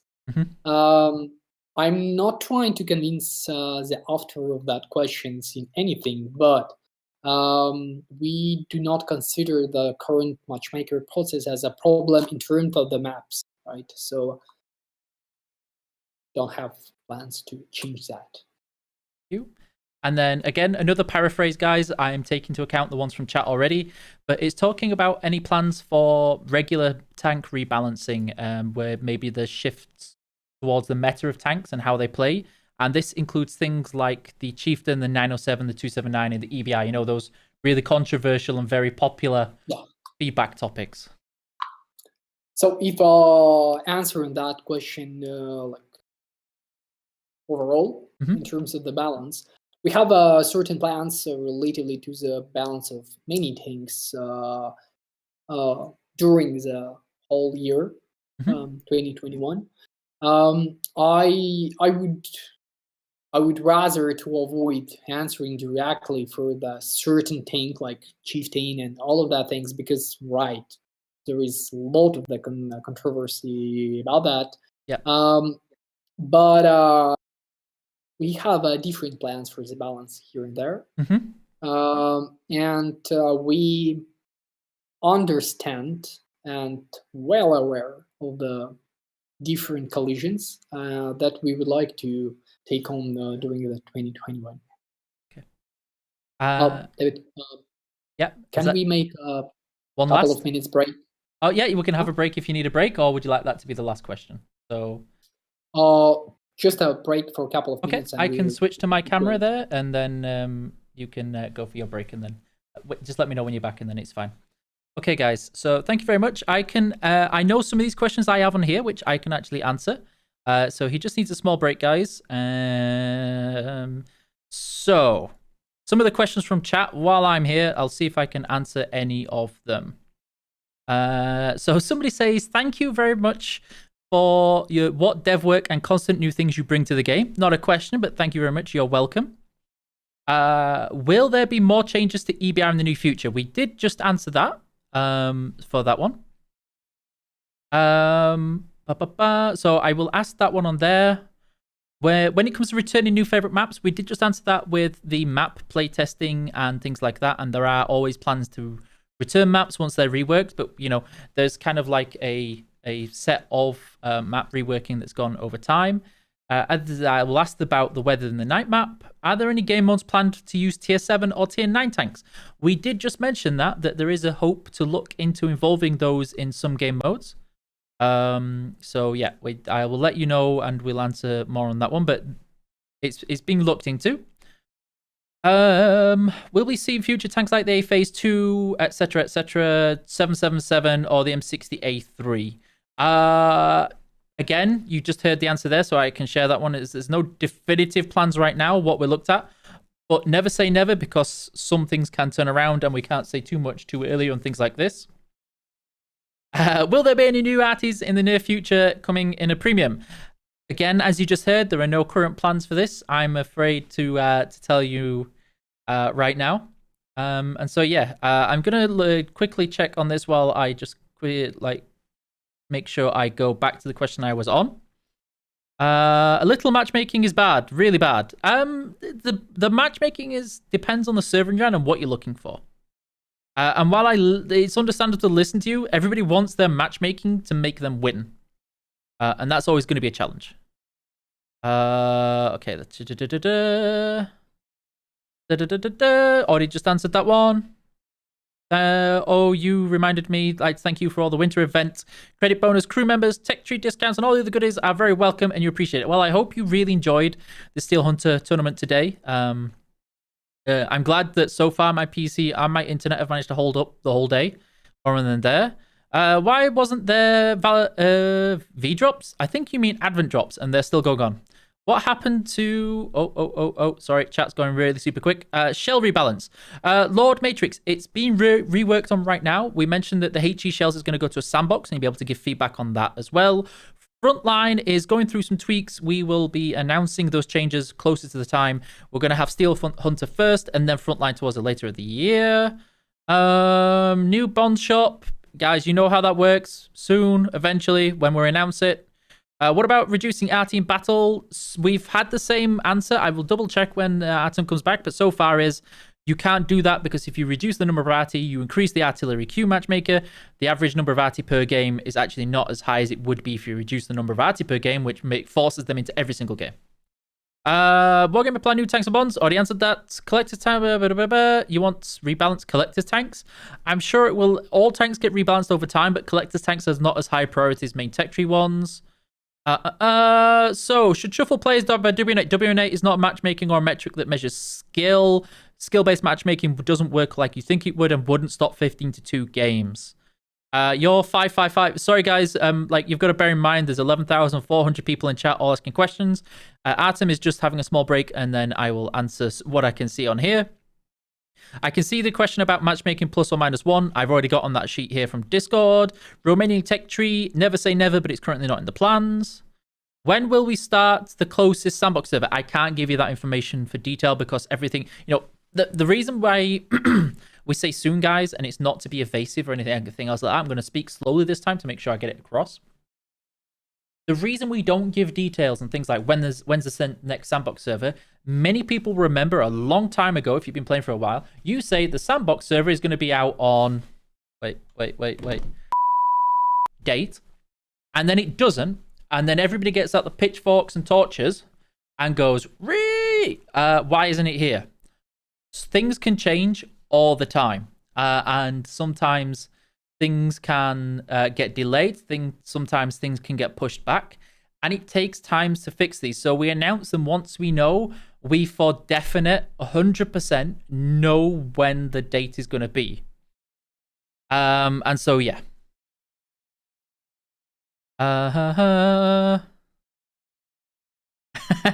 Snot Golem, I don't think it's going to happen.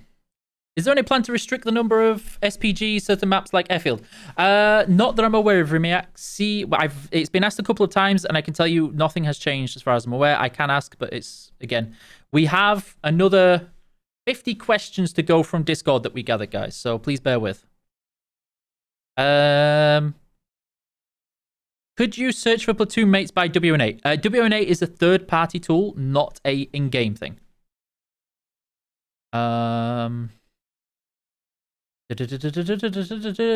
So the thing is, a lot of people ask about skill-based matchmaking, and the problem is skill-based matchmaking won't fix the things they think it will fix. The thing that you have with 15-1 or 15-2 battles is that when you lose a tank, you're more likely to lose a second. When you lose a second, you're more likely to lose a third, and so on.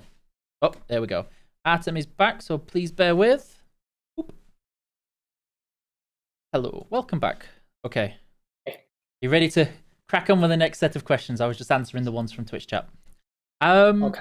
Yeah. Are there any plans to go beyond tier 10 tanks? Could you repeat, please? Are there any plans to go above tier 10 in tanks? Like tier 11 or 12 tail tanks? Above and beyond. No, the short version of that. No. Okay, thank you. And then just because I was answering the question with this, very much paraphrasing, some players, not a lot, some players feel that matchmaking is broken with games being too fast. There are too many artillery, or there's too many EBRs, all these things that they talk about with turbo games being all these things, and landslide games, etc. Are there any plans to deal with these issues or tweak matchmaker or improve the situation for these players? So actually the matchmaker is a directions that we intend to work throughout the whole year, make some changes. Most of them actually about the convenience and more, let's call it fair one, improvements to give a more or less equal teams set up. Actually, if you think about that, we made, from my perspective, a lot of the cool changes for the matchmakers that improve a lot of the broken things back to the other day in comparison to the past. So we think that currently a lot of the problems resolved, but there is a lot of things to work on, and that's what we plan to do during the 2021. Thank you. So there you go, guys. There's the question for many of you answering and wanting to ask it. I know this is another popular one that comes very similar to the map one. Are there any plans for training battles to be reworked and room improvements to take on the form of settings where you can manage people, move them in and out of teams easier, allowing tier and tank and ammo types, filters, and also making it so that they don't cost money when you play in them, and just essentially making training battles a little bit more accessible? Right now, we do not have plans to take on the training room improvements and all of the things. In terms of the players that use training rooms, most of the time have a certain agenda in mind, right? And we would like to change the overall process of the training from the different perspective, like the maps training, right? So because of that, there is no certain plans for the training room improvements, UI, and all of the things. Yep, thank you. And then there's a question I already answered here, a question we already answered there. Are there any plans to make matchmaking skill-based and sorting people in skills and unskills and mixing them? I know this goes into the matchmaking question we had there, but it's, again, something that's come up a lot in Twitch chat. So they're asking about skill-based matchmaking in particular. Is there any plans for it or reasons for not? Relatively to the random battles, we do not have that plans. We aware that certain players have a necessity for that. There is in some ways it works in the ranked battles, not exactly some ally system, right? But have something in mind. But right now at this point it's quite early to make any comments. But what I could tell right at this point is that we understand and respect that necessity of having the skill-based matchmaker or some of the system that would allow you to measure your elo or anything, any rating. So we slowly looking into that direction, but not much I could say. Thank you. This is a question that I'm not sure if I want to ask, but I'm going to do anyway because it's on the list. We've not covered it. Are there any plans of adding more wheeled vehicles into the game? As historically there were German and British variations that you know up front. No. That's a short answer. We had some thoughts about that, but we understand the current attitude towards built things, and I think the attitude is the right word here. Yep.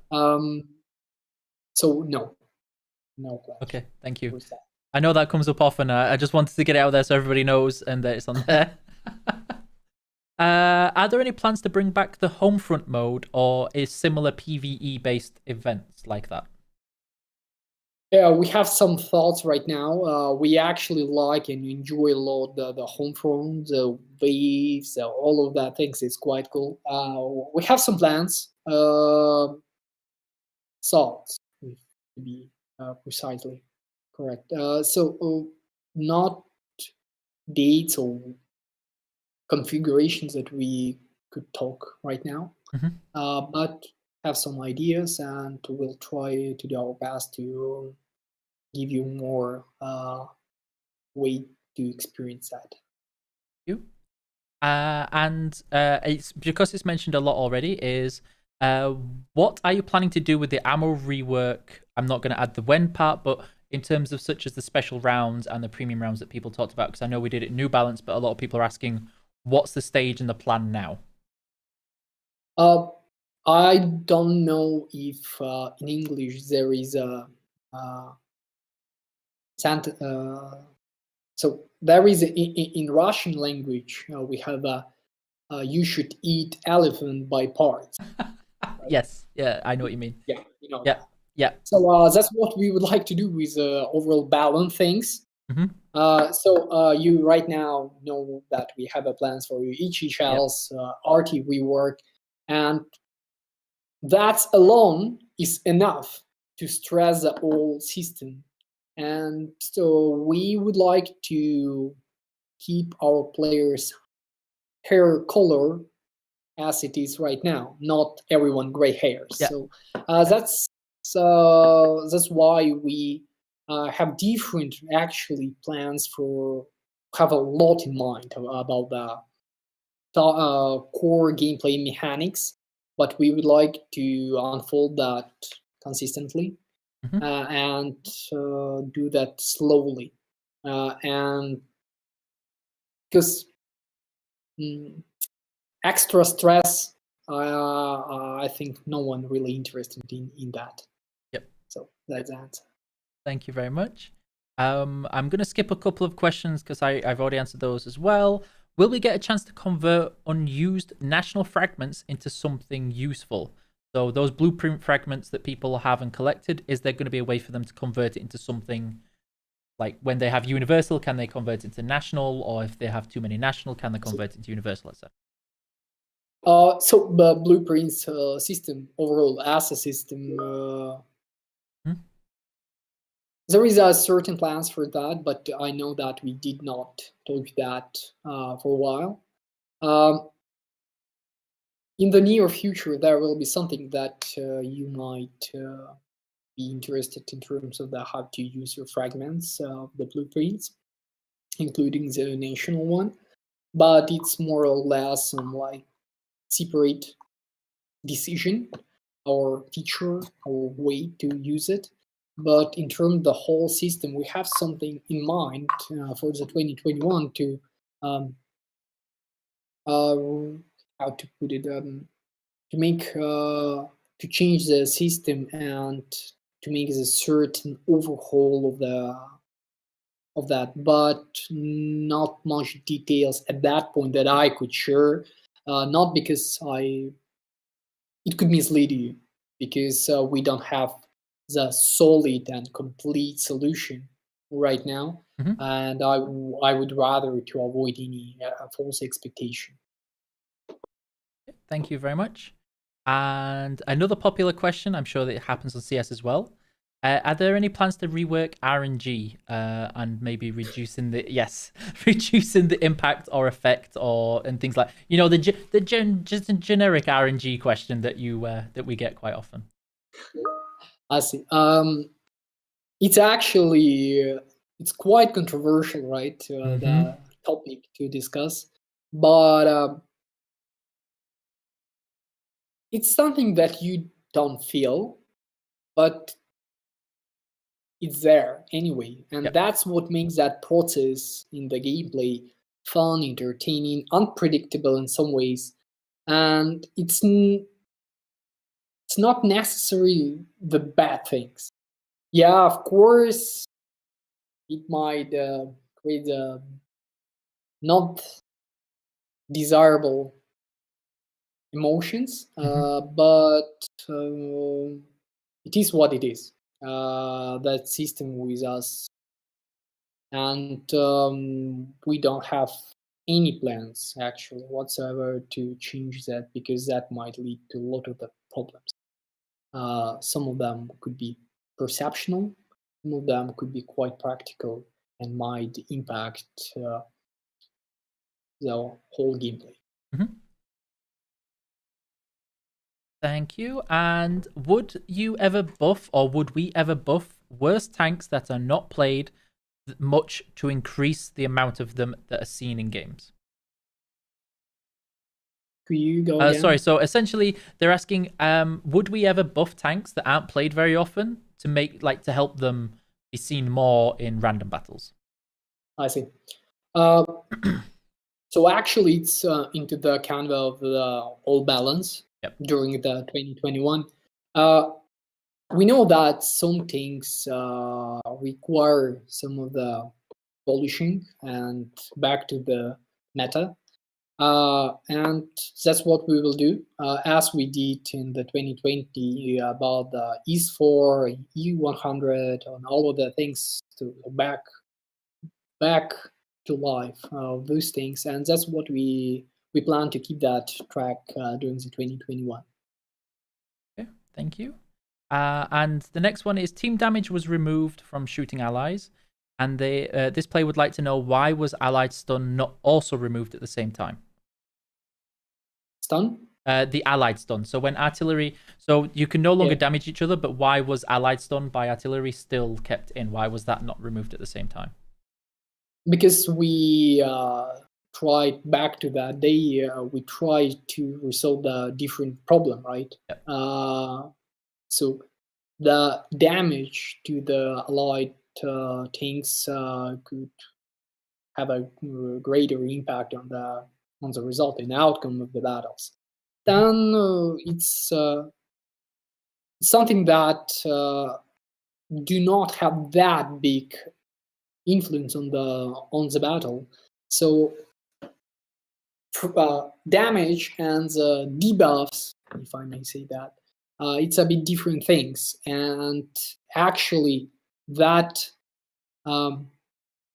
that creates some inconvenience, but do not completely impacting the game. Because if RT keep hitting allies, there should be some penalties, right? It should be somehow to show that it doesn't look right. So that's eventually lead to. So we fixed the problem that we would like to fix, and that things we think do not have that impact and have some benefits of keeping. And another one is there any chance that players will have an option to test out premium or special tanks so they can have a better judgment on buying those, whether it makes sense to buy those, so whether they can have a rental period of a vehicle before they purchase it? It's actually a much more complicated question than it might appear. So because we as a human being, we super fast in terms of the conclusions, right? We played one battles, did everything wrong, and say, I know everything right now. I know how it plays, I'm super expert, but the way you feel it, not necessarily how it really is. And some of that things related to some rare things or special things or different things actually might mislead players or did not really give enough information or context. So that's one part. Another, it's taking that into consideration. It's quite hard to come to the solution option of that rental or whatever to meet that goals and give players a lot of that context before they make the decision. And before we find that proper way of give that rental, we do not have plans to roll out that on the production. Okay, thank you very much. We've already answered the multinational. Well, it's asking about new tanks, and it's asking multinational tanks. Yeah. So yeah. Oh, unless you've got a different answer from what you gave. No new tanks. Yeah, okay. Actually, This one is a new one. Are there any personal missions 3.0 and campaigns like that coming out? Oh,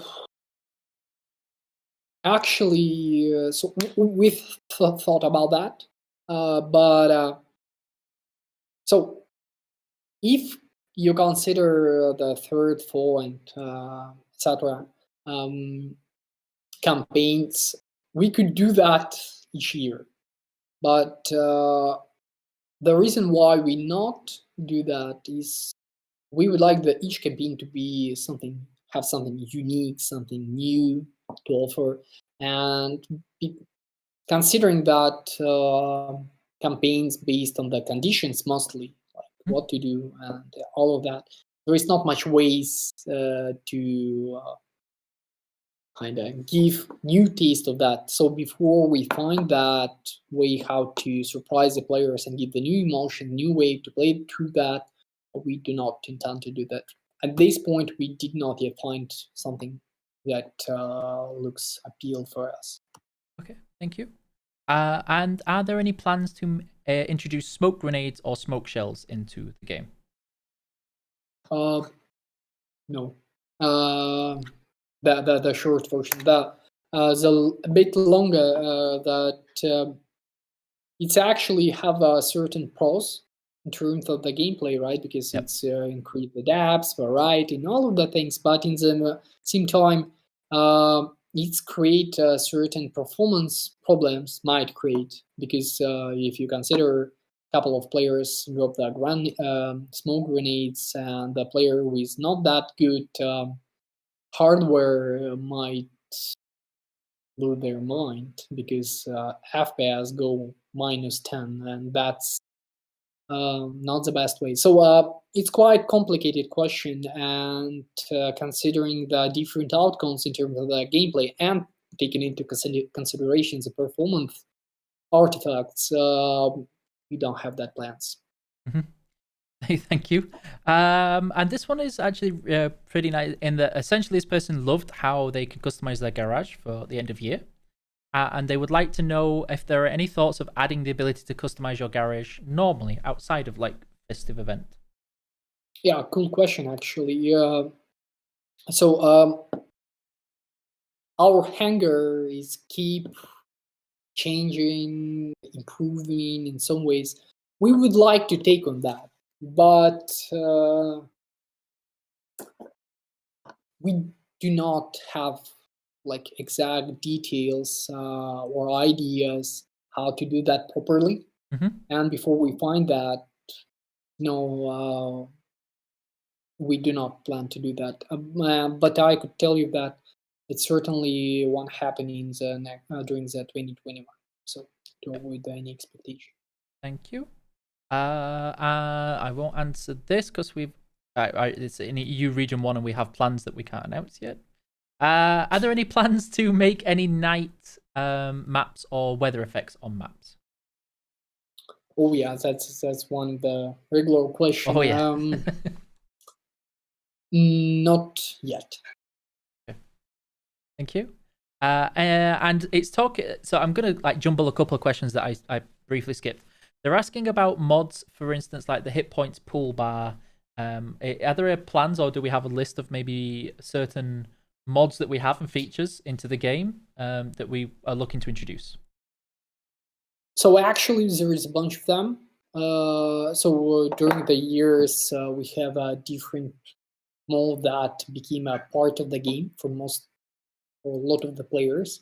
And during the 2021, we plan to introduce in our game some of them in certain ways. I would say that. So yeah, we will unfold that plan during the year. So it won't happen certainly like everything at once, but it will be quite consistently during the 2021. Okay, thank you very much. Okay, so I've skipped the others. Somebody's just wants to say thank you very much. They spent the channel points to actually say thank you for adding check tanks into the game. Can't wait to play them. Thank you very much. And then the final one is asking about planning to rework maps into the latest graphics. So afterwards 1.0, we think that our graphics made a huge leap forward, and we will keep investing in our tech, right? But right now, what we prefer to do is to think about the level design. So overhaul some of the maps and make that enhancement process rather than keep improving how the leaf is look on the tree. But we keep that improvement track going forward. But right now the priority a bit different. Thank you very much. So the rest of the questions I see in chat, I know you're really eager for them, but we had the channel points and we've already answered things like the matchmaker with like the changes that are planned and things like that. So please bear in mind, feel free to rewatch it tomorrow when it's on YouTube. It will be a VOD straight after this. Thank you very much, Artem, for your time and going through this grueling Q&A session. Thank you. It was a pleasure. I'm again apologize for my English. I know that for some of you that have who's native speaker of English, it might be painful. But I try to use my barbarian English as much as I could. So thank you for having me on that stream. Hope you enjoyed some of the answers, and apologies for some of the answers. So bear with us during the 2021. I would emphasize enough the importance of the sandbox for us. Again, it's something that we would like for HE shells, for RT, for crew. This is our intention in the first place, and we would like to show you what we got. And it's not necessary imply that it's exactly how it will be on production, or that it's not inevitable that they will make to the production. We will see.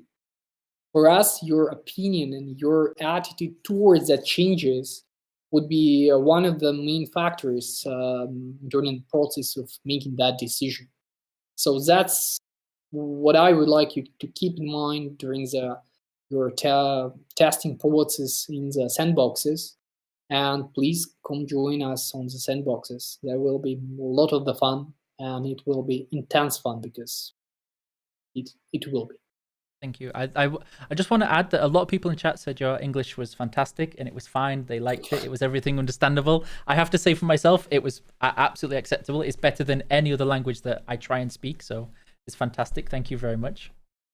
Thank you a lot. It's cool to hear. I think it's a bit okay.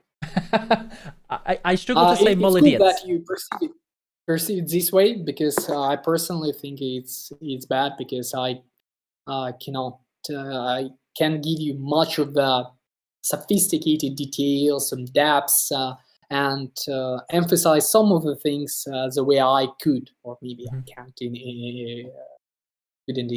English, in Russian. But I will try to improve a couple of streams more, and I think it should be better. But thank you for that voice. Thank you very much. And thank you for all the viewers for your time and for your attention to the game. I think it's equally important for you and for us to have the same context, same perception, because there is something that I quite confident unite us. It's love for our game, and that's our is the most important word here. Definitely. Thank you. Thank you very much. I will let you disappear. I'm going to disappear to the face cam and say goodbye to everybody. So thank you very much for your time and effort, and safe travels. Thank you.